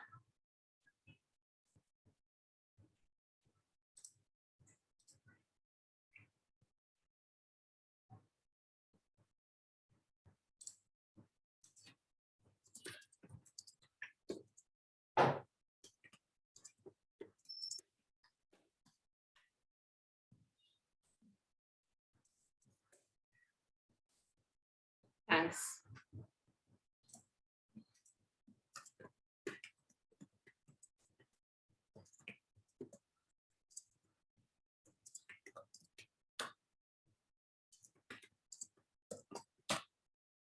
All right.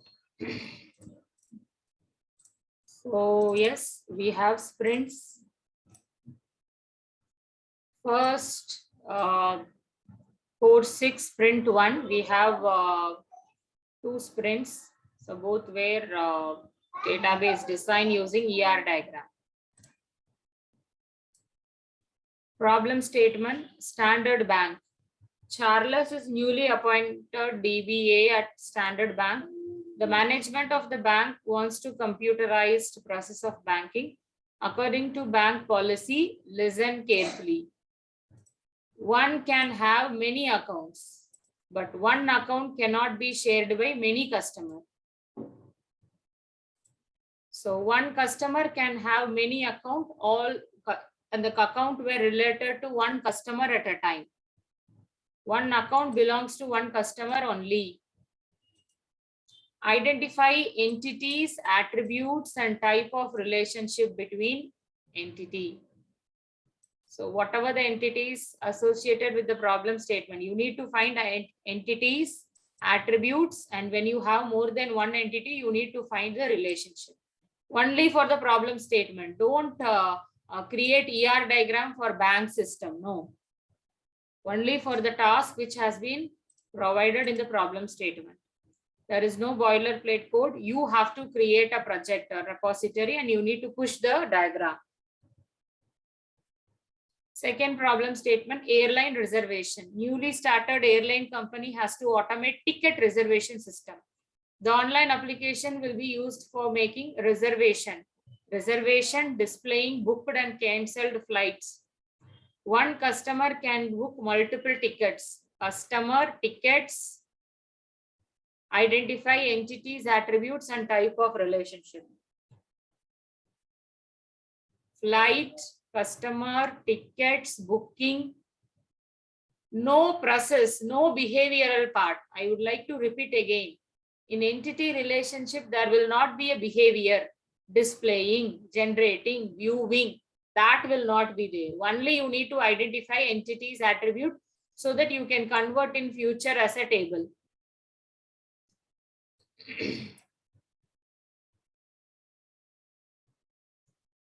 So I want all of you to draw the diagram, and if you have already shared it to me, if I have not given the sign off, please remind me again in Slack. So I have 33 participants. The first 15 you can share to me from Adesh to Nikhil. Alphabetical order from Adesh, Abdul, Abhilash, Akash, Anurag. So Harsh, Jayashri, all till Madhu, Mainak, Nikhil. You share to me and get the sign off.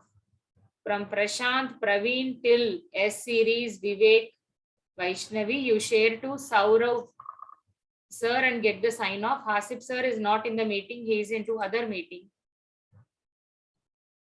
Get the sign off and confirm your ER diagram. So around 3 o'clock, I'll start with the project presentation. Until that, work on the sprint. I'm creating a new sheet.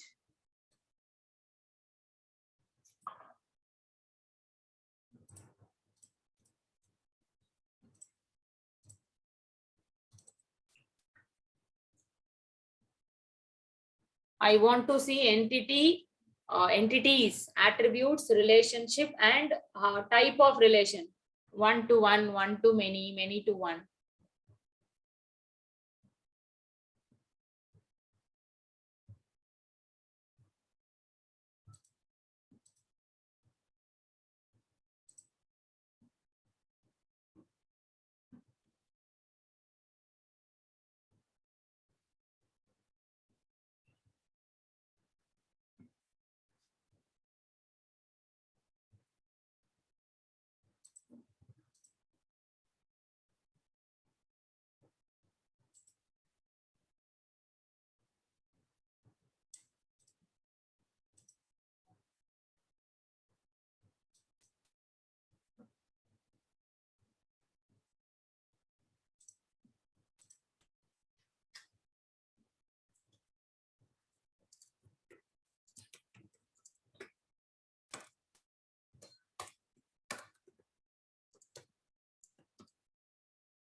If I have not given the sign off, if I skipped any of your diagram, remind me again.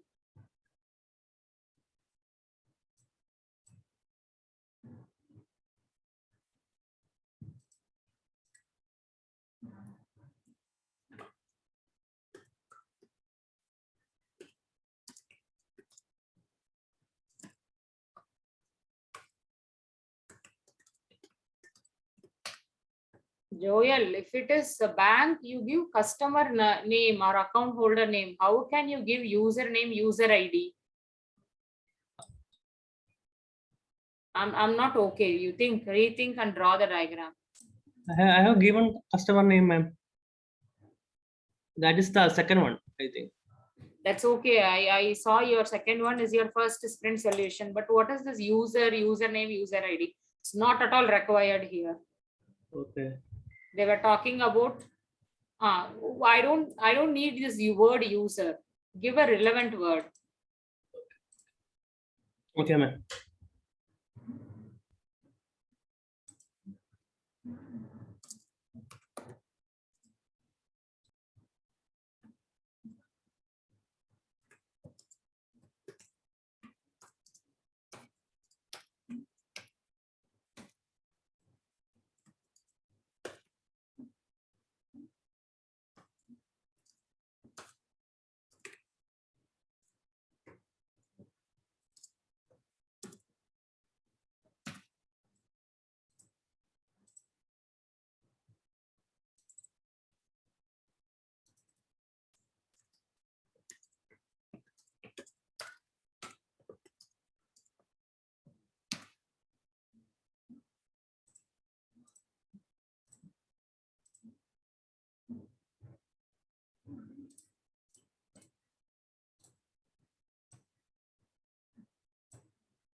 Hello.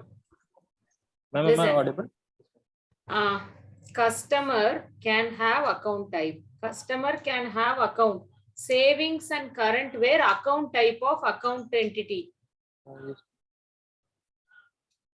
You rework on the second part, account type and the savings current. Those are all data. You no need to think about the data which you are going to insert it. Okay. Highlight the primary key with underline. Harsh, you need to rework on the account type. Yes, ma'am.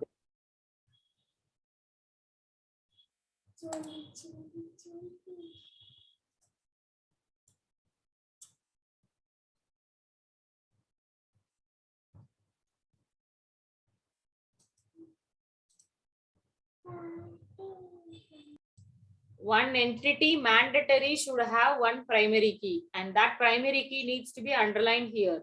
And when you create a table tomorrow, you should have primary key. Or if you have three entities should have primary key.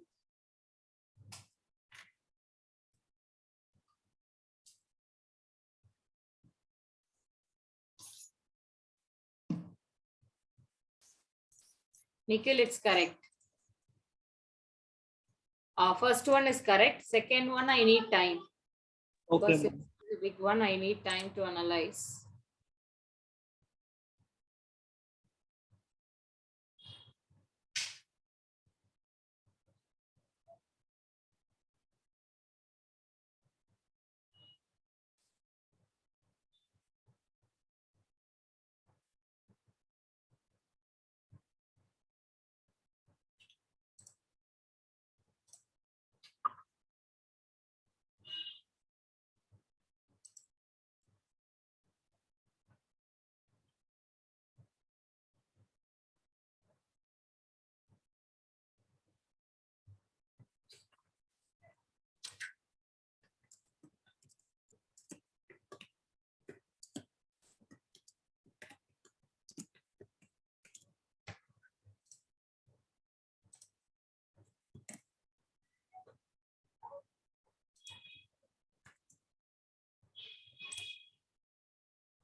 See,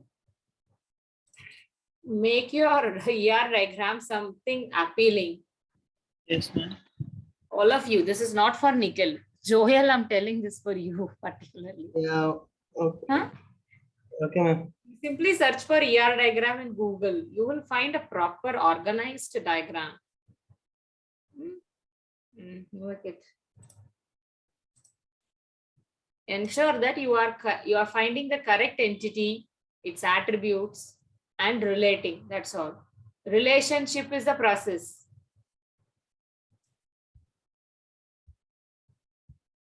Kudus, check the spelling. How can you make the spelling mistake with the basic required word? I find only spelling mistake in your diagram. Other than that, I'm okay with the ER part.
Roshan, Yes, ma'am. underline your primary key. And I am not okay with your relationship type. One customer will have many accounts. So customer and account is one to many. Ma'am, it's 1 to 1. How come? I can have a savings account, current account, salary account, any other account, home loan account, car loan account with the bank. So one customer, many accounts, and you can differentiate based on account type. You can have an attribute. Okay, okay.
What, Jitesh, you there?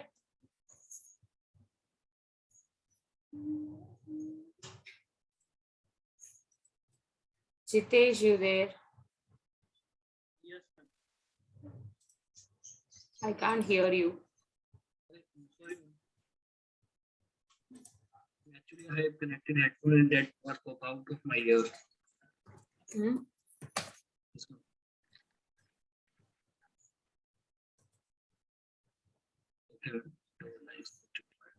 You refer my diagram and draw a proper ER diagram.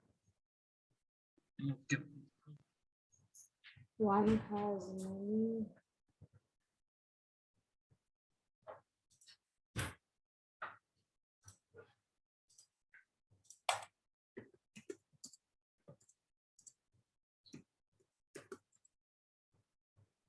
So, Abdul, you there?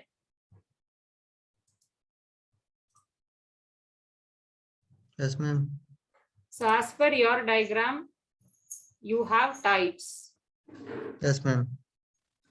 We cannot have savings account, current account, and what is that? The other account? Nominal account. Normal account as an Nominal. attribute. No. Yes, ma'am. If you want, you can have account as an independent entity. Under that, you can have savings account and current account as a separate entity. Under that, you will have many attributes. You can't make savings account and current account as an attribute. Yeah, okay, ma'am. Either you make it as an account type. That is enough. You can remove the hash part. Or Okay. we draw a diagram in the morning. You remember salaried employee and waged employee, something like that. Yes, ma'am. Yes, ma'am. So likewise, you should have two category of dependent entity. Yes, ma'am. Think about it. Okay, ma'am.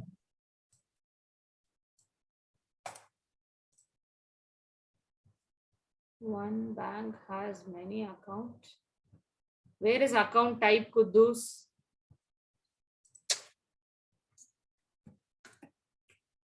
Account type is missing.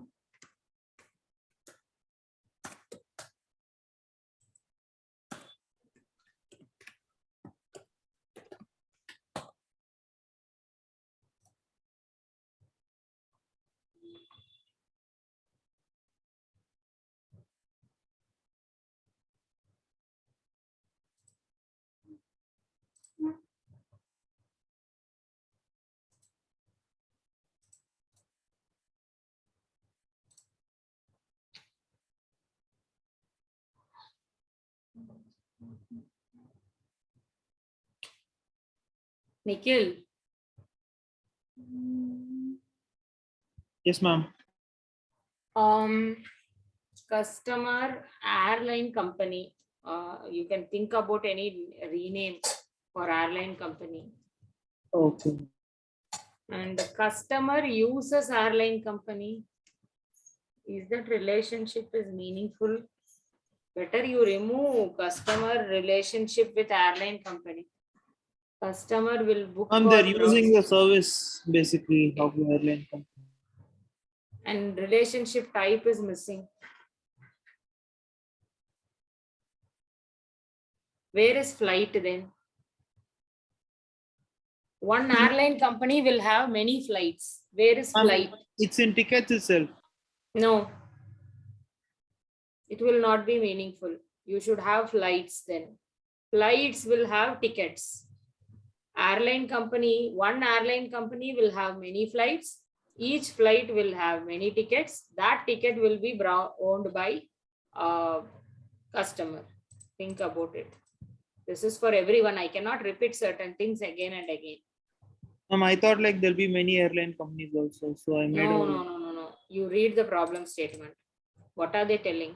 A newly started airline company. We are creating an application for one airline company. Okay. See, whenever if you have a doubts, guys, read the problem statement again and again for 2-3 times. You will get a clarity.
Hello, ma'am. Yes. Please check Slack.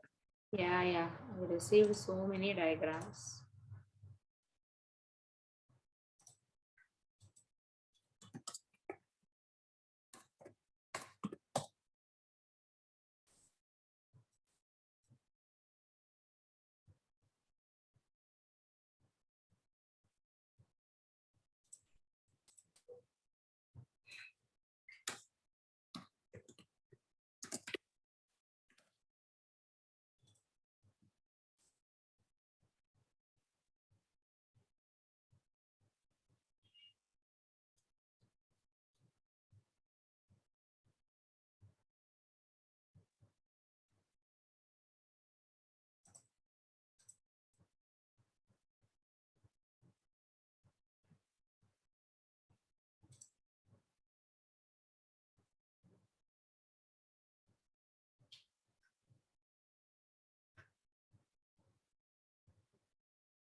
Swapnil, make flight. What is this flight booking? Flight will no. You people are not coming into the clear picture on this entity relationship diagram.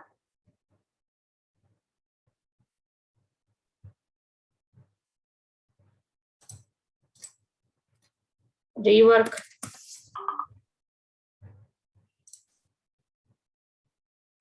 Airline company has flight. Flight has ticket. Ticket.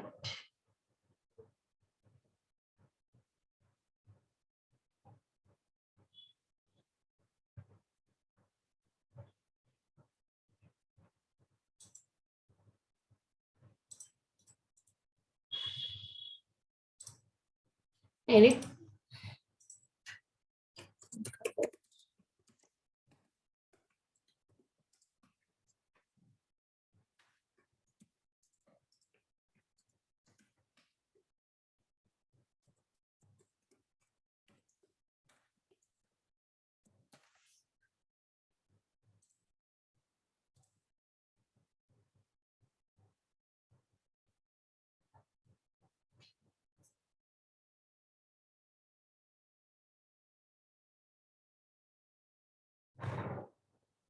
Abhilash.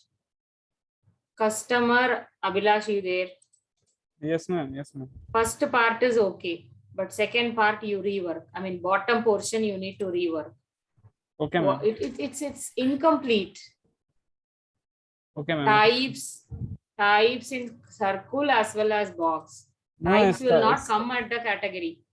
Oh, okay, ma'am. Account, make it as account type as one attribute of account. Or if you want a specific account type, then both will become an entity, sub-entity. Okay, ma'am.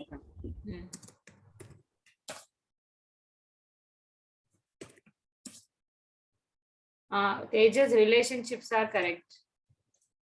Okay, ma'am.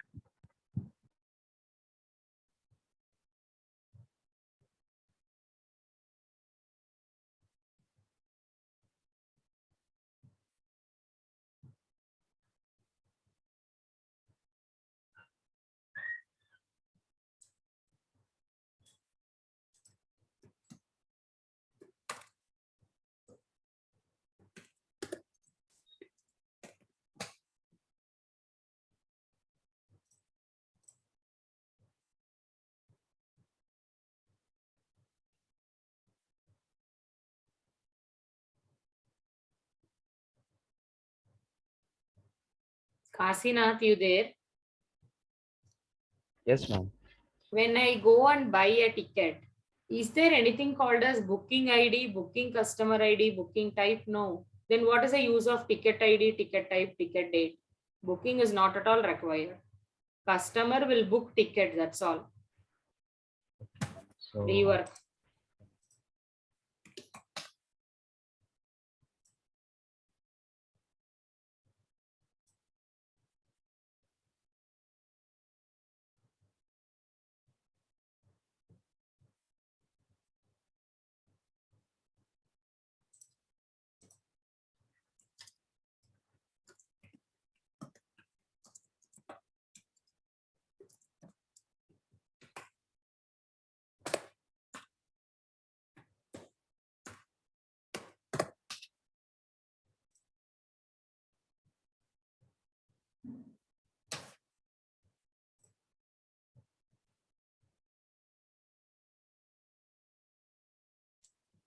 Guys, I don't want to see every time hash relationship.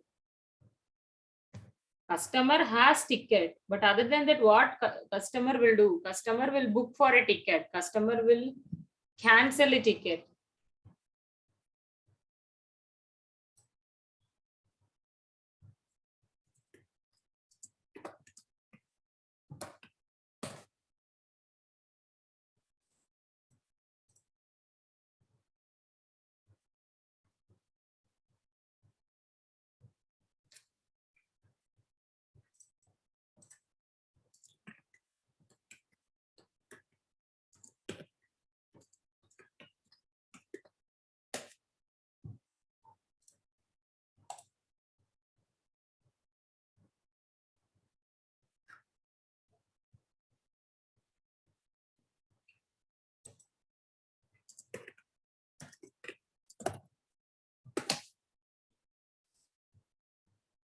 Yeah, delete this folder. Where, sir? Delete this MySQL folder. Okay.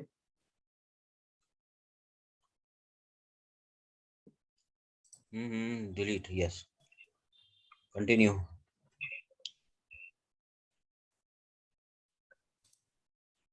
Okay, now empty it your recycle bin.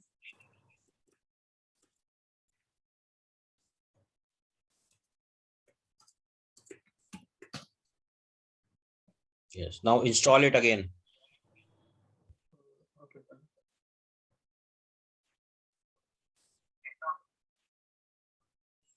In your download folders, I think. Downloads, yes. Yes, MySQL.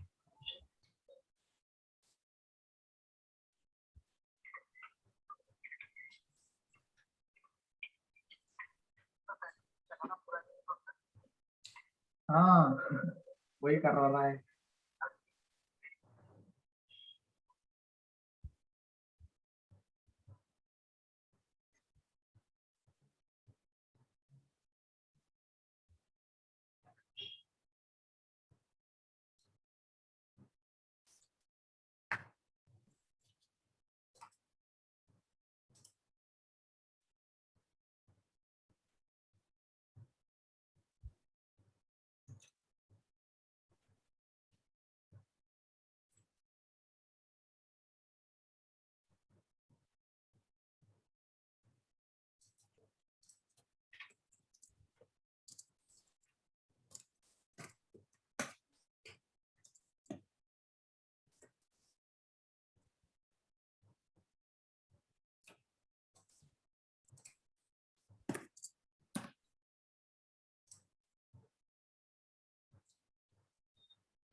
Guys, take an evening break of 10 minutes.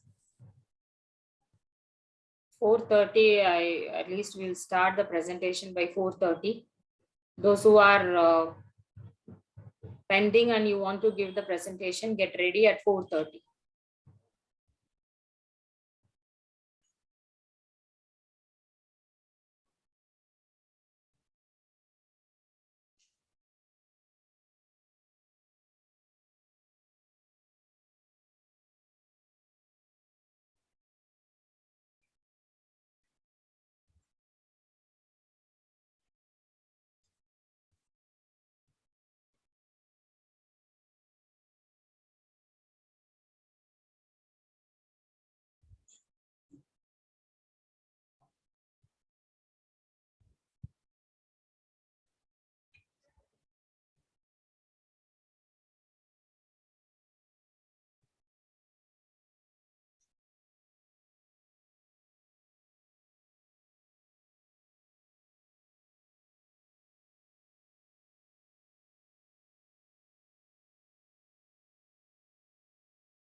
This Yes, click next. data directory. No, sir. No, sir. Data directory. He has to selected path already exists. Please try deleting this once, then move ahead with this. Copy this this path directly. and paste it in the C drive.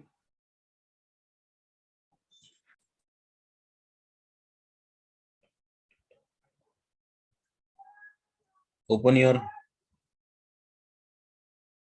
Copy. C drive, program data, program files. Paste it here. I press enter. Okay, now you go back to my program data. Click on program data. On top, on the path. Program data. Yes. Yes. Delete this MySQL folder. This one. Continue.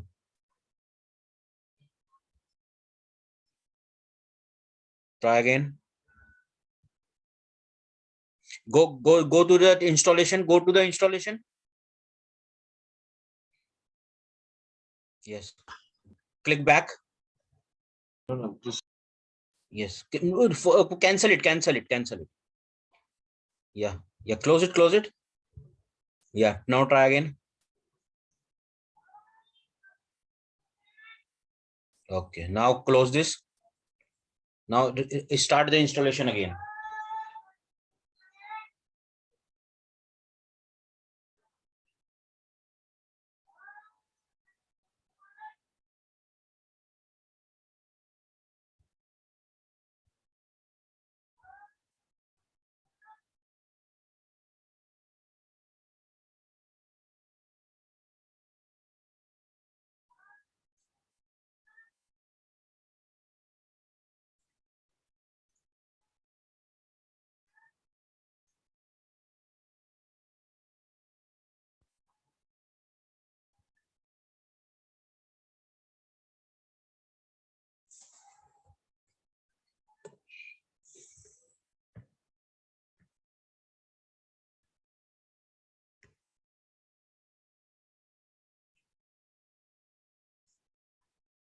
Execute.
Execute.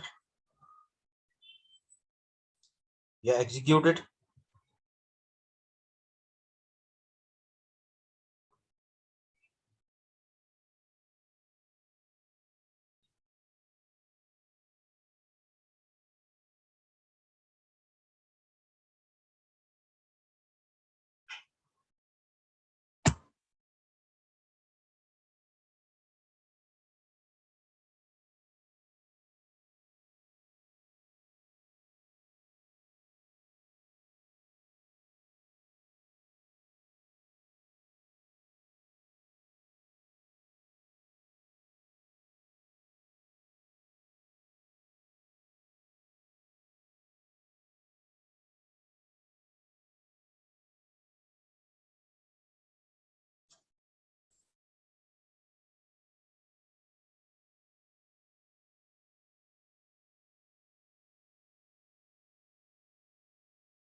Sir,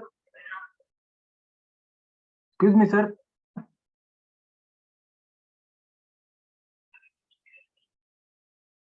Yes. Yes, tell me. Sir, shall I stop my screen? Yeah, sure, you can. Yes. Then install it now. Yeah, please confirm that you are back.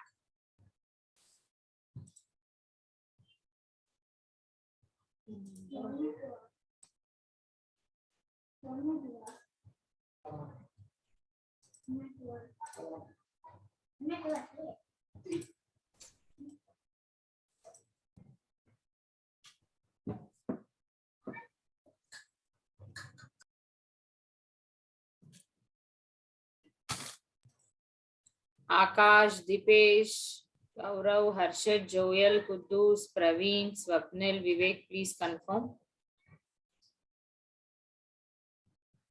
So let me recreate the breakout room.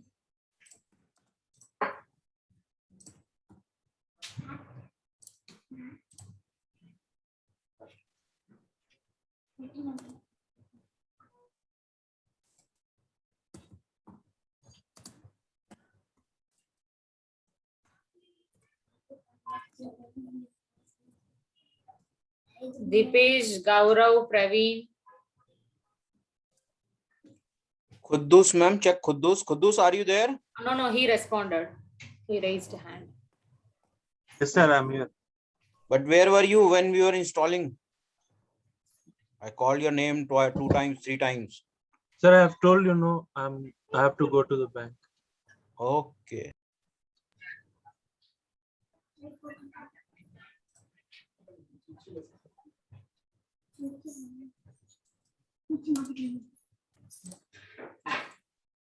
All right.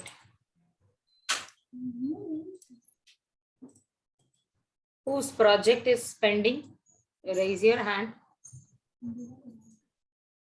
I've lowered all your hand.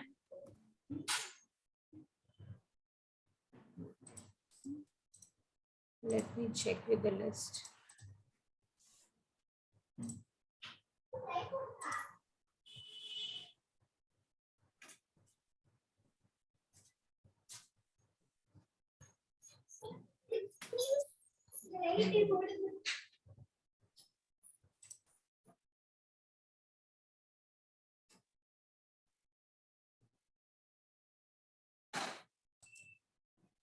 All right. So Mainak, Sudeep, Abhilash, Madhu, Prashant, Sodik, Kashinath, Sivani, Jitesh. So I'm taking you one by one in the breakout room. Asif, you can join with me till the time you were there in the session. Saurav, you please handle the main session. Will it be fine? Okay, ma'am. I'm sending you a message. Then you send people one by one. So I'm starting with Mainak. So Mainak, ma'am. please join room 1. Those who have raised a hand, you please send one by one. Okay, ma'am. Not to be one-to-one presentation.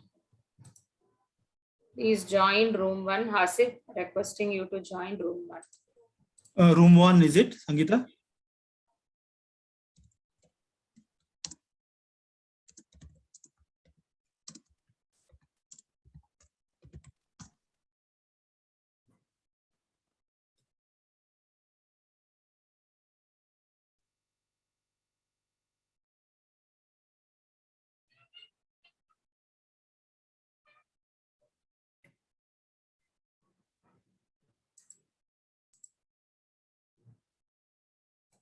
Yes, sir. Hasib, Yeah, Saurav.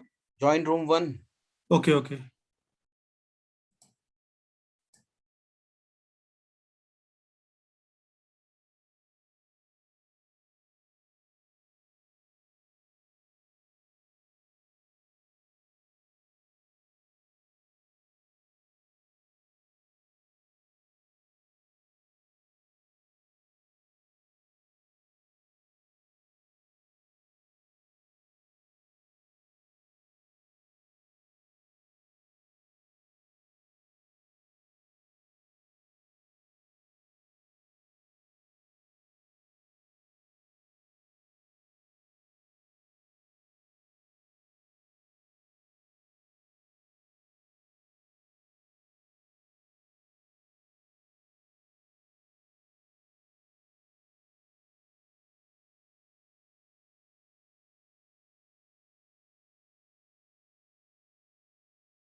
Hello, Rushgesh. Yes, sir. Done, sir. Done. Yes, sir. Okay, Thank just you, sir. remember the password now. Yeah, yes, sir. Thank you, sir.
Hello, Sudeep. Sudeep. Yes, sir. Yes, sir. Are you ready? Yes. I'm sending you to room 1. Okay, sir.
Hello, Jitesh. Jitesh, Shodhit, and Prashant.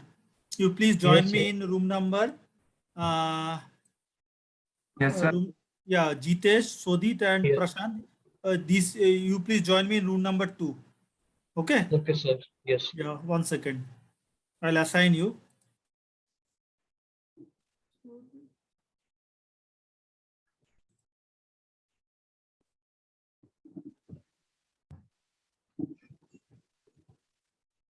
Yeah, all of you, please give your presentation in the room number 2. Okay. Yes. Jitesh, Shodhit, Prashant, please join in room number. Sorry, room number 3 I have allocated for you. Oh, no, room number 2 only. Yeah, please join.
Yes, Swapnil, share your screen.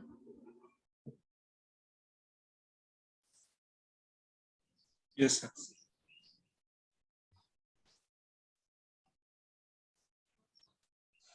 What have you done? Yeah, I'm getting this error whenever I try to open. Have you created a project? Yeah. Where is the project showing? Actually, in this folder here, I want to do this. So copy paste the files here. Okay.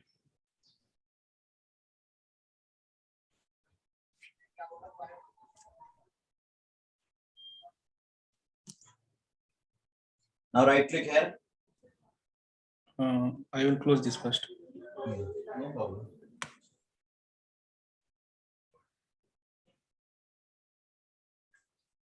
See this, it's showing like this.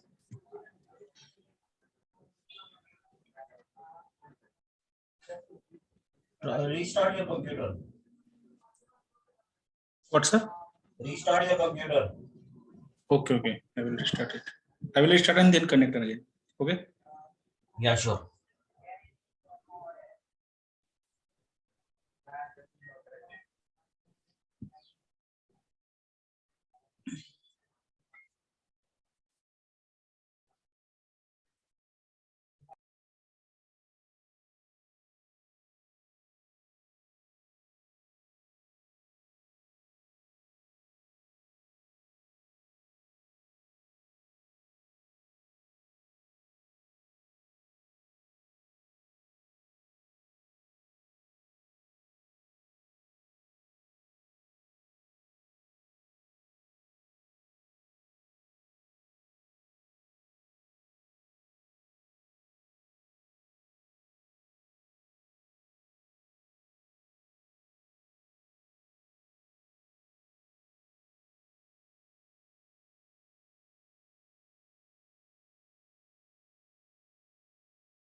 Hello, Saurabh sir. Yes, Swapnil. Yeah, I have restarted, but still showing the same. Okay, show the screen.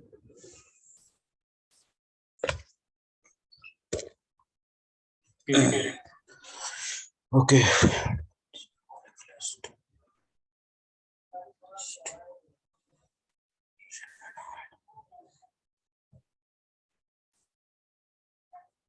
Before this, I have done this, but never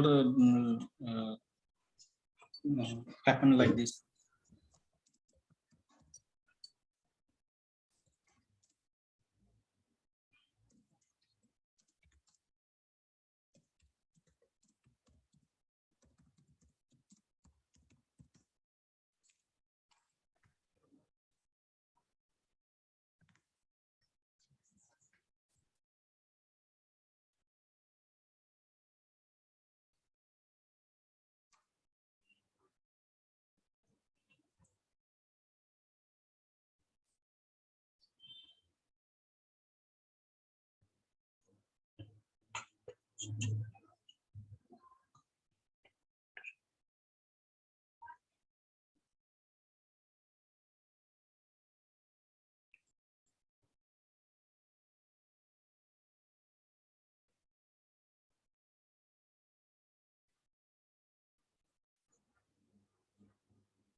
Close this, Swapnil. Now right click.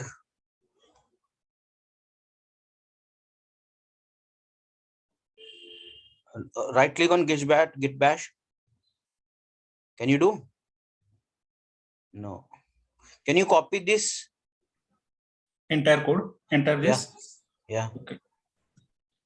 Yes, it's not getting copied. No, it's not giving. Okay. Just try to push it. Git add dot. Press enter. Not a Git repository or any of the parent directory. Show me the folder which the project which you have created in Git website in my repos.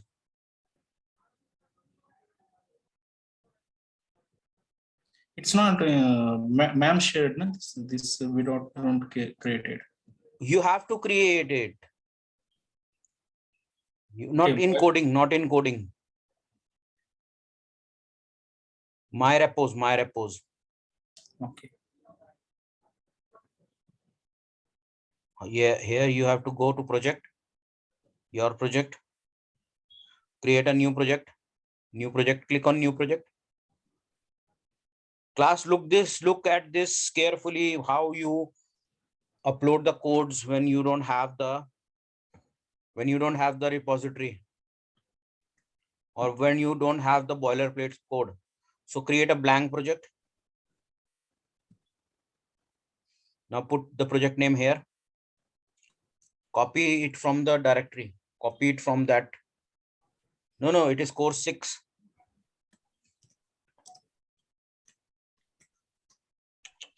Ma'am has given you a document. Yeah. So open that document.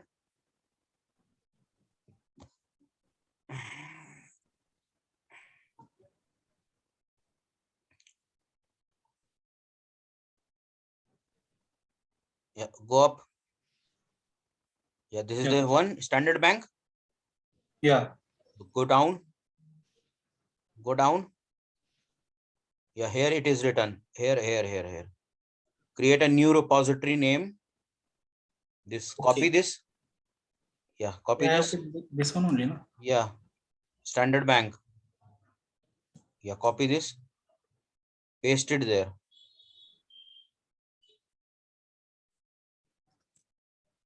Yes. Now, initialize repository with the README.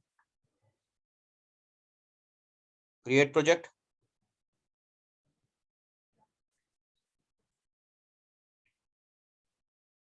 Now it is already forked. Okay. So I just have to clone You just have to clone it. Okay, got it. Copy your file inside this. You understand? Yes, sir. Clone it.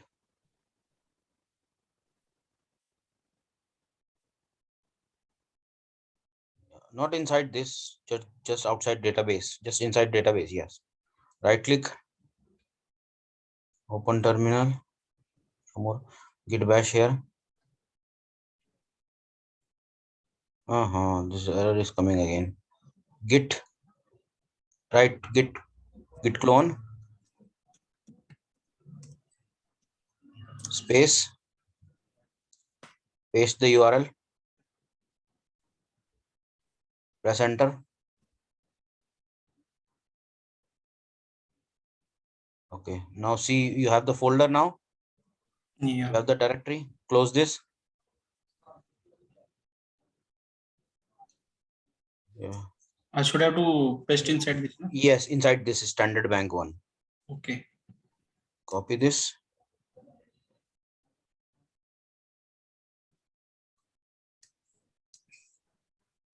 Now push it from here.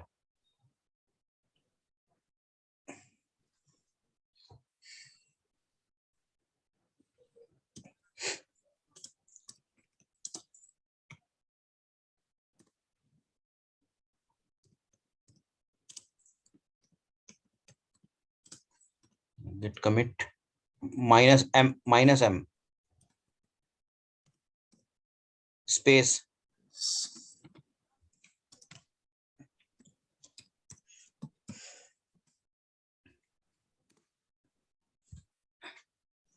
git push.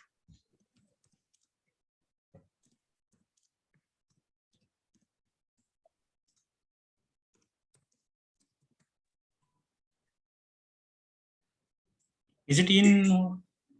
Only git push. Or this much okay? Yeah.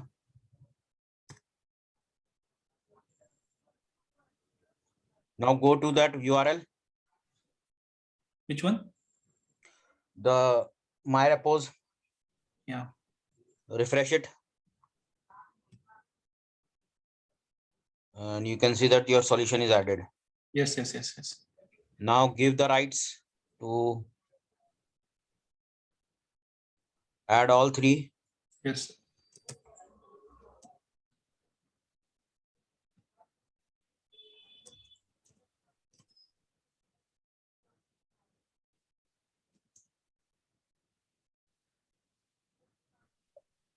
.pomr.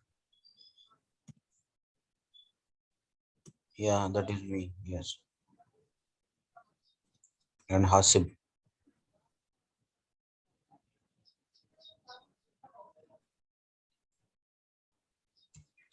Okay, that's it. Okay, sir. Got it.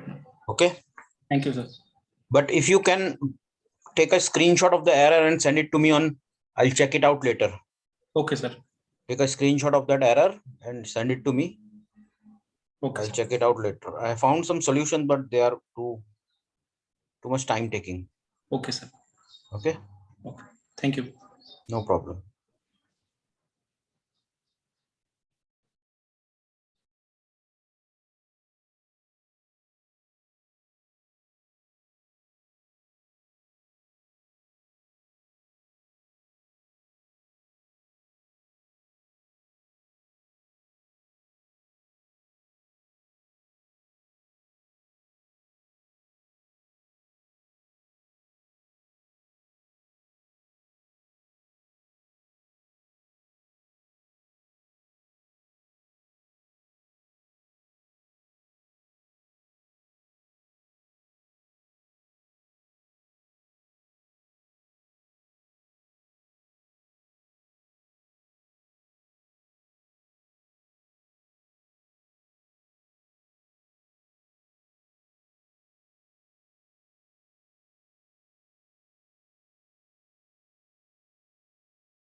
Shivani, the last task. Abhila, Vaishnavi, who is having the last task pending? It's Vaishnavi. So Vaishnavi, Shivani, Abhilash, and whomsoever have not presented, we will have it on tomorrow afternoon. Okay. Ma'am, I already gave it. But Hasib, please confirm. You have you mentioned? Yeah, Vaishnavi have given Sangeeta All right. Saturday. But the comment is last task is pending. Yes, ma'am. Since task 4 for Vaishnavi is pending. Yeah. Okay. But he has presented. She has presented. Yeah. All right. Yeah. Kashinath?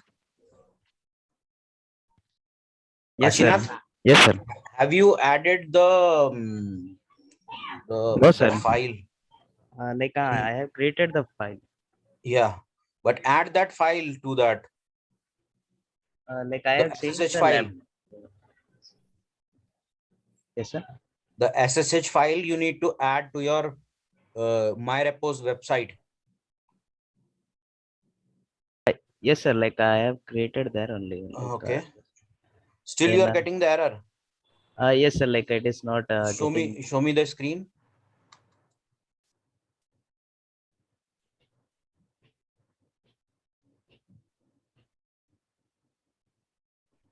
Go to your profile.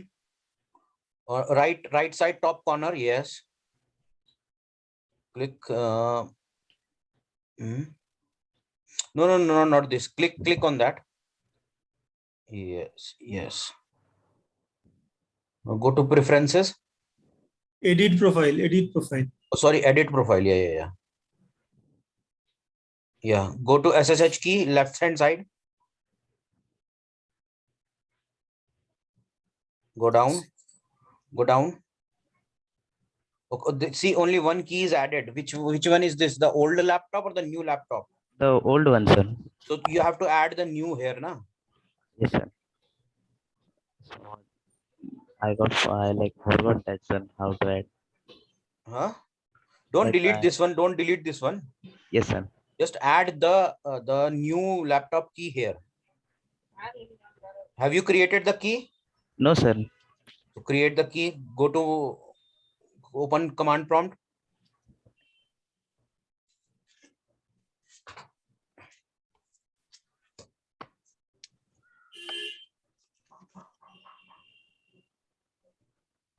You know how to open command prompt? Yes, sir. Press window key and R.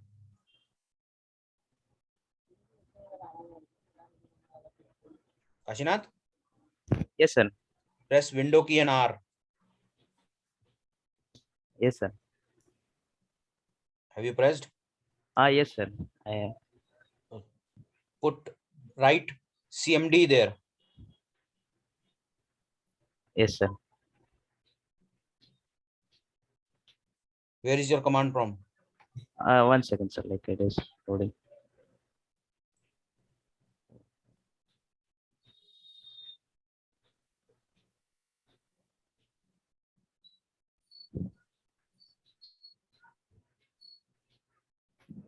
Okay, type here SSH dash keygen.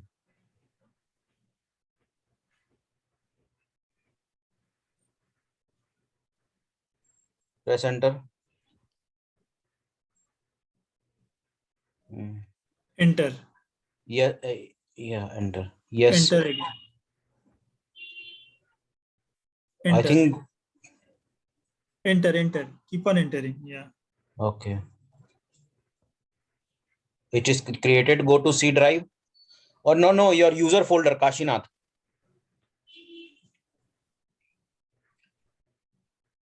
Kashinath shared the first screen. Yes, sir. Share the first screen. When you are sharing, share the first screen. Okay. Not one particular screen.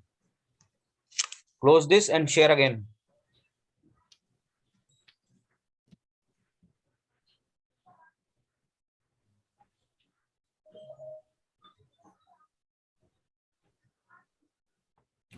Saurav, we have a meeting now from 6 o'clock. Sir, you can go and join. I'll just finish this Okay. and I'll join.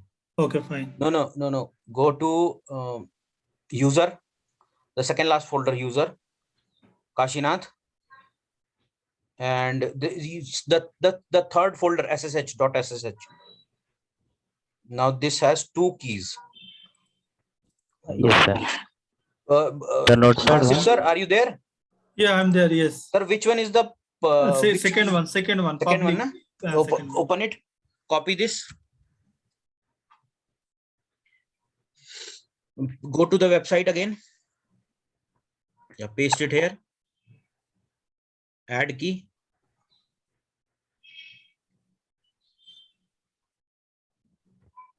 It is added. Yes, sir. Go to To SSH key again. Hmm. Yeah. Scroll down. Yeah, two keys are there. Yes, sir. Now you try the push.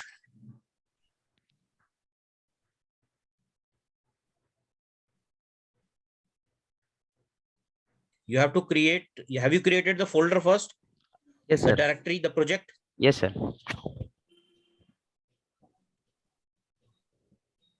But you are adding both the solution in one. No, sir. Like the first one. Where you have created the project.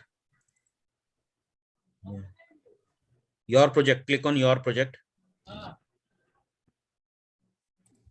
Go to the last page. Yeah, here it is. Here it is. Here it is. Oh, yeah, on the last one. So have you clone it? Yes, sir. Like at that time only I was getting it. Okay. No problem. Show me the clone folder. No, this is not the clone folder. Where have you cloned this? No, sir. I haven't done the cloning. Like Yeah, first was- clone it. Paste the solution inside the clone folder and then push it. Yes, sir. Don't push it from here. It will not get No. there. First, you need to clone it. Okay.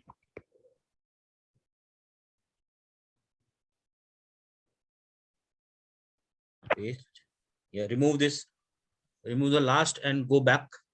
Yeah, it is removed. Press enter.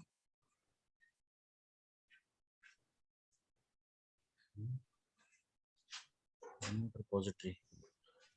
Clone it again. Git clone. Paste it again. Press enter. Okay, no problem. Now paste it there. The standard bank, yes. Now right click here. Close this.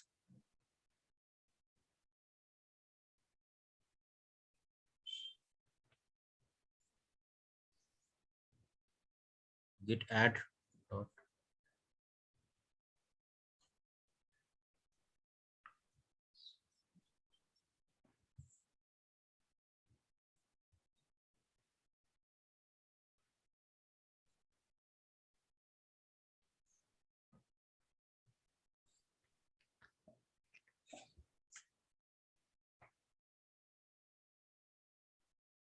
Right, sir. Press enter. Git push. Enter. Yeah, go to your that project. Yeah, refresh the page. Go down. Yeah, your solution is added. Now go to members. Add us as member. Last one. Yes. The first one. Yeah. Yes. Done.